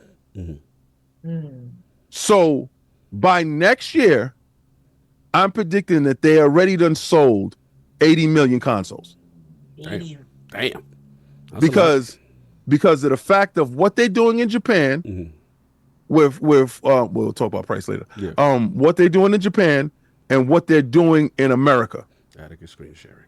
Nintendo Treehouse 1 year ago for Tears of the Kingdom. What are you talking about? That's not Treehouse. Okay, so what date was that? You said 1 year ago, last right? year. So apparently Treehouse has been going on, I guess. What date? Because it said 2023. Okay, your point? They haven't had any bigger games to show. Oh, he tried to say there hasn't been a Treehouse in a minute, is what you They said. show Treehouses when it's relevant to the conversation that they're going on. Last was Tears of the Kingdom, and now is this one. Mm-hmm. All right, whatever. Anyway, there's not that was just ridiculous. Both of y'all wild with this, but yeah. So finish. You got your joke. Yeah, well, anyway, also the Switch fact is starting the generation, just to let you know. Yeah, facts. So, just saying, Switch 2 is technically next generation. So the chat saying they do treat Treehouses for big Gen games. 10. Yeah, Switch so starts Gen 10. Okay. So again, they haven't had Treehouse in a while. So they did 2 of them back to back. They did do them back to back. Right? Back to back. Right? Back to back. 2 days in a row. They did them. Anyway. Yes. I think they out here looking for food, and I think PlayStation and Xbox better watch their damn step, because Nintendo, if they held the big guns in the background, bro. They threw out Donkey Kong, Mario Kart. They got stuff. Lucian said there was a Treehouse a couple days ago before the Switch 2 came out. They said King is crashing out on Treehouse. They said Unk is crashing out. This is hilarious. I'm sorry. All right, look, we got to get Forte. Yeah, let's go. His boy, he been patient, and then we're gonna spin the block back on the price, what everybody want to talk about. So look, Twitch Direct features, console, what you looking at, how you feeling, are you copping, what would you be copping, anything you didn't like, and no price stuff to share. No price stuff. No price stuff to share. What can we talk about, Yoshi? Can we talk about it all? Okay, we'll talk about it all.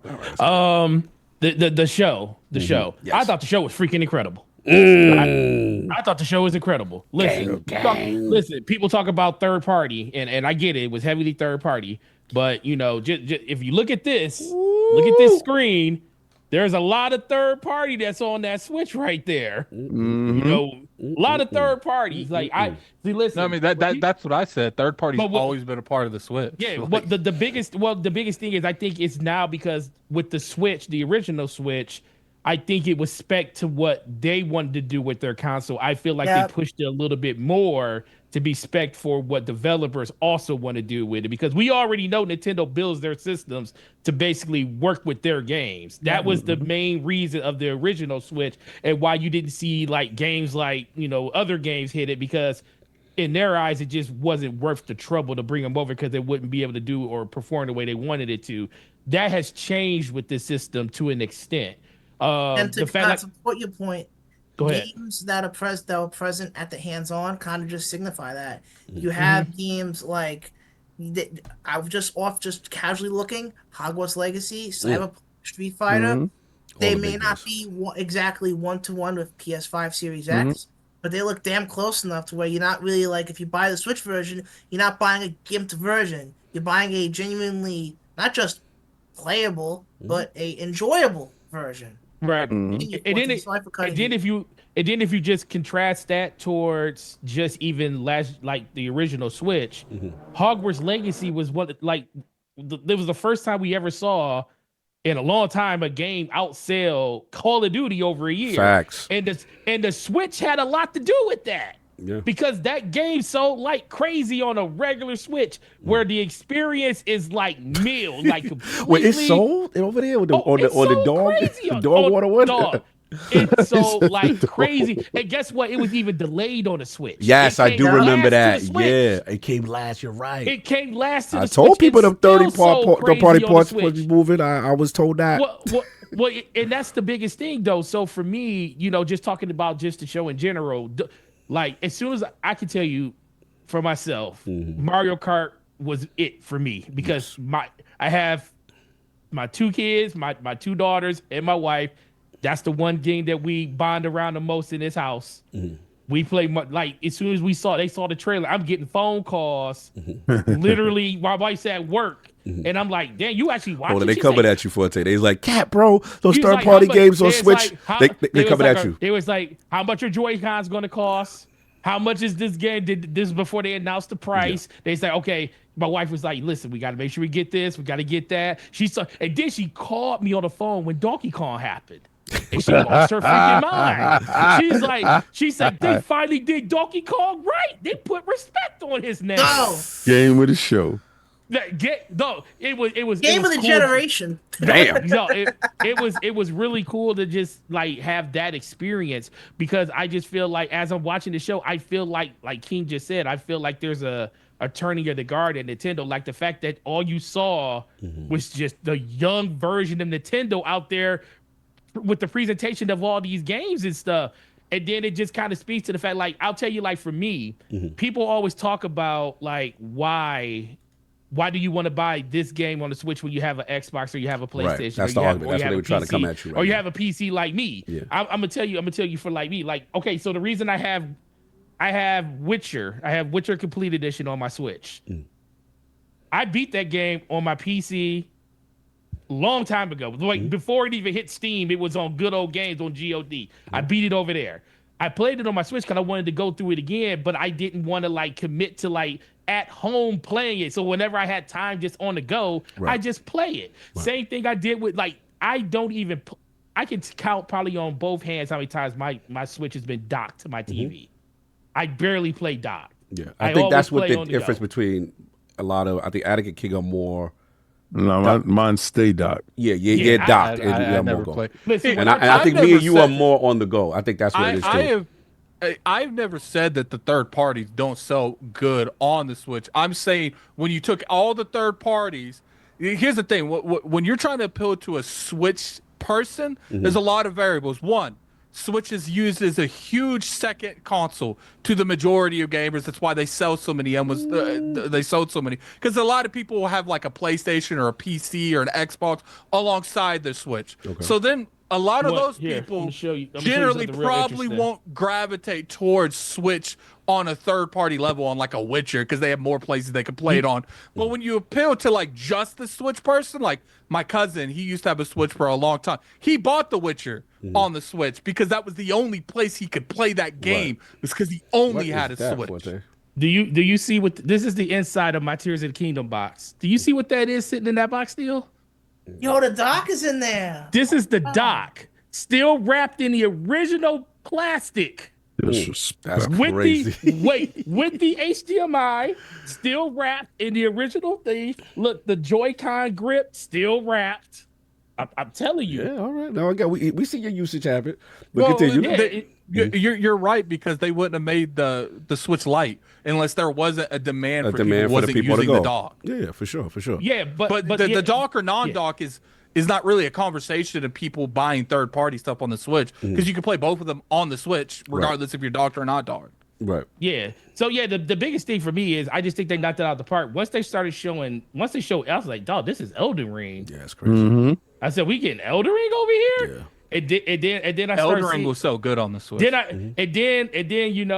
Cyberpunk, even though, shout out to the $1 billion company having streaming issues.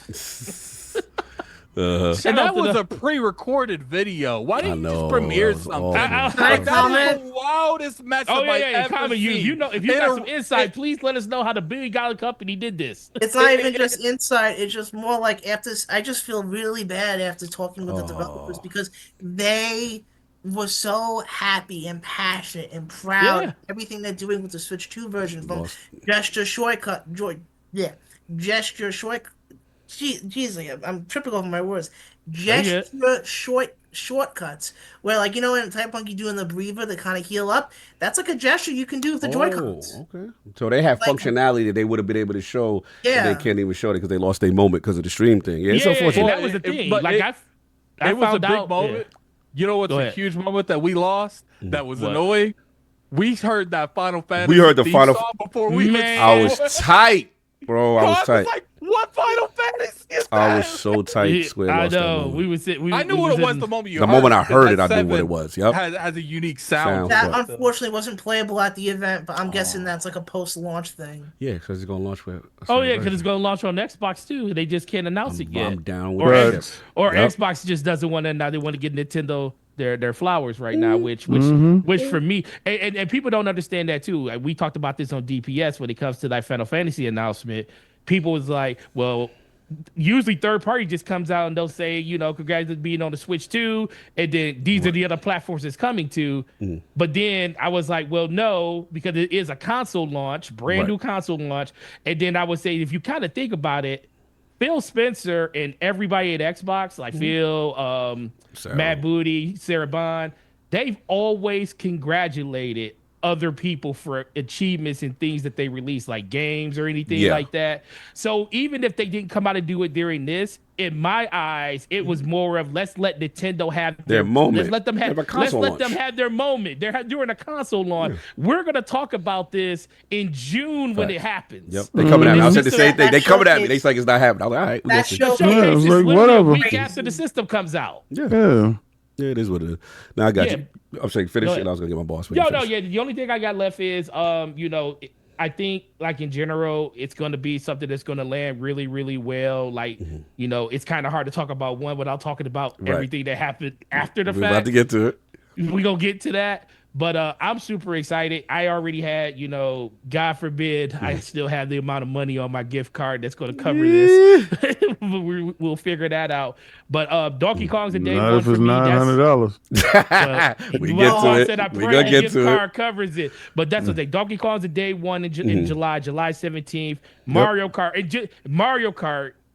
That's a day one no matter what. Well, first of all, I'm buying it with the system. You're getting the $500 real version. I'm getting the real version. It comes with the game that you can save $40 at least on it. Puyo Puyo Tetris, love Puyo Puyo. That's a day one. Cyberpunk's going to be a day one because I definitely want to just do that game on the go and stuff. Pause. Yeah.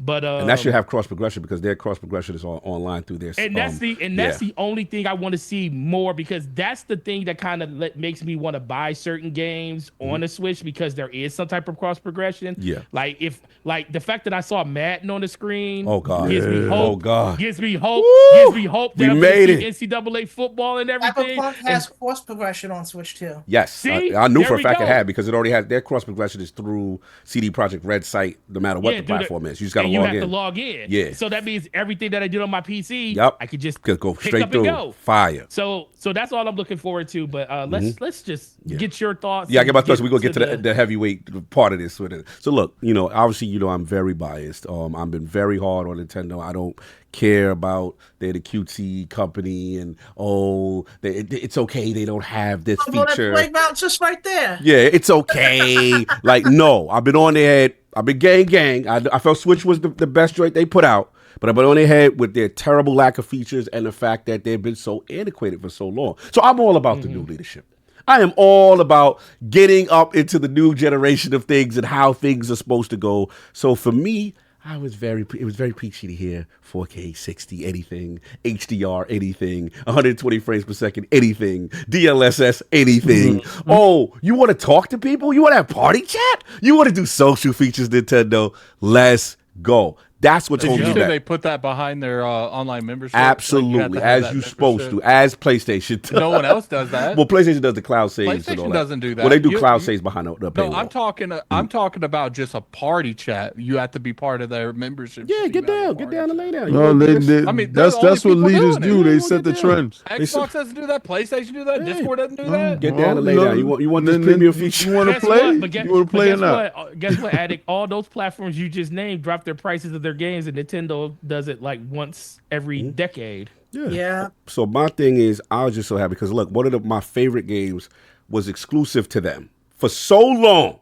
Marvel Alliance 3 was my joint, and it killed me that me and 108 Drag could not talk to each other in this game. And I was like, nah, son, we ain't doing it. So for me, this is a new lease on life on all the old titles that I just refuse to play over there because I'm like, it is just it's gonna run at a stable 30 frames now. Hey, let's get I the guess first come to the party stuff. Like, I'm so in tune to Discord now. Like, I think it's a little too late for me on that one. I feel for you. I know you're a Discord guy. For me, like I said, I am here. This is what I'm not making no more excuses. Cause it's the minority in this. No, I'm not. You know how many people was popping bottles for this? You the one. See, people. You think that people play like you, and I'm the reason why Nintendo won. People still gonna I'm use the reason why Nintendo Switch won. They're coming for my demographic. And when you come in my chat room's a lot. The cameras is on. So this is a game changer. And I'm telling y'all right now, when we get to the Mario Kart, it's gonna hit different. See, y'all making fun, but it's gonna hit different when it's 24 people playing a Mario Kart game and everyone's talking to each other. Yes. They're just experiencing this for the first time. They are going to pop off by just having this. They've been playing in a little silo bubble with cardboard for years. It is time. You think Call of Duty's been lobby doing is toxic? No. The Switch Mario Kart lobby been using No, bro. Here's the thing. The average family is using what's in the box. A lot of them not PC savvy to be like, we're going to connect it and do Discord. They are playing what they got in the box. And the same thing with third party. You're acting like no one cares about it. There are people who are just Switch only guys. So these are new titles and I to know them and they all use Discord. That's your limited people that you talk to. You're using that cross section of game. You know why I know it's wrong? It's the same. It's like the same people that says it's the same people that say, "Yo, Switch." I mean, what you call it? Sea of Thieves. No one's gonna play. That's old games. As soon as it went on their platform, what happened? That's the difference. People are locked into their ecosystem. You assume everybody's like you. There are people who do not play on PlayStation. They do not play on Xbox. All they play on is Switch. So to them, it is going to be amazing. They don't live in a bubble. That's what I'm trying to tell you. This is going to pop. It is a reason why Nintendo is doing this. This young generation they know what they're doing. They're trying to compete. I'm telling you. Yes, I'm crashing out for Party Chat. Playing Fortnite and they're using Discord. Well, I will. I think you're completely underselling Discord on every. And I think I'm not saying Discord is not some popular thing that people are using, but you are underselling that all Nintendo fans is using Discord. They don't even. They just got YouTube. They only got one app on Switch. The bulk of people are still going to use Discord. No, you don't know that. We to the data, you don't know that. Wait. I will say this though. Fortnite was the catalyst probably for this because on the Switch, because they implemented their own voice chat in Fortnite on Switch. Yeah. Like they were because no game had you had to go through the convoluted way of going through your phone and everything. Nobody wanted to do that. It was news everywhere. Outlets picked up on it. And then it got so bad to the point where Epic literally went in and made a voice chat for Fortnite only for the Switch. Yeah, they had to accommodate that. And I totally get that. So with that being one of the biggest games on that platform, I guarantee you Nintendo sees the data on that and was like, yeah, it's about that time. We have to. Yeah, they got to do their own thing. So look, at the end of the day, look, I thought that was cool. I think they're in trouble with one thing, though. Look. Nintendo, I'm a former integrity operations program manager. It's gonna get wild. I think you don't know what you're about to get into. Lord Gene gave me context to that one. With that camera. Uno. I'm as an Xbox 360 camera veteran. We back, baby. I don't think you're ready for After Dark. I don't think you're ready for After Dark. You better have a strong parental system. There will be things and objects that will appear on cameras that people and kids will not be ready for. So I'm just saying, if you need help in the integrity space with your camera, I'm just saying. Joysticks. I'm just saying, Donald Taco, parental controls better be on deck. There's going to be Nintendongs. There's going to be a lot. People going to be playing their own Nintendo games in that ecosystem. Well, you did see how fast they shut down the Smash Brother maps that they made. Yes. They had them bouncing those dildos and stuff. I get why. You can't shut down none of my private rooms. Lights out. Now, and the other beef, I got to call y'all to the carpet. What I don't like, all right, yes, y'all got party chat. Thank God, right? But what I don't like is, hey, guys, if you don't have a mic, right, you could just talk to it and the noise. I don't want to be playing with that.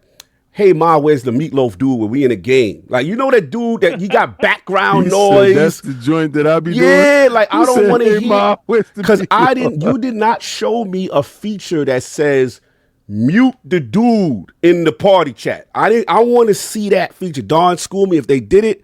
I just didn't see it. I can answer something. All right, please, if they got that, please. When I played the iToy Mario Party game, I'm just gonna call it that Yeah. because they had it used the mic for a mini game where flail your arms and shout, and I awkwardly go yay, and it actually picked up. And they talk about we've got noise cancellation, so that you know. No, Nintendo, you better have mute that dude in the joint. Like, you better have that feature. It's going to be a problem for you. I'm telling you, that's going to get annoying with Call of Duty lobbies and all that other stuff. I think you're able to mute them because the people are able to mute themselves. So they're able to mute themselves, but I want to be able to. I think you can go manually, because you know how some dudes leave their joint on. You know what I'm saying? Yeah. That's what I was going to say. I highly doubt that they would not let you mute people. I would be shocked. I want to hear heavy breathing. Yeah. Okay.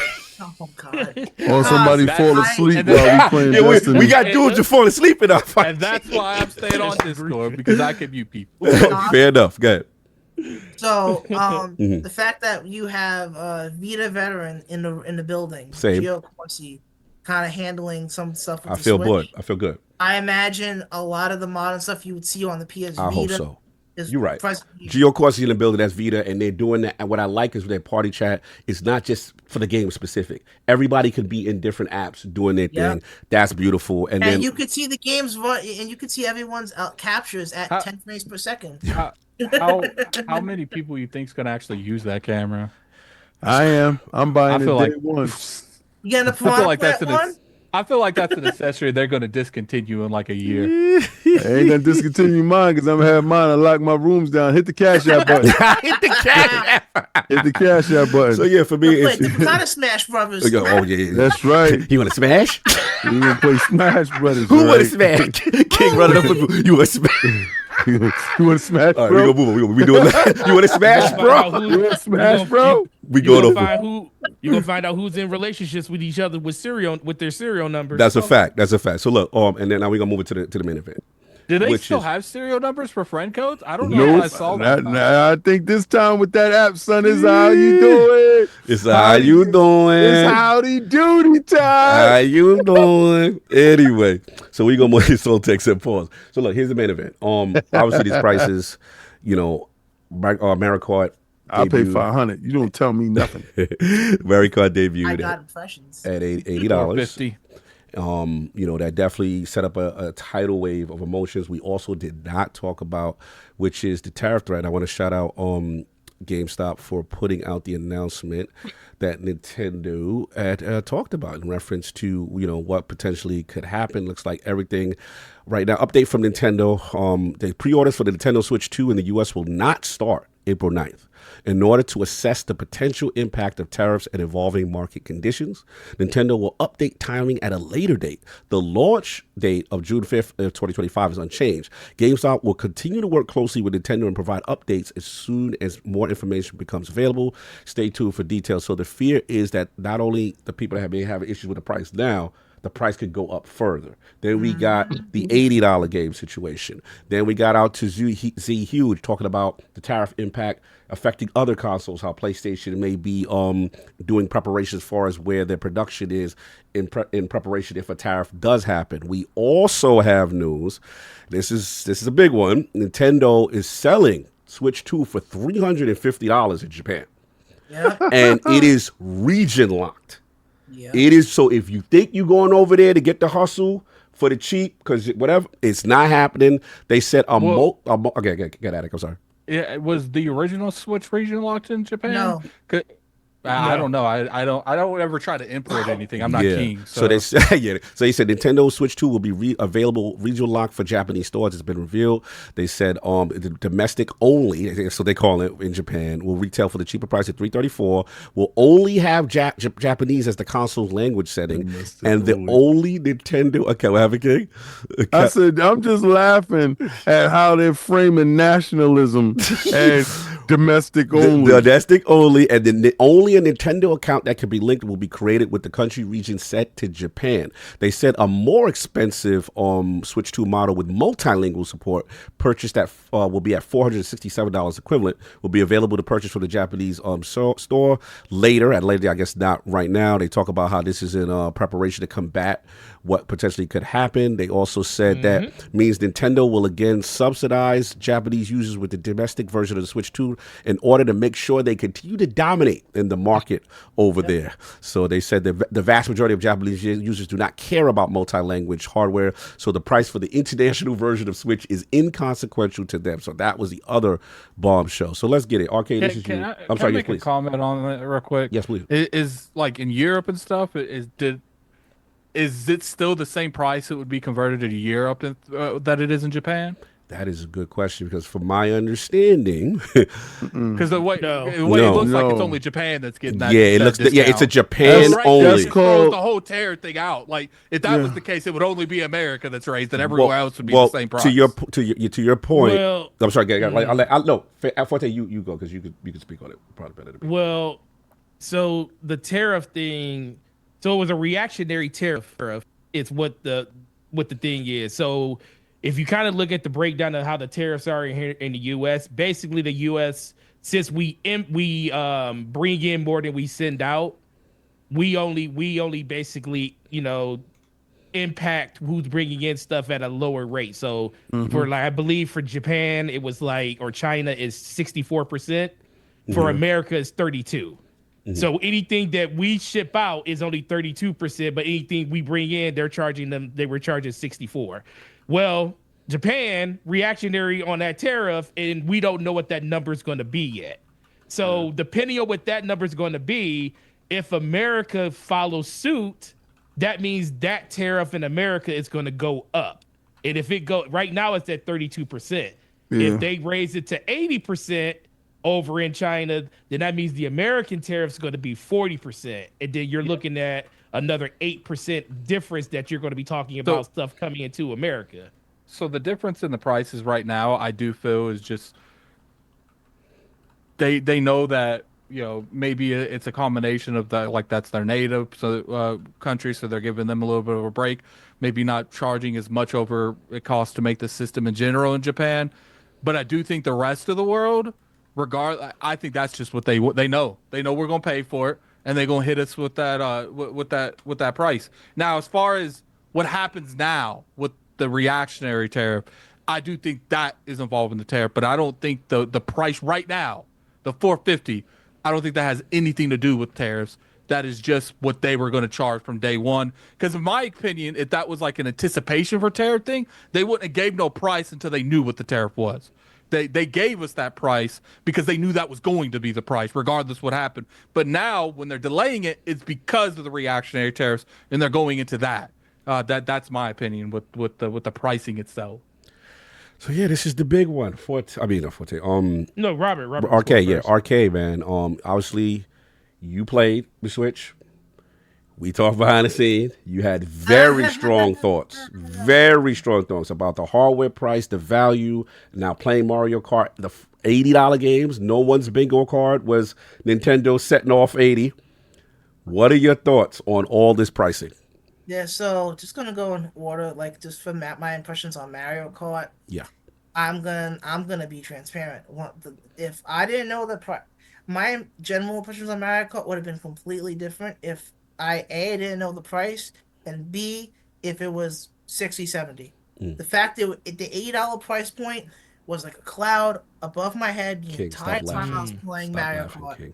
And the end result was it's more Mario Kart. And while in the past I would have been like, this is great, this is fun. I even saw dynamic track designs, returning courses from Double Dash, and being completely different now. And the Battle Royale knockout mode was kind of fun. I had fun with that.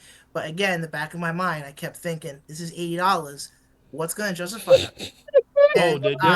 You're not screaming $80 energy right now. It's interesting, but go ahead. And I think the thing that's going to tip me over the line and be like, you know what, this is fine. It's gonna be what that free roam mode is gonna be, because I played my fair open world arcade races like Burnout Paradise, Need for Speed Most Wanted, Forza Horizon obviously is the big comparison point. Yes, because it's basically Mario Kart Horizon.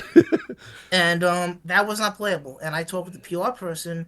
After the knockout mode, the way that works is you fall in a certain bracket, you go below, like say you're in you're 20th place and you're supposed to be 18th or higher, you're out.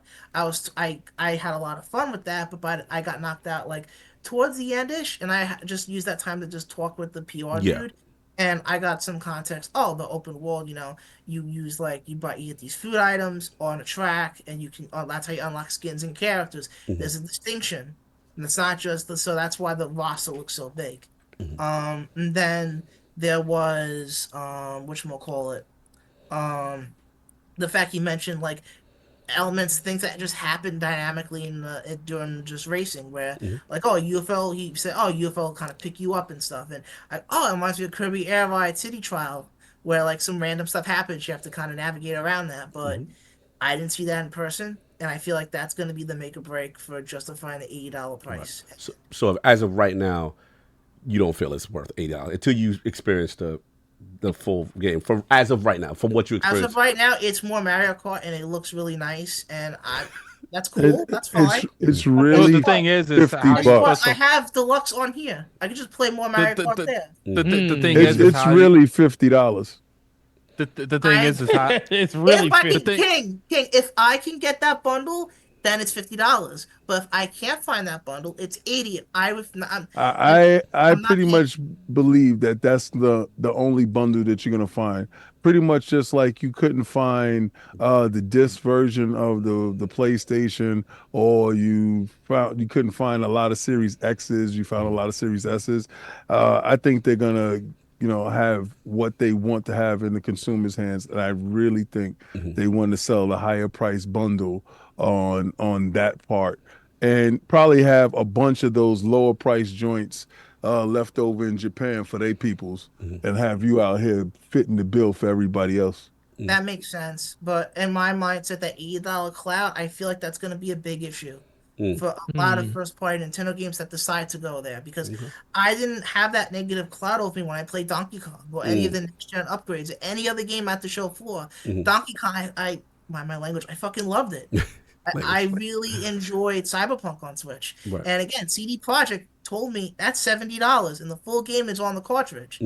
They're eating the cost. But Nintendo's not eating the cost. And Nintendo ain't playing with nobody, son. And that $80 cloud, if Mario Kart, like King said, it's a bundle. You can get the bundle. If you can get the bundle, it's not really a problem. But if you can't that's gonna be the availability. That's gonna be interesting. That's gonna just negatively cloud stuff. And then I'm just kind of putting the dots together. The next 3D Mario game, the next Smash Brothers. They set the precedent. Which the next Tears of the Kingdom game. Definite. The next Pokemon game. Definite.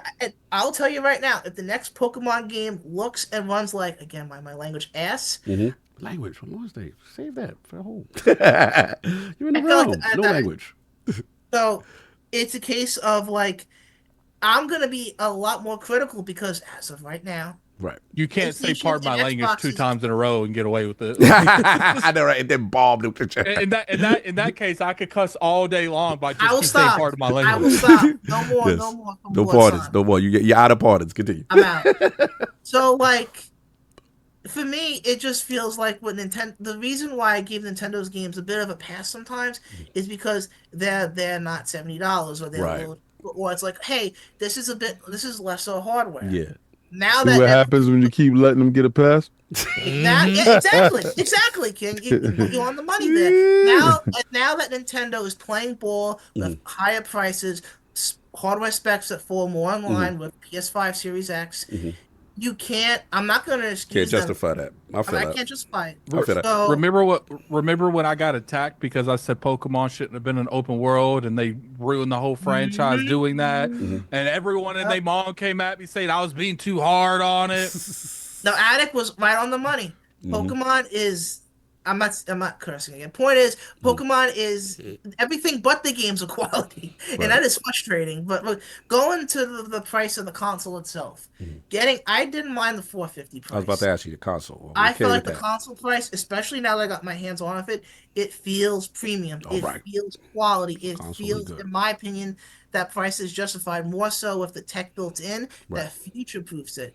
Having a VRR screen, 120 hertz support, a pretty seemingly beefy NVIDIA GPU ensures that even if games can't hit 60, they'll be in that VRR window that it runs well.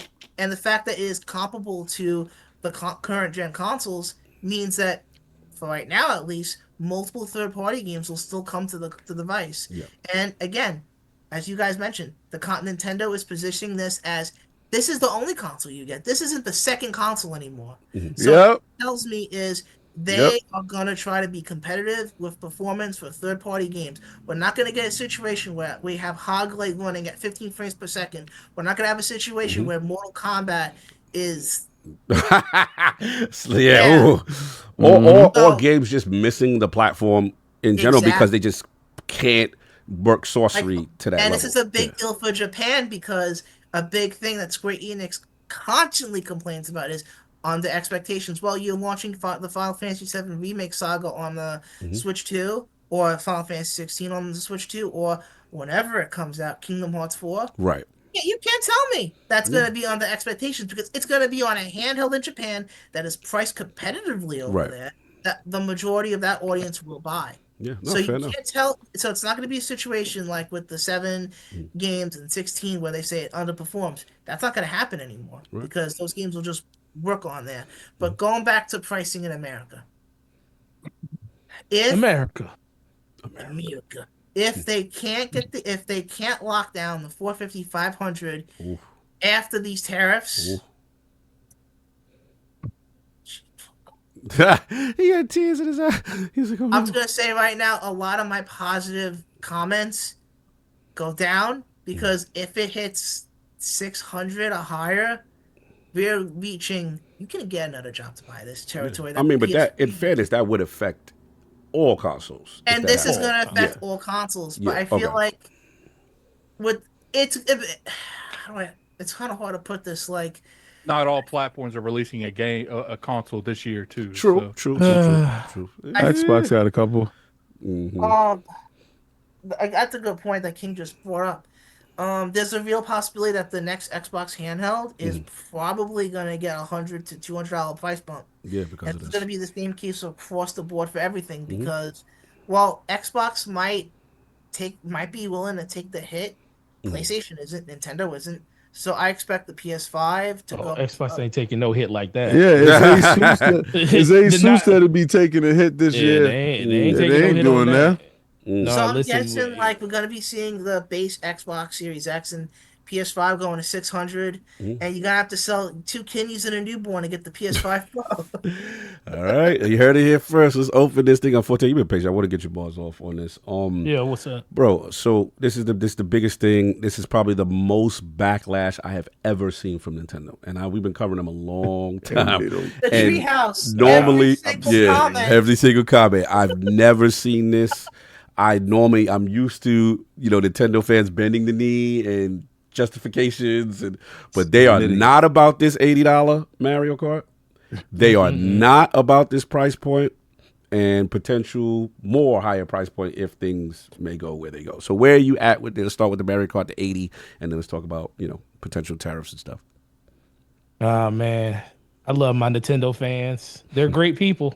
They're great people. They're great people, man. They're great. They listen. They are great people. They are. But I'm gonna speak to them firstly. Speak to the people. When it comes to price, you are the one that allows that price to maintain at the price point that it's going to be at. Wow, they gonna roll over on the stomach. Damn. Well, they may not want to roll over on the stomach, but they had a chance over the course of 8 years to change the philosophy that Nintendo has. Like, we may have not seen We may not have seen an $80 game from Nintendo. We seen a 70. Yeah. We seen 170, which was the test bed for all of this. Are you implying that Nintendo was habitually line stepping? Yeah. No. Yeah, they're definitely doing that. But on top of this, though, you know, Forte, it's wild that you make $170 game and you go straight to 80. Are y'all implying that was too aggressive by Nintendo? That once they slipped that through, it was a wrap? I think Nintendo has no problem charging $10 extra if they know that game's going to sell regardless. Yes. And guess what? And it's the thing. All games are not created equal when it comes to what's going to happen with this. But also this. Let me ask you this. So we seen $170 game. We never seen an 80 until now. Let me ask you this. Tears of the Kingdom. Breath of the Wild came out in 2017. Yeah. How much is that game right now? $70. They ain't playing no games with y'all. How much is the regular Switch version of that game? $59. You know how many times trust me, I know how many times that game's been on sale in 7.5 years? Never. Twice. Twice. Okay. Twice. Both times $29.99 for like an extended weekend for like the holidays. Yeah. That's it. That is it. So over the course of a generation, everybody basically told Nintendo that, you know what? They like it. We like the value. We like the value that our Switch game. I'm one of them because I only buy, for the most part, I only buy physical copies of Switch games because they hold value.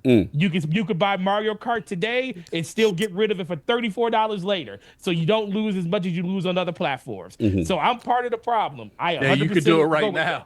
Everybody love it now. You could do it right now, but this has been. The precedent that's been set on this. You basically gave. You said the president said what? The president said, "This is it. This is it." So, but I will say this. So this is the one thing I will say about Mario Kart in particular. All right, let's go. Mario Kart in particular. $80 on your chest. $80. What's up? You notice they didn't call this Mario Kart 9. It's called Mario World. Yeah, I see what you're doing. Meaning this is at least for Switch generation. Whenever they got a Switch in the name, this is it for Mario Kart. You will never see Mario Kart 9. So this is basically their games as a service. Yes, 100%. Mario Kart. 100%. So I mean, Mario Kart 8 was pretty much that. That was two generations of the same Mario Kart. And that is it. Well, and that's where I'm going with it. Mario Kart 8, 2 years ago, when they released the family plan and they did that $80 price plan where they gave you the expansion passes for free in it. What game benefited the most? Mario Kart, because every year they added a new set of maps to that game. Yes. So what they're basically doing now is saying, like, listen, we got 2 years of data that says that Mario Kart can be the game that we want it to be and make it one time and just internally update it. Mario Kart's the game that they Mario Kart's the game that Nintendo wants it to be, not needs it to be. Yes. So you know what the funny thing too? Yeah, go ahead. Maybe I saw it wrong, and maybe you guys can correct me. But I saw on Twitter, if you want the update grades, you don't have to pay the $20. You just have to sub to their subscription service. Get it for free. Get down, lay down. Bend the damn knee. That's a hostage situation. Let me tell you this. Like upgrades. You shouldn't be paying. Hold on. We didn't even get to that. You shouldn't be paying for upgrades. But at least I'll give Nintendo something that they would do that PlayStation wouldn't do. And at least they're like, look, you don't want to pay the $10, $15, whatever it is, 20. You get in our online, you can download all of them. So at least typically it's only the 2 Zelda games. Right now, it's only the 2 Zelda games. Yeah. Well, that's the most criminal one. Because I think the Zelda games are the only ones that's officially been confirmed they're coming out on the launch. They charging people for patches.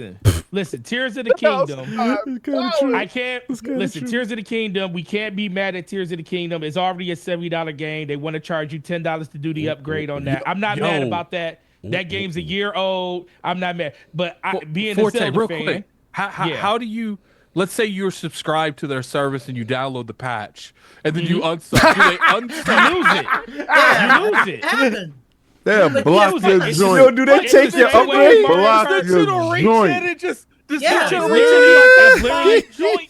No, it's literally just like it's just like Game Pass. No, think about it. How do you do you downgrade?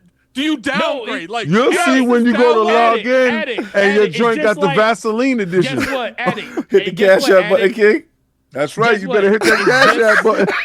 Listen, it's just like Game Pass. You got that game installed on We your got hard Data drive? Taco. Oh, you ain't got Game Pass no more? No, you can't play this game that's on your hard drive. Hold on. I think there is a difference between a game that you could download part of subscription service and a patch that's connected to a game. No, it's not a patch. It is a physical, literal download that you get for the game. It's not a patch. It's This is DRM at its finest, my guy.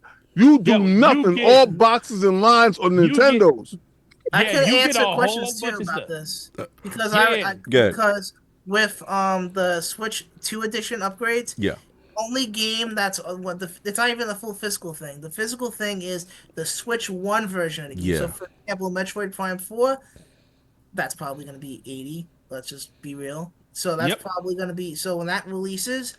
Yeah, it's gonna. I don't think they'll charge $80 for Metro Prime 4. I hope you're right. I think that's going to be a $70 game. But Metroid Prime 4, you buy the Switch 2 edition, you buy the cartridge. The cartridge is the Switch 1 version. It's going to come with a little voucher code inside the box. Right. You redeem, and that's the Switch 2 upgrade. Right. And I feel like the way it's going to work is specifically for the Tears of the Kingdom, but for the Wild upgrade with NSO. Is very similar to PS Plus games, the Game Pass games. If it lapses, you're gonna get a question mark, or like the error thing. Because I know you get a check engine light. Exactly. You're gonna go start your Mario Kart. You gonna have a check engine light. You know, it'd be crazy. You know, I'm even taking this further, and I know this isn't realistic. Let's say you're playing the game, you're playing it as the updated version, and things fall tough, man. Things fall tough. You don't pay them their $4 a month or whatever it is, and you get on, and it's pretty much like you're playing the standard version. You have to restart the game because what you were playing was the upgraded version. You no longer have access. No, addict. This doesn't even work like that. It doesn't even work like that on Xbox and PlayStation. This is more egregious. You have to log out. Let's say on the 31st, you didn't pay on the 1st, and you playing overnight. And you in the middle of a Mario Kart racing game, you like, or whatever game you playing. You like, you turn in the corner and your graphics just downgrade. you know what I mean? Check engine light. Check engine light. Something that was funny. And the Cash App button go up. Y'all messy. Super messy on this. Said something that was funny. We will wait for factual information on this. Nah, we invented we going wild out here with this. King, non-factual. imagine you and my brother are talking mad smack to each other about I'm gonna beat you on Mario Kart World. So you guys start playing, but Zachary don't have it, so I gotta lend him Mario Kart World. And then midway through that track, Zachary's whooping you, man. You're like, you call the addict, take it back. Messy. Continue for so Robert, you said the price. Okay, going back to price. So you said the price of Cyberpunk is going to be what on there? It's going to be $70. It's on a 64 gig cartridge. And it's the Ultimate Edition of the game, right? Yes. How much was that game on Xbox and PlayStation when it came out? It was $60 originally. $60 originally. Oh yeah. So CD but that's said not really Nintendo. That's no. I'm not They're talking the ones about that. determining the price. I'm not talking about that. No, that's not even it. It comes with the Phantom Liberty expansion, though. Yeah, it comes with the Phantom Liberty for $59.99 on Xbox and PlayStation when it first came out. It's gonna be $70 on the Switch. You said and I'm not saying you, but this is why you got to. I read between the lines when they say, "Oh no, you know what? You're good. We love our players. We're gonna eat the cost of that." No, you're not. You're not eating the cost. That $10 is covering that 64 gig disc that they're putting it on. Just like and that's the other thing. I think price is going to be subjected to the fact of what game it is and what piece of cartridge is on. If Nintendo has to put it on a bigger cartridge to make it work, you're paying that. Just like every other. because every other developer is going to do it too. Like, I'm not saying that CD Projekt Red probably isn't taking some hit, because cartridges do cost more than disc, so they're probably taking some hit. But they raised it $10 for a reason. They could have easily let that boy go out the door. In defense of CD, $59.99. they do got all the DLC though, right? Like all the Donkey Kong. It's the same. It's the same thing that everybody else already has. Oh, I see. What if they have a 75 gig cartridge? Now, does the price go up to $100? Because we're in uncharted territory now. They'll make you download the other. We 15 already gigs. know how cartridges are. Yeah, Nintendo. We have precedent. We know what Nintendo did with cartridges in the past. Right. Yeah. Well, once you exceed that cartridge, they'll make you download the rest of the game through the internet. So let me ask you guys this, because I think this is really important when it comes to this tariff stuff. Yeah. Because obviously the market has a cap. The market has a cap where even Nintendo knows they'll start to get to a point where they're going to lose the general audience. You know, that kid thing. Because I do think the real answer to that question. I know what you're about to ask, but go ahead and ask. So how much do you think Nintendo knows that? Because there is a point where the Switch 2 comes out and it's dramatically impacted by a price, right? Like 6 to like 8. Because I think that sucker comes out like 6 to 8. That's dramatically hurting their bottom line. So I will. So just now, like you said, all about tariffs and stuff. Want this to feel? When it comes to that, the one thing I will say is Nintendo's not gonna eat that difference on that tariff. Consumers are gonna eat that. But that's how tariffs work. But what's ultimately gonna happen if it gets to the point where it gets that bad, to the point where you're talking about an $800 Switch 2? If you're talking something like that, at that point, I think Nintendo delays the Switch 2, and you don't see it. You don't see it. Look at a Lockhart. No, it's interesting. No, because at that point, it will be the first. I don't think Nintendo wants their first system to come out the gate to be at a price point like that. I think they're fine at 500. They may be good at the upper 500, like close to 600. That might be their cap that they're willing to go up to. But if it gets so bad to that point, I think at that point, tariffs aren't going away anytime soon. By the way, you're going to be looking at this for like the next couple of years anyway. Well, but there will probably this be whole presidency. I ain't learned about them until the last time this dude was here. Right. So ultimately, what's going to really come down to is, do they have the stomach to release product at that price point, or are they going to say, hey, let's delay this and try to come up with a compromise system on the back end by having government officials to talk to people like that to get that price to come down? Because they're not going to sell it at $800. I'm even out. Right. $700, I'm out. Are you ain't gonna be a day one?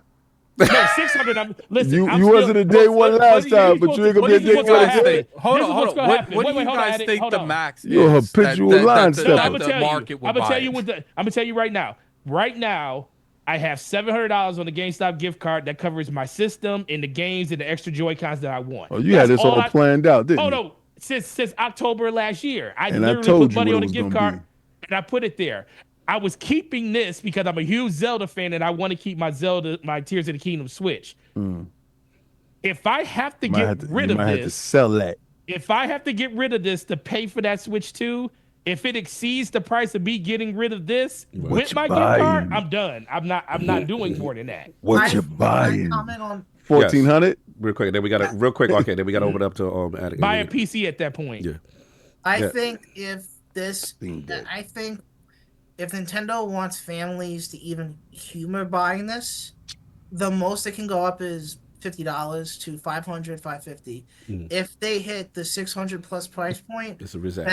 What the reality is, in this current economy, people aren't going to be spending that much money, $600 plus for a handheld. That thing gonna sell out. Period. Initially, he's got thoughts. Initially, yeah. I'm just talking as someone who lives paycheck to paycheck, someone who is doing the best he can, and I imagine a decent amount of people. Yeah, the average American. In this environment, and I feel like if people are kind of just paying their bills, they're just paying their whatever. I feel like they're gonna be looking at the Switch 2, and if it goes beyond $600, they're gonna be like, you know what? I'm just gonna lock up my regular Switch and just play the Switch One versions or whatever I can get. Think they can hold out to the FOMO though? That 2026. FOMO? And they got to switch. They got to switch for you. Yeah, exactly. I have a Switch for me right here, kid. That's right. And you know what they say? They said they don't care about your situation. Well, this is you know, they're gonna tell you it's a hobby, B, and they gonna say, listen, this just ain't for you. Over in this area, we have a Switch that fits your budget. You know what I think? You know what the funny thing is? You know what? That's fine. I'll let other members of LOGNET do Switch coverage then, and then I will just joyfully enjoy Game Pass. You know what I think is good. Welcome. You know what? I want to ask you this, General. Yes. We all know if this affects Switch, it's going to affect everything. Yes. I like how he conveniently acting like Xbox is not going to be affected by this. No. So this is the thing though. So that only goes into effect for things that are shipped, that are in the process of being shipped. The reason why Nintendo's delaying this is because that product hasn't shipped to America yet, so it will be affected by the tariffs. Right. Everything that's here now isn't. So price points in store right now are going to be. So let me ask you this, King. Yeah. Lord of Xbox. Get him. What's going to happen? What do you think the bull run on stuff that's in the States right now is going to be when that number goes up? Yeah. And they ain't trying to sell that Xbox right now. It don't matter if that shit goes up. No. Language. Stop being slanderous. This is what I think. I want King to answer this because he thinks about this type of stuff all the time, and that's why I wanted to ask him. But I think, in my opinion, this stuff, you think $600 for $700 for a Pro right now is a deal? Is not a deal? Oh, that's gonna be, you'll wish you could find one at that price if this happens. if they have to import them, right? If they have to import them, and then what do you think is gonna happen on the secondary market for the stuff that's already here? Yeah, the secondary market, you're already gonna see people go back to the scalping, situation, selling consoles for absorbent amount of prices. I honestly think if it will behoove them, once the tariffs do hit, hold off on resupply, sell everything that you have here now, go into that dramatic deficit of not having consoles at the ready. Because, all right, so let's say for at least 4 months, you don't sell consoles at the rate that you normally sell consoles. For Xbox, that doesn't matter. They're comfortable. They know about that. Exactly. They're like, we know about this. We know about that. Like, y'all got to get used to that. We've been practicing fire drills for a minute. They probably have like 3 warehouses full of them. Like, so we good. So we got consoles at the ready. So check it. I think this though. I think you'll see a lot more sales on digital games. You start seeing them aggressively pricing because Nintendo uniquely placed itself in a position of attack. The tariffs not only just attacks the pricing of the console and getting the console here, and then games, because remember, a lot of this stuff is physical because you got to get the hardware first, right? Yeah. All right, so you're going to pay a premium price for the hardware. Once the hardware is here, you can probably pay for the digital price. But the physical games that are coming in, that's going to take a bump up, right? So now you remember when y'all saw the thing that said $90 for physical games, $80 for digital games? Yep. You could probably look at $120 for physical games, $80 for digital games, right? If the tariffs take effect how they expect it to. I see, like I said, Xbox and PlayStation aggressively selling digital games. Right. Continue to sell their stock and don't restock at the price point that they're at now so that the tariffs don't affect them. The only person coming in it'll be crazy, King, Nintendo. is if the digital is the same price. Physical. The physical's going up by 40%. We're charging 110. But you know what? We know that digital media has no effect whatsoever on tariffs. Right. We raising that sucker to 110 too. You paying us paying. I think it works in Nintendo's favor to up charge the physical and to keep the digital as low as possible. Honestly, I think they should have went to $70 for digital, and that way you can push your whole ecosystem to digital while forcing the physical people to actually pay and fit the bill for actually making. It's like you want to collect, you're gonna pay. Yeah. Look, we open it up. I agree with that though. Addict, your thoughts? I don't know if I got your thoughts on this whole, the price, $80 Mario Kart. Do you think that's justified? Obviously the tariff situation. And there's another question I forgot to ask all of y'all, which is, what's that? Mario Kart has set it off, right? They have Nintendo has set it off. So GTA is next, baby. Who is next? Who now said, oh, word, 2K. Nintendo? Word? 2K. And what GTA does. Okay, 2K already jumped out the window first last time. Here's my thing. It does feel like that. I feel like these companies are all in this like room, like this room with all these executives in this circle, in this circle thing, a cabal. There's some cabal, and they're deciding who goes first. It's like Nintendo.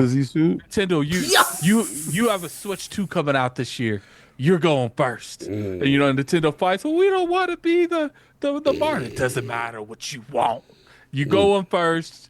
You're gonna be the person that lets us all walk through the door. You're gonna lock the door. You're gonna get arrested because you're gonna get jumped by the whole internet. But what they're not gonna see is 2K's going right after you. No one's gonna say nothing to them. What's that GTA doing though? What's that GTA? $100? What's up? Nah, I don't think we can flex. We can flex better than Mario. It's gonna be 129 cash, bro. Nah, wait, base? Base is gonna be $99.95. That is gonna be some digital deluxe joint. Gonna be 129, 150 for physical. Deluxe. Yeah. Blast off deluxe. I think dudes is gonna 100 base. I think they're gonna have a twerk button. GTA gonna be 80. Okay. And GTA's like deluxe edition gonna be 130, 140. All right. So you say the base gonna be that? All right. Yeah, I highly doubt. Oh yeah, you crazy? They see. It's no way. You generally believe that they're going to raise it by another $20 in 6 months because they're the one game that can do it. I doubt they gonna do it because they can do it. Let Addict. You are bend the knee on it? Addict. Bend the knee. Yes. Oh, you said yes. I will. Yo, listen, I'm with Addict him. versus Forte. I haven't seen this in a minute. No, let's get the terms. Let's get the terms. What's the bend? Let's get it right. Let's get it right. This Bend the Knee is the base version of GTA base 6. Version. No early access. No early access. No extras. No fillers. It's going to be $80. Nothing above $8. Who put the knee up? It's got. So you think it's? I will go your way and say it won't be over $80. Okay, and it's gonna definitely so you're standing on business. So $80 base. GTA 6, $80 base. No tax. It would be wild if Forte got the price already. Like, that's one dude. Yo, why you snitching? Why you snitching? That's one dude I won't bet nothing on price with. I mean, you messing things up for the homie. You know what though? You do realize that a year ago when everybody was like PlayStation 5 Pros was gonna be 600. I said no, that thing gonna be 7. King did you dirty? And while you were King were arguing about price. Here's the thing. You said 450. King said 5. Here's the thing. I hate no my inside man. Imagine my hand is the Thanos thing with knees. I got so many King knees on this hand. Your knees was gone. I need your knees like. Oh, you want to add him? He just 6 Infinity Stone. Put it on here, and I want the Infinity Stone to snap on my finger, man. I want it to snap on my finger, and if I gotta potentially lose my knees.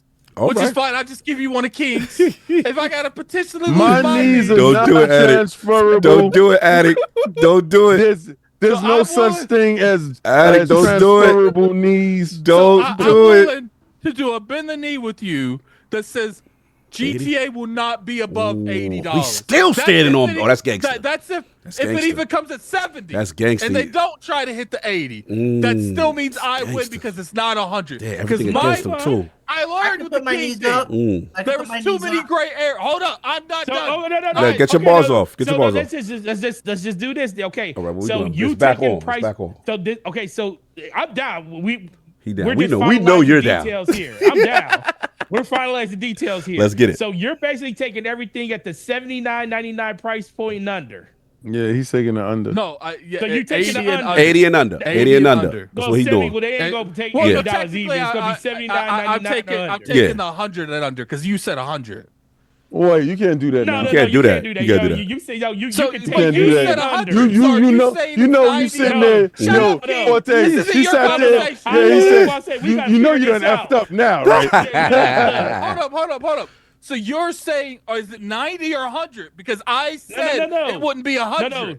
No. You said it won't be more than 80. You said it won't be more than 80. That's what you just said. That's the bet. That's what I heard. Are you saying it's going to be 90 or above? I think it's going to be 100. I got you, okay. But if I'm you're going to that win no confident, matter why what, because it's can't we definitely put going it to be more on? than It's 80. not going to be 100 or above. It could be $85. You're done, son. $85 I'm going to win because I know it's going to be more than 80. So just to clarify, you think all I'm saying is if you're so confident it's going to be above 80, no, it would be above 100. No, you're stop trying to backtrack. You're backtracking. No, I'm not backtracking. Literally, No. Rewind the tape. I said I'm going up your $100 for this. Let me tell you, Addict, listen. Negotiations are not your strong suit right now. Let me tell you what's going on here. Negotiations. Let me tell you what happened here. I'm very well at listening. You know, salespeople have to convince people to buy things that they didn't know they wanted. So I'm gonna tell you what you did. I literally jumped out of the plane right off the back and said $100. Mm-hmm. You said it was gonna be no more than $80. Mm-hmm. I'm like, okay. That isn't what that's what I heard with both of y'all. No, that's what you should have just came out the plane and said, Forte, it's not going to be no more than $100. You should have just said anything under $100. Mm-hmm. My opinion is it's not going to be above 80. Okay. But we standing on that or not? The bet that I put, if you back and listen to it, is I said I learned my stuff from King. Mm-hmm. I'm not doing that here. I'm going. It's not above 100. Right. And that's what my initial reaction to that conversation was. My opinion is it's not going to be. It's going to be $80. But that's not what you're saying. You're saying it's going to be 100. But you also just said, once again, listening. You also just said that you also win if it's $70. No, because it's under 80. But your conversation is it's not 100. That's what I'm arguing. But I'm not arguing for 70, 80 or... But if the price is over your number, I should still win. Your number is 100. My number isn't. What do you mean? Let me step in. Forte, I heard you had said you think it's going to be 100, right? GTA 6 was set the tone, right? Yes. I had heard the Addict said it's going to be 80. So in my opinion, as the neutral listener, the way I interpret what y'all said is that shut up, is that if let's say that the news comes out and it's $85 and $90, I interpreted none of y'all won because you said 100 and he said 80. Right. That's how I interpret y'all conversation. Unless y'all changing the rules now. That's what I'm doing. Okay. You said 100. I'm telling you it's not 100. That's my bend the knee. Take it or leave it. Wait, nah, Addict. That's not what you said. You said 80. You said 80. Realize he messed up. Yeah, you said 80, sir. So your only win condition is 80. Yo, Forte, he doing a fat tuck and roll. Yeah, that's a tuck and roll. You guys let me speak. Go ahead. Yes, I said I believe it's going to be 80. That's not what I wanted to do to bend the knee on. There's miscommunication. My bend the knees, it's not 100. This sounds like a tuck and roll. No, are you confident it's going to be 100 or not? No. You can't. No, it's either $100. Pick the price and stand on it. No. How are you going to tell me what I believe? No. You got to pick. You got to pick your price. You got to pick a price. It's going to be. You got. I think it's going to be 100, about but my you price. This is about your price. No, I get it, but that's not what you initially said. Y'all initially said a hard price. It's going to be 80, but I'm doing the bend the knee on that. It's not. So 100. then why don't you stand on 80? To stand on 80. The bend the knee that's not 100. Yeah, but why don't you stand on Addy? So it look like it's no bet, y'all. It look like it's no bet. All right, so we ain't got a bet. We ain't got a bet anymore. No, because scared. I literally just got You know through what? with You know it. what? No, Adam, no. let's debt this right now. Oh, You know what? oh, That's let me fine. finish this. That's Let me fine. finish this. That's No, hold up, fine. hold up. Before you speak. No, I gotta say this before All you right, say go ahead. Let him get it I off. literally just got put through with this king stuff saying, oh, taxes, this, that. No, we ain't doing that. It's a pure price point. Okay. You don't believe it's $100. You believe it's $100. I don't. You know what? That is the thing. We're not having this giant $30 gap. Just because I just because Addict. Yes. You know what? Fine. Oh. You know what? Fine. Oh. $100. No matter what, you get all the leverage on this. Oh. All of it. You It's have not all of it. leverage. It's either No, it's 100 you or can it's have- not. You can win. You can win. You say it's not going to be over $80. You can win if it's $89.99. I don't come in care. at 99.95. Yo, what if they come at 99 for you think you're gonna be done? No. But $99.99. That is also 100. We counted that as 100. it's $100. Okay. It's So rounded up basically, to the only nearest way Forte could win. Even if you went back, I literally said my part in that was it wouldn't be over 80. So it's literally you still would have lost because it would be over 80. What? What? Huh? You would have lost. You would have lost. I 'Cause it's literally over said 80. that GTA wouldn't be over 80. Yeah, and everybody That's what over here my saying that stance it would've is. been. And if it would have And been you'd 80, have came in you with would've lost. $80 and don't get the game. Oh my god. So look, No, the no, bet. no So taxes, the bend the nothing. knee is got to be $100. Yeah. Do we got that? No, Do we? Are we no doing taxes, that, Forte? Nothing. No, 99.99 still counts. $99.99. Yeah, 99. Okay. Yeah, All that's right. what it's Bend going the to knee's be. official. Y'all heard it here. It is April All this 6th. arguing for something that's going to be damn near 100%. It's going to be so hilarious because I'm going to listen to it when it happens. I'm going Attic is crashing out. I'm just going to tweet. Attic is being super The disingenuous. moment this happens, I just Crashing going out to is when tweet someone does something emoji out of eyes. pocket, someone acts out of pocket. I come on this podcast every week, 7 days. Well, how many years? How many weeks? And act the same exact way. You did that. This and I'm one- crashing out every week. You ain't crash out, but this was a finesse. I just You want was Attic smooth to with real- it though. I like how you did He it. I tried- like he how you tried did his it best. though. I like how you I got did. out that one. That was No, ill. no, he- I like And Forte stood on it. He's like, all right, cool, whatever. Listen, I like when he used me. Yes. And he was like, I just because- got out of something. Wait, I literally just got out of someone trying to get around it because of taxes. It's not happening this All time. right, we got you. We got I you, just killer. like how he just walked. He literally was walking down the street and forgot to turn right, and he had to find a way to backtrack. Yeah, to get back- to get back on but point to Siri where it was wasn't at. doing it fast enough. No, I listen, love it. Attic, I'm with you, I love- brotherhood. I love Bad Addict too. He the best. Yeah, I love this. This is what the show is all built on. I When you love say- being. I love it 100%. But guess what? I just want to leave you with this. What's that? Oh, People don't okay. Mario Kart's going to be 80. Mm-hmm. We don't know. We don't 100% know what the physical is going to be yet. We're going to have to wait for the tariffs to come. We definitely know tariffs are going to be in play when this game comes out. facts. Oh yeah, that's a So we're fact. That's a fact. Definitely, we definitely know that's That's gonna a be fact. So I case. see what you're doing. It's leading you. No, Okay. But we're not even talking about that. All right. We're just going to talk about initially when a game releases. Okay. Call of Duty was $70. How many people went out and bought the Vote edition of that game day one just to play it day That's one? not the conversation. We're No, talking no, about no. the base. Wait. Be quiet. No, be quiet. We're just talking about the Attic is right. We are talking about the base though. Okay. Yeah, we're only talking Yeah, about no, No, but Look say, at you trying to wiggle that listen, out. I know what We're talking about the main one. I know We're what talking about the Forte main is going to talk about. But go ahead, because he has metrics stating that dudes buy the highest edition of every game, regardless, and they're gonna go ahead. Forte. They do that Right. at launch, but I'm willing No, to no. bet you after the game No, comes no. out, more people pick up standard. No, oh, absolutely. But guess what? We're also talking about What? the biggest game that's coming out in the last 20 years.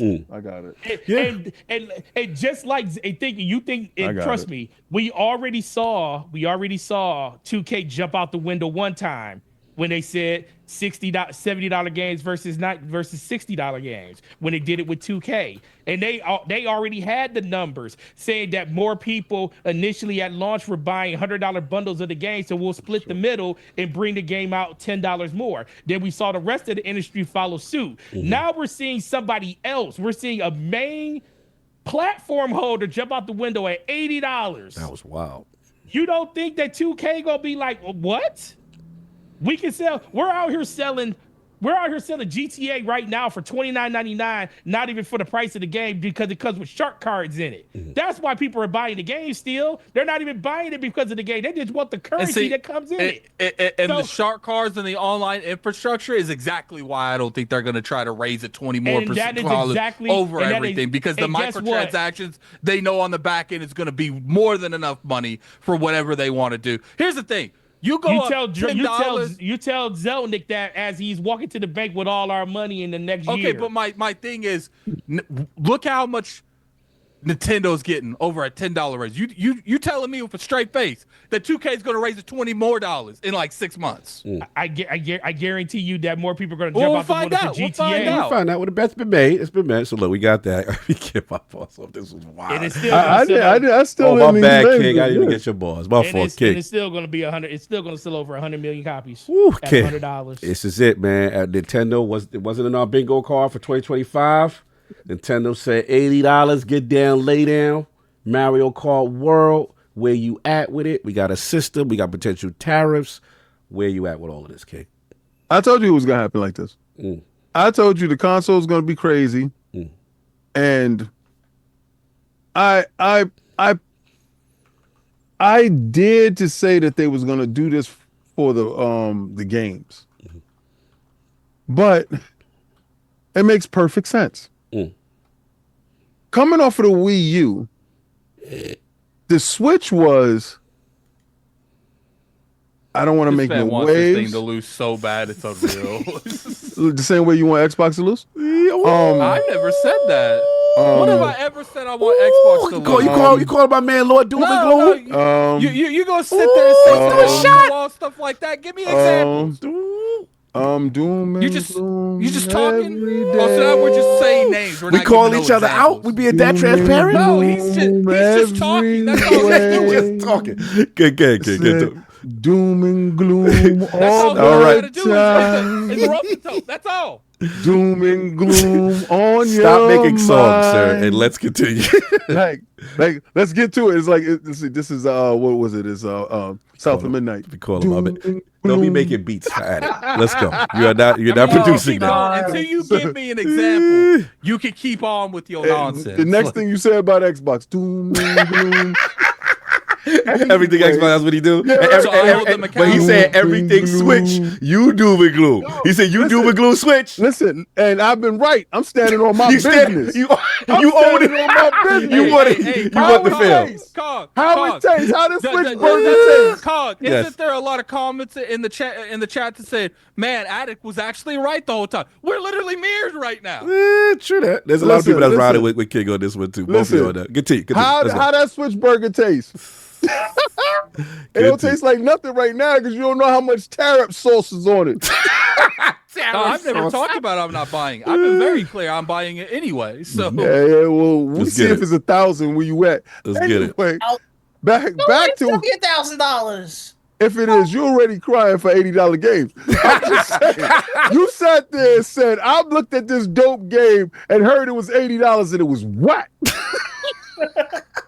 He said, why you gotta say tariff sauce? Yo, just sprinkle tariff sauce all over your Switch, son. Because you in trouble now. I don't want no sauce on my Switch, bro. You put tariff sauce on my joint. I told you what it was gonna be. So when dude said to me, yo, King, what's gonna happen? When they came off of the Wii U, it was all we just want to do is make our money, stay out of your way. Mm-hmm. We're trying to compete. We're going to be in our lane playing Labo and stuff like that. These dudes sold 140 million. They had a bug out moment. They said, we can do anything. They'll do anything. We got to buy cardboard. We got to. I will King, I'm with you on this part. I will agree with King that they are definitely on some. Bro, they high on their supply. You can't tell them that. Bro, when you got a dude who almost was broke, was out the game, and now is caking up billions. You can't tell them. You remember Trading Places? Yes. Imagine investor meetings. Imagine investor meetings talking to people that aren't familiar with Nintendo products. They just invest. Yeah, we sold them cardboard. You what? What? We sold the cardboard. And it worked. It's not even that, man. Tariff sauce. These dudes are the most egregious. They have done the most egregious. They said, yo, what was the worst thing that happened in video game history? He said, E.T.? Nah, not that.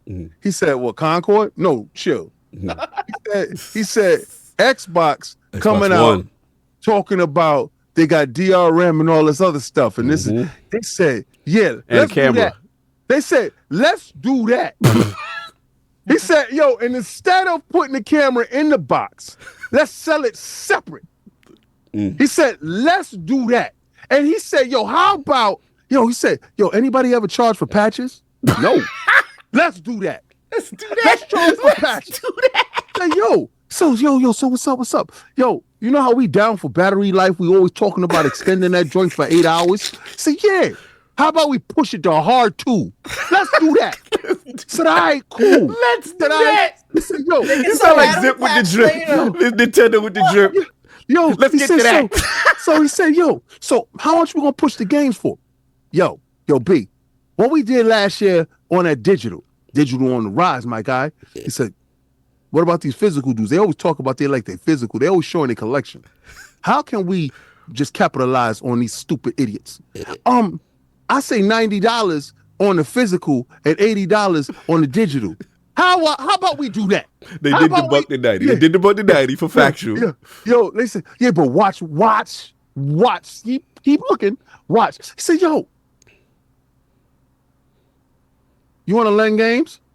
Yeah. All right. But they got to be in a family plan. They can only lend it if they're in the same room with the dude. How about we do that? They say, yo, that's genius. How about we have a Nintendo Direct with only 2 of our games and the rest everybody else? Let's do that. I called them out. Said, yo, Attic does not like we're gonna do the most to you. And you're gonna bend over and take it. Pause. Y'all still said, I'll buy that for $1. Y'all still said. But King, this is the most backlash they've ever got. But you know what they still doing? What? The price is still at the website. They don't care what you say. You know why? Because they know you just this. Yo, I ain't gonna front. King taking my balls. King taking my balls. I was about to go in. You know what they said? This is the icing on the cake. This is how I know Big Nintendo don't give 2 Fs. Everybody in the world is upset with our prices. How about we get some hometown cooking? He hooked up the whole region and locked the dudes. If you in Japan, we got a Switch for you. He ain't lying on that point. 330 for the team. They said nationalism. If Xbox came out and said for Americans only, all Xbox Series X for Americans only is $250 for the set. For the home team, Suwoo. You right. The Suwoo on Power. On Power. On the dead homies. On the dead homies.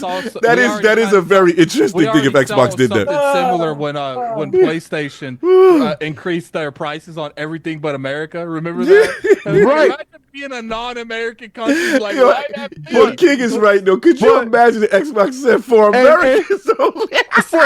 If you wave that red, white, and blue, we got some for you. And we locking y'all rest of y'all out. And you think you gonna buy this? You ain't getting this. King It's cooking. locked. King is cooking. It's You're on fire. locked. You're on And fire you with that. dude said, yes. Yes. On the dead homies. On the dead homies. For real. Nintendo is gangbanging actively with DRM in your face, laughing at you, filthy Americans.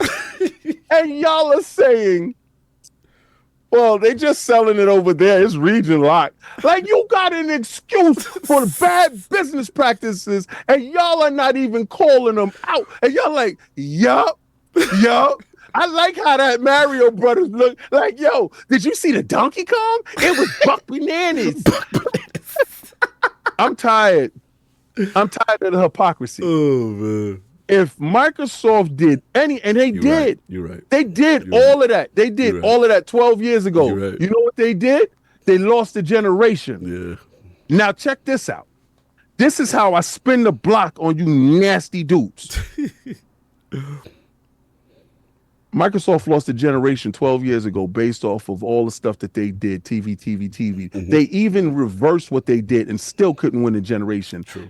Nintendo's not going to reverse a damn thing, and they're going to win the generation, and they're going to laugh at you. And guess what? Mm-hmm. You know how y'all sitting here trying to figure out how y'all going to juggle some ramen noodles for the week in order to go get your Switch at $500? You know how y'all doing that? Y'all sitting there like that. We're struggling. Yes, not talking about him. Okay. I'm talking about people in general. Yes. Right? People in general is trying to figure out how to get a second job for a Switch 2. You know what's happening in their home country? They ain't doing that. They ain't doing that. That's a fact. Let me get my bars. You stole all my joint. Damn, King, you on fire. Oh, look, I will say this. This is the most that backlash. American Series X sleeve though. The King just made me go. Yo, could you? I'm just visualizing like a red, white, and blue Series X, a Series S in red, white, and blue. It would be bad funny. That was the best Olympic Like track. a Series S looking like It comes. They don't have a Series S. It comes. America only. American flag wrap. That would be nasty, bro. And on the top of it, it said tariff free. With no tariff sauce. No tariff sauce over here. No tariff sauce sold over here. Look, man, I will say, yeah, it's hilarious. Like, somebody said the Series X Apollo Creed, yo, they stupid. So the whole thing. Remember that? Anyway, classic, y'all, classic. Yo, they said American Series. Yo, the chat is stupid. Anyway, I will say, yeah, this is probably the most backlash I've ever seen for them. Through all of this, I will say, man, this makes me appreciate Xbox big time. Only for the simple fact that free FPS boosts, auto HDR, cloud saves, play anywhere, Game Pass. Like, you can see the difference between the most consumer-friendly console versus the most anti. And I get it. Look, Nintendo got the games. People love it. It's a ravenous fan base. It's nostalgia. It's all of that. It's just I'm with King. It's just one of those things that, look, we don't know how the terrorist thing is going to play, and I get it. They're trying to protect themselves to see whatever. But I do feel when all is said and done, bro, they know you gonna fold. You are going to fold, and that's what it is. Just one of them things. Like, oh, you're not gonna buy that Mario Kart? You're not gonna buy that? They're gonna get real goofball on you real fast. Oh, you know what? One of those features. Yesterday's price is not today's price. You're gonna lay down. You're gonna pick it up.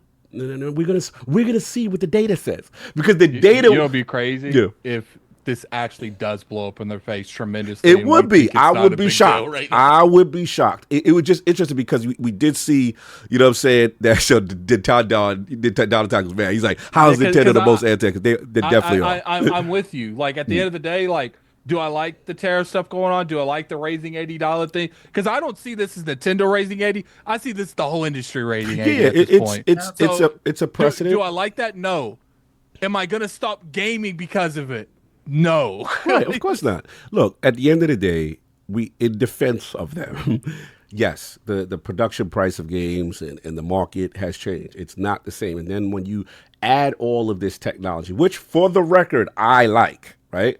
There's cost with that. You know what I'm saying? And now you got speeds. So Arcade was there. You talk about the loading speeds are fast. Like, but before that used to be the problem. They didn't really have no NVMe. They didn't have any of the technology to put things on par. So when you have that, they're not taking the cost. I really don't have a problem with the price of the console. I really don't. Honestly, for the tech that they're giving, I don't have a problem with that. My issue is, yeah, like it's a new era with this $80 joint. You know what I'm saying? And to Arcade joint, he didn't play the whole thing. I like Mario Kart. Mario Kart is a fun game. That's the most shiesty racing game going. It's hilarious. Get your red shell, get people mad, you know, that kind of thing. I do want to see them in that Forza Horizon.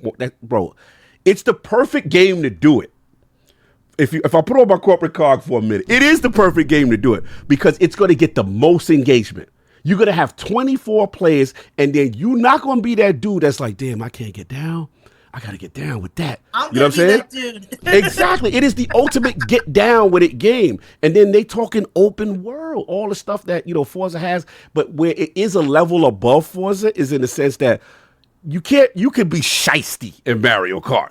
Like, you could be evil and create rivalries, and you could do this on the way to the next race in an open world. Like, that's going to hit different. You play the different modes. The knockout, the border roll is going to be crazy. So, look, I agree with King, man. I just think that at the end of the day, the data that they've got from whether it be Tears of the Kingdom and all the other stuff with the $7 stuff, they've proven our base will buy this. And, yeah, you will kick and scratch now. You know what I'm saying? But you're going to bend the knee. Now, the only thing I will admit, Attic, if it changes, is if these tariffs happen and it is really absurd. If they hit like a $600 price point, the market will hit them. And it's going to get interesting for that. But that's all I got. That's all I got. Bigger question I have real quick. What's up? The question I have real quick is, and this is really to you, King. Let's say this tariff happens, right? And then let's say like giant repercussions and America and all of them, like, it ended up rescinding the tariffs in like 6 months because like serious negotiating in the world. I don't even think the tariffs was going to last a month. Do you think? Well, okay. Regardless, let's say they raise it to 600. Do you think they lower it once it's out, or do you think they keep that tariff? No. Nintendo's price point is egregious for the tech that's inside the box and everything that's going on. For the hardware? Yeah. Wow. Yeah. That old last tag and the stuff that's going on in that box. They believe. I mean, Nintendo themselves agree because it's $350 in their home country. Exactly. they told you what the real price is, $330. Because they're gonna sell it just a little bit above cost to them. They're probably making what, $10 on a console over there. So, in order to get a greater foothold in their home base, but I don't think so. I don't think that they keep that price. If tariffs affect their import price to America, I don't think so. I think once the tariffs is rescinded or they come out and work out a deal, they'll go back to whatever the normal price was that it was going to sell it for. Now, if they did do this $100 thing as like a premature thing on like tariffs from the $330 to the $450, do they go to what they're actually supposed to charge it, or do they go back to the $450? No, they're gonna go back to $450. They're going back to whatever their initial price point is, regardless of what. Because it's okay. So whatever suggested retail price is that you stamped and you put out there, when you bring it into the country, you have already declared at the price point that it is. Right, so when Nintendo's new slogan is "No Diddy, but brace yourself." Facts, right? Yeah, no, I get it. Yeah. And I think one of the new items inside Mario Kart is baby oil. Yo, you Bessie. Look, anyway, all last thing I'll say is just that oil slick. That was nasty work. You know, the only thing is, look, the upgrade stuff I do have a little issue with. I like that some games they put a feature, right?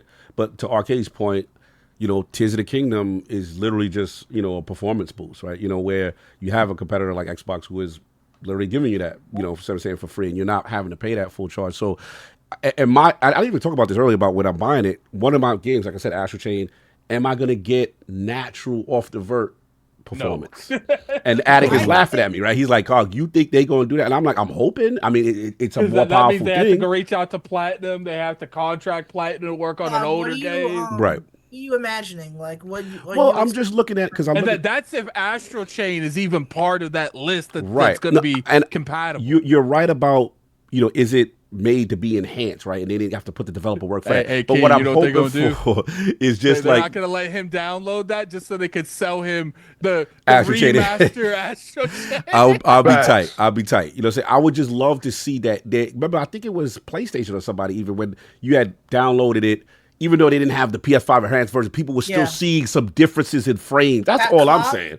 That's what you're going to be seeing, I imagine. That's what I'm hoping. That's what I'm hoping. I think what you're going to see is... You ain't going to say difference in anything. You're going to see the game running how the Switch intended it to run. Right. At locked frames. And that's pretty much it. Probably without an unlocked frame rate, which is probably right. So that was that thing. It's just like, again, just little things they keep doing. You're going to put that game in. That game going to say, Switch 1 mode. He's gonna put. It's gonna run just like this. He's gonna put that Astro Chain in his Switch 2, and it's gonna say not compatible. No, I mean there's a chance. There's a list right now. They hit me in the chat and saying there's a list about compatible. Let's get these super chats, and then we gotta get the let's get out of here. We got because I'm gonna have to skip the ROG Ally. It was just a tease, y'all. I'm sorry, it was a tease. That they're dropping. We already kind of knew, but this time they were a little bit more vocal about it. ROG Ally X. All I was going to just say on it was that it looks like the rumors could be that it is actually the Ally 2. And, I'm excited for that. And as a ROG Ally only, it's going to use the Z2, hopefully Extreme. I'm curious about the price now. If they $1,000. Right, with the price now. Everything changes with this type of situation. I'm good with my Steam Deck. So you good, but I am a ROG Ally guy. I want to see what that does. So that was pretty much what I was going to say. So we can wrap that up. Let's get to super chats to that. We got an angry RoadToTokyo in there to correct us on misinformation. Yeah, he tried to come on, but it's like we already going too late. Yeah, we went super late. Don, stop. You stop making excuses for these dudes running the old playbook. I don't know if it's going to be negative or positive. No, some things he agreed with. No, but he did correct some things. He's got in the super chat. So he said that Robert was putting out misinformation too. I don't know what that was about. Yo, God, what's up? They using my move that I was using, Baby Paw. Yeah, Baby Paw. They using Baby Paw now in 2025. Man, we know the move, bro. It's all good. It's all good. So look, let's get these. So shout out to Chancleta Mangul, $2 super chat. I think these should be based on the June 5th price. We already got the bet. It's done now. Yeah. D Horn thread with the sex. Oh, this guy. Cog with that collar. I'm gonna bring the leash. This guy here. Yosemite Blam. Diddy Kong will get at it. We got that as the super chat of the night. New Zombie $5 super chat. I'm glad Nintendo went full price gouging, to be honest. No Zelda, no Mario, no Metroid. I don't know if you know I was even hyped in the first place. Hold this L. Hashtag consumer power. He is with Arcade. Flight 116 with the $2 super chat. PlayStation knees. Just letting y'all know. All right. Hollywood rules, like these nuts, I guess. Hollywood rules, $2 super chat. Agree, King. First time they're competing since GameCube. All right. Shout out to RoadToTokyo. Here comes the long list of edits and corrections. Strategy Fighter 6 has higher res and textures than the Series S. Yes, I did mention that. I did some comparison videos. Champagne Supernova, $2 super chat. Is Cog waxing South of Midnight for Road to Tokyo? Yo, you are wildin'. Chris with the $5 super chat. To Addict's point, nobody ever accused Nintendo of caring about consumers. They slide under the radar, but straight up might be the worst one. Lord Metroid, $2 super chat. OF, what's OF? Is going to be lit on the Switch too. OnlyFans. Cheeks time. Hey, yo. Yep. Hit that cash app. No camera for you. Daring one. Oh, a different kind of Mario Party. Yeah, he played his own Mario Party. These tariffs absolutely are going to torpedo the Switch launch. RoadToTokyo follows with chat. Didn't remember Nintendo fans bending the knee for the Wii U or the 3DS before the price drop. We not PlayStation fans. It's all right. Evermore, $5 super chat. 2 questions. Will devs complain about having to optimize for Series S ports? I know what you're doing. Or do folks accuse the Switch 2 of holding back the generation? Yo, Switch, I mean, don't complain about anything. Yeah, little man walk for y'all can run. Yo, facts. Shout out to RoadToTokyo, $10. He was this way. He was itching to get it. Hell no. Send me the link. Gotta correct all this misinformation. All right. Chancleta Mangu, $2 super chat. Gamers are in an abusive relationship with Nintendo. Donataku, point number 1. Nintendo wasn't using Tears of the Kingdom as a test. It's the only $70 game on Switch One because it's only 32-bit cartridge. Number 2 point of his $5 super chat, these new cartridges are making the new speeds so they're more costly.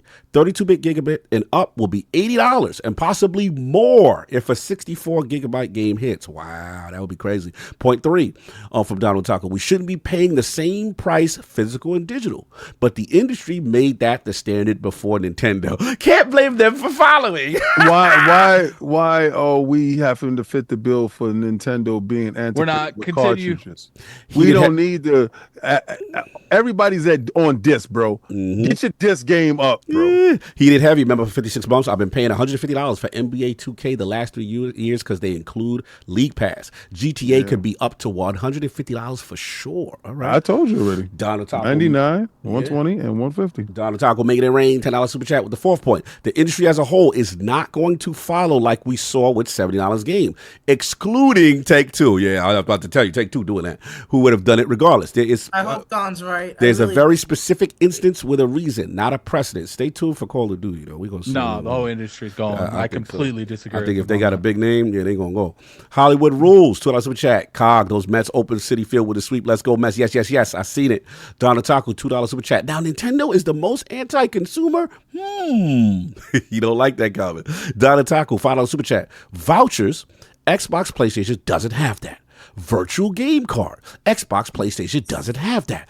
Game share, Xbox, PlayStation doesn't have that. GameCube added it with extra charge. What's up? Can I comment on the vouchers real quick? Yes, please. The vouchers were don't work on the Switch too. They don't. I know they don't work on the Switch too, but I feel like if the prices keep going up and Nintendo they're not getting the sales they want, I could easily see like a Switch 2 version of the vouchers come out. Where I think there's going to be vouchers for Switch 2. Yeah. It's just they're not going to let the Switch 1 vouchers carry over to the Switch 2. Well, of course. I feel like it's going to go be like $120 vouchers and you get 2 $80 games. All right.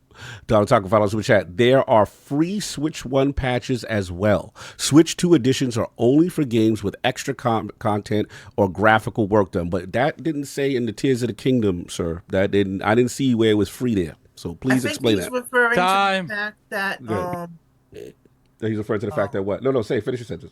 Okay, I think he's referring to the fact that both Breath of the Wild and Tears of the Kingdom have support with the new mobile app thing. But you can get like a GPS map and like new voice memories or something. It's not just performance boost. Shout out for the $10. They should let me opt out of that so I don't buy it, so I have to pay for it. Shout out to the $10 for that. Donataku, $2. King, show me a reliable, cheap alternative to cartridges. Show you a reliable, cheap alternative to cartridges? Disc. Okay. Go.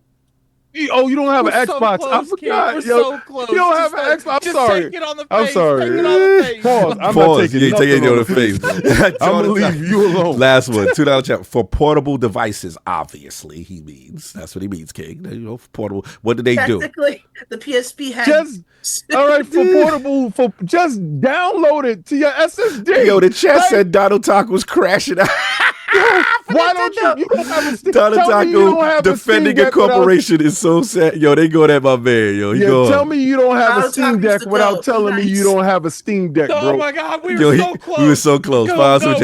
Go. No, but there are patches for games they didn't show, like Pokemon Scarlet, Violet, that are free. God bless. You're in there. You like paying. They're free until you turn on your console. And if they're free, that's good. That's good. And then you're gonna get hit with that check engine light, and then Cash App button gonna light up on you. No, he's just pointing out there are some free ones. It's all good. All right, so that's it's the Cash App. It's the Cash App. Let's get up out of here. This is a stupid long show. You're stranger to danger. Yeah, Arcade, where can the fine people find you? Thank you for giving us the exclusive behind-the-scenes, hands-on, one of the first to play Nintendo Switch 2. Where can the fine people find you? What you got going on, sir? Yeah, maybe the last. Kingsman, I'm probably not going to touch your Switch 2 till next year anyway. But thank you guys so much for letting me talk on the show. Major shout out to RoadToTokyo again for both the additional information and context he gave towards the end. And for I'm a crash out. I got Nintendo money. Don't play with me. Nintendo got your money. Don't play with them. That was funny. That was funny though. I like that he crashing out. You better stop using their name in vain. That was funny. But you can find me on Twitter at RK1283. Ow! On LOGNET, and continue to see more articles, editorials, and everything from everybody. And it was really fun being on the show today. Thank you for having me on. Yes, blessings. And hopefully I was able to answer any questions. Nah, you did a good job, brother. You did a fantastic job. I want our meme dude to put a picture of me with RoadToTokyo, and it says, "You crashed it out. Is this your first time?" That would be the way. If Astro Parrot was there, it would have been up in seconds. Astro, I want RoadToTokyo with the Pirates of the Caribbean meme where it says, "Is this your first time?" Is this your first time? Crash it out, and RoadToTokyo's right. Shout out to our man Soil Tech, Lords of Gaming in the building. Yeah, he did a good job, man. Okay, appreciate you, brothers, taking the time, getting into that Nintendo building again. You also said the Lords got some kudos from a couple of developers that they saw you with the Lords of Gaming logo shirt. You know what I'm saying? Project Red, they recognized the Lords of Gaming shirt, and they gave that's fine. A shout out to you and the general. Oh, that's what's up. Man. Salute to them. Blessings to them. Always good to see the developers that we get a chance to cover the games and talk about the games. Show some love to the realm. Always love. Forte, the homie. Crash it out on bed, bending knees, standing on business. Doesn't even matter. Standing on business. Doesn't even matter. He's like, I take whatever you gonna throw at me. I'm gonna do it. Yeah, I'm very looking forward to taking my GameStop knees. Ooh. That's fine. Does Addy get a voucher if he beat you? Yo. Listen, man. Addict feeling spicy today, and that's okay. I like when he has that type of energy. It makes it all that much better. I love when you scraping the scale. So much better to take your knees that way. Yeah, knees are. Hey, they say a dish is best well served cold. And, you gonna put your knees on ice. Oh I'm my telling God. you, man. I ain't got no problem. I like being a part of this. So this is like the first What's time. funny is this chat acts like they want me to not wow out, but they love you well out. Oh no, they love you wild out, bro. They love you wild. They love you. That whole treehouse thing had them popping. Yeah, they was mad. It's like, yo, it was literally a treehouse yesterday. No, see, what I was trying to tell them, if they were ever pay attention, I said they weren't doing tree houses before, and they did tree houses back to back. Oh, it's literally a tree house. I just told you that, but. Why am I even paying these dudes any mind? They just want to go at me. They just want to make me 98%. He's crashing out. Yo, you just notice I just got to just be quiet with that dude. Yeah. Good to you. So that's it. Where they can find you, bro? Man, they can find me DPS Podcast Thursday with the homie Slumbo Backslap. Always a great time. Check me out at Gaming Forte on the YouTube channel. Same place on Twitter or X or Blue Skies, wherever you frequent yourself during all of these conversations, but wherever you frequent yourself, right? But I appreciate everybody in here. It was a great show. Can't wait to do it again next week with you guys. And something crazy. Maybe we'll find out that the Switch only went up $50 next week. That would be interesting to what it actually is. Please just be that.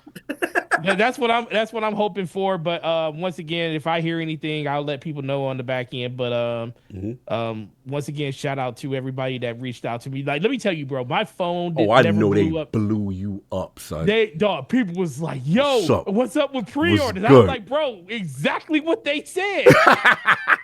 Dudes are trying to get the drop. More. They was like, so what does this mean? Does this mean? I was like, listen, I'll let you know when something happens. It's gonna be well. What about? I say, listen, man, just be happy that Nintendo decided to say we ain't gonna screw y'all after you already put money down. Shut up, dude. Oh, that would have been so awful. They put the pre-orders up, and then suddenly everyone's credit card goes, "Wait, why is there an extra 200?" I just don't like that kid calling at the Cash App button. That Hey, was wild. listen, Nintendo know what they can get away with, and you know, and they're gonna put out a number that the market can bear, and I'll let you guys know.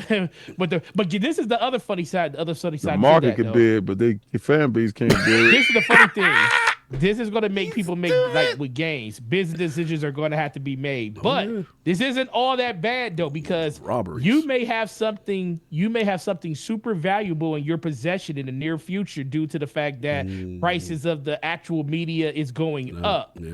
That means your stuff that you own, your Series X, your PS5 Pro, all of those things, if you want to get rid of them, that price goes up too. So I wouldn't be surprised to see if the tariffs do go into effect like that and the price of the Switch 2 does go up. GameStop had a marketing ploy out there where they were actually giving people a certain amount for Switches. I wouldn't be surprised if that changes, you know, due to the fact that, you know, the system's going to be worth more now because of that. So, you know, it's never always got to look at the bright side of the situation. You never know what's going to happen until it actually happens. No doubt. Yo, Realm, everybody said, yo, they love this episode. He's like, yo, fun episode. Y'all entertaining. We love Addict Crash Outs. Great show, guys.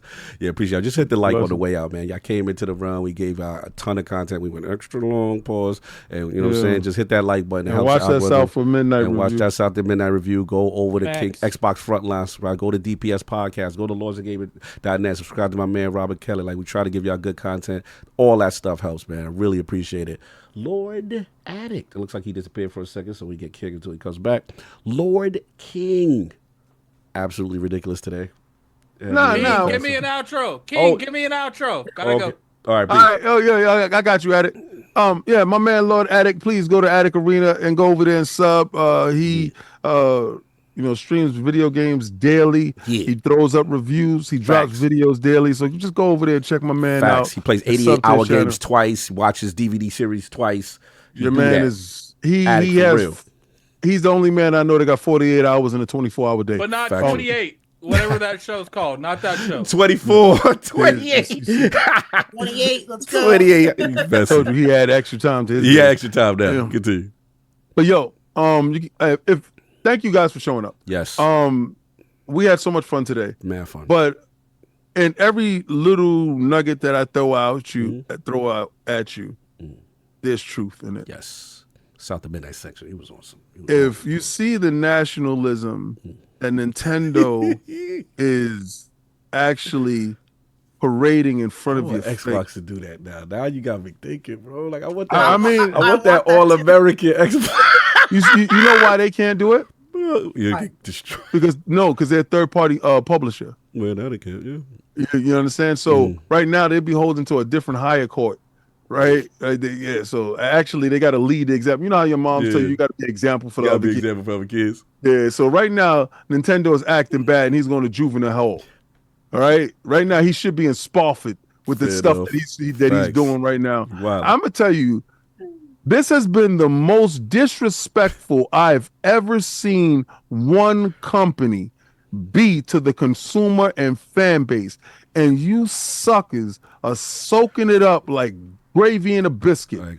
You want more gravy? Yeah, listen to the hypocrisy. They got me. I knew what was going on. God, listen to the hypocrisy. I'm buying too. All right, that part. I'm buying too. That part. I'm telling you. I see what they're doing, and I said, okay, and what? Yoshi like you thought this was gonna stop me? Yeah, Yoshi was. Yoshi got something to say. First of all, I would like to thank the Academy and everybody out here that supports Nintendo through these trying times and making sure that we make sure that all of our consumers have an amazing gaming experience, one that will transcend generation after generation, so they can have their kids follow in the footsteps of other Nintendo gamers. I wanted to say thank you for Nintendo allowing me to be the first person that they showed during their Nintendo Direct. Yes, Yoshi was the first thing on screen. When they showed me in Mario Kart before they even showed the name of the game. That is because true. I am Yoshi and I You appreciate all him. of you guys. You are him. And I also, thanks, Lil. They can play the most. They play the music on Yoshi now. Yeah, wrap it up, P.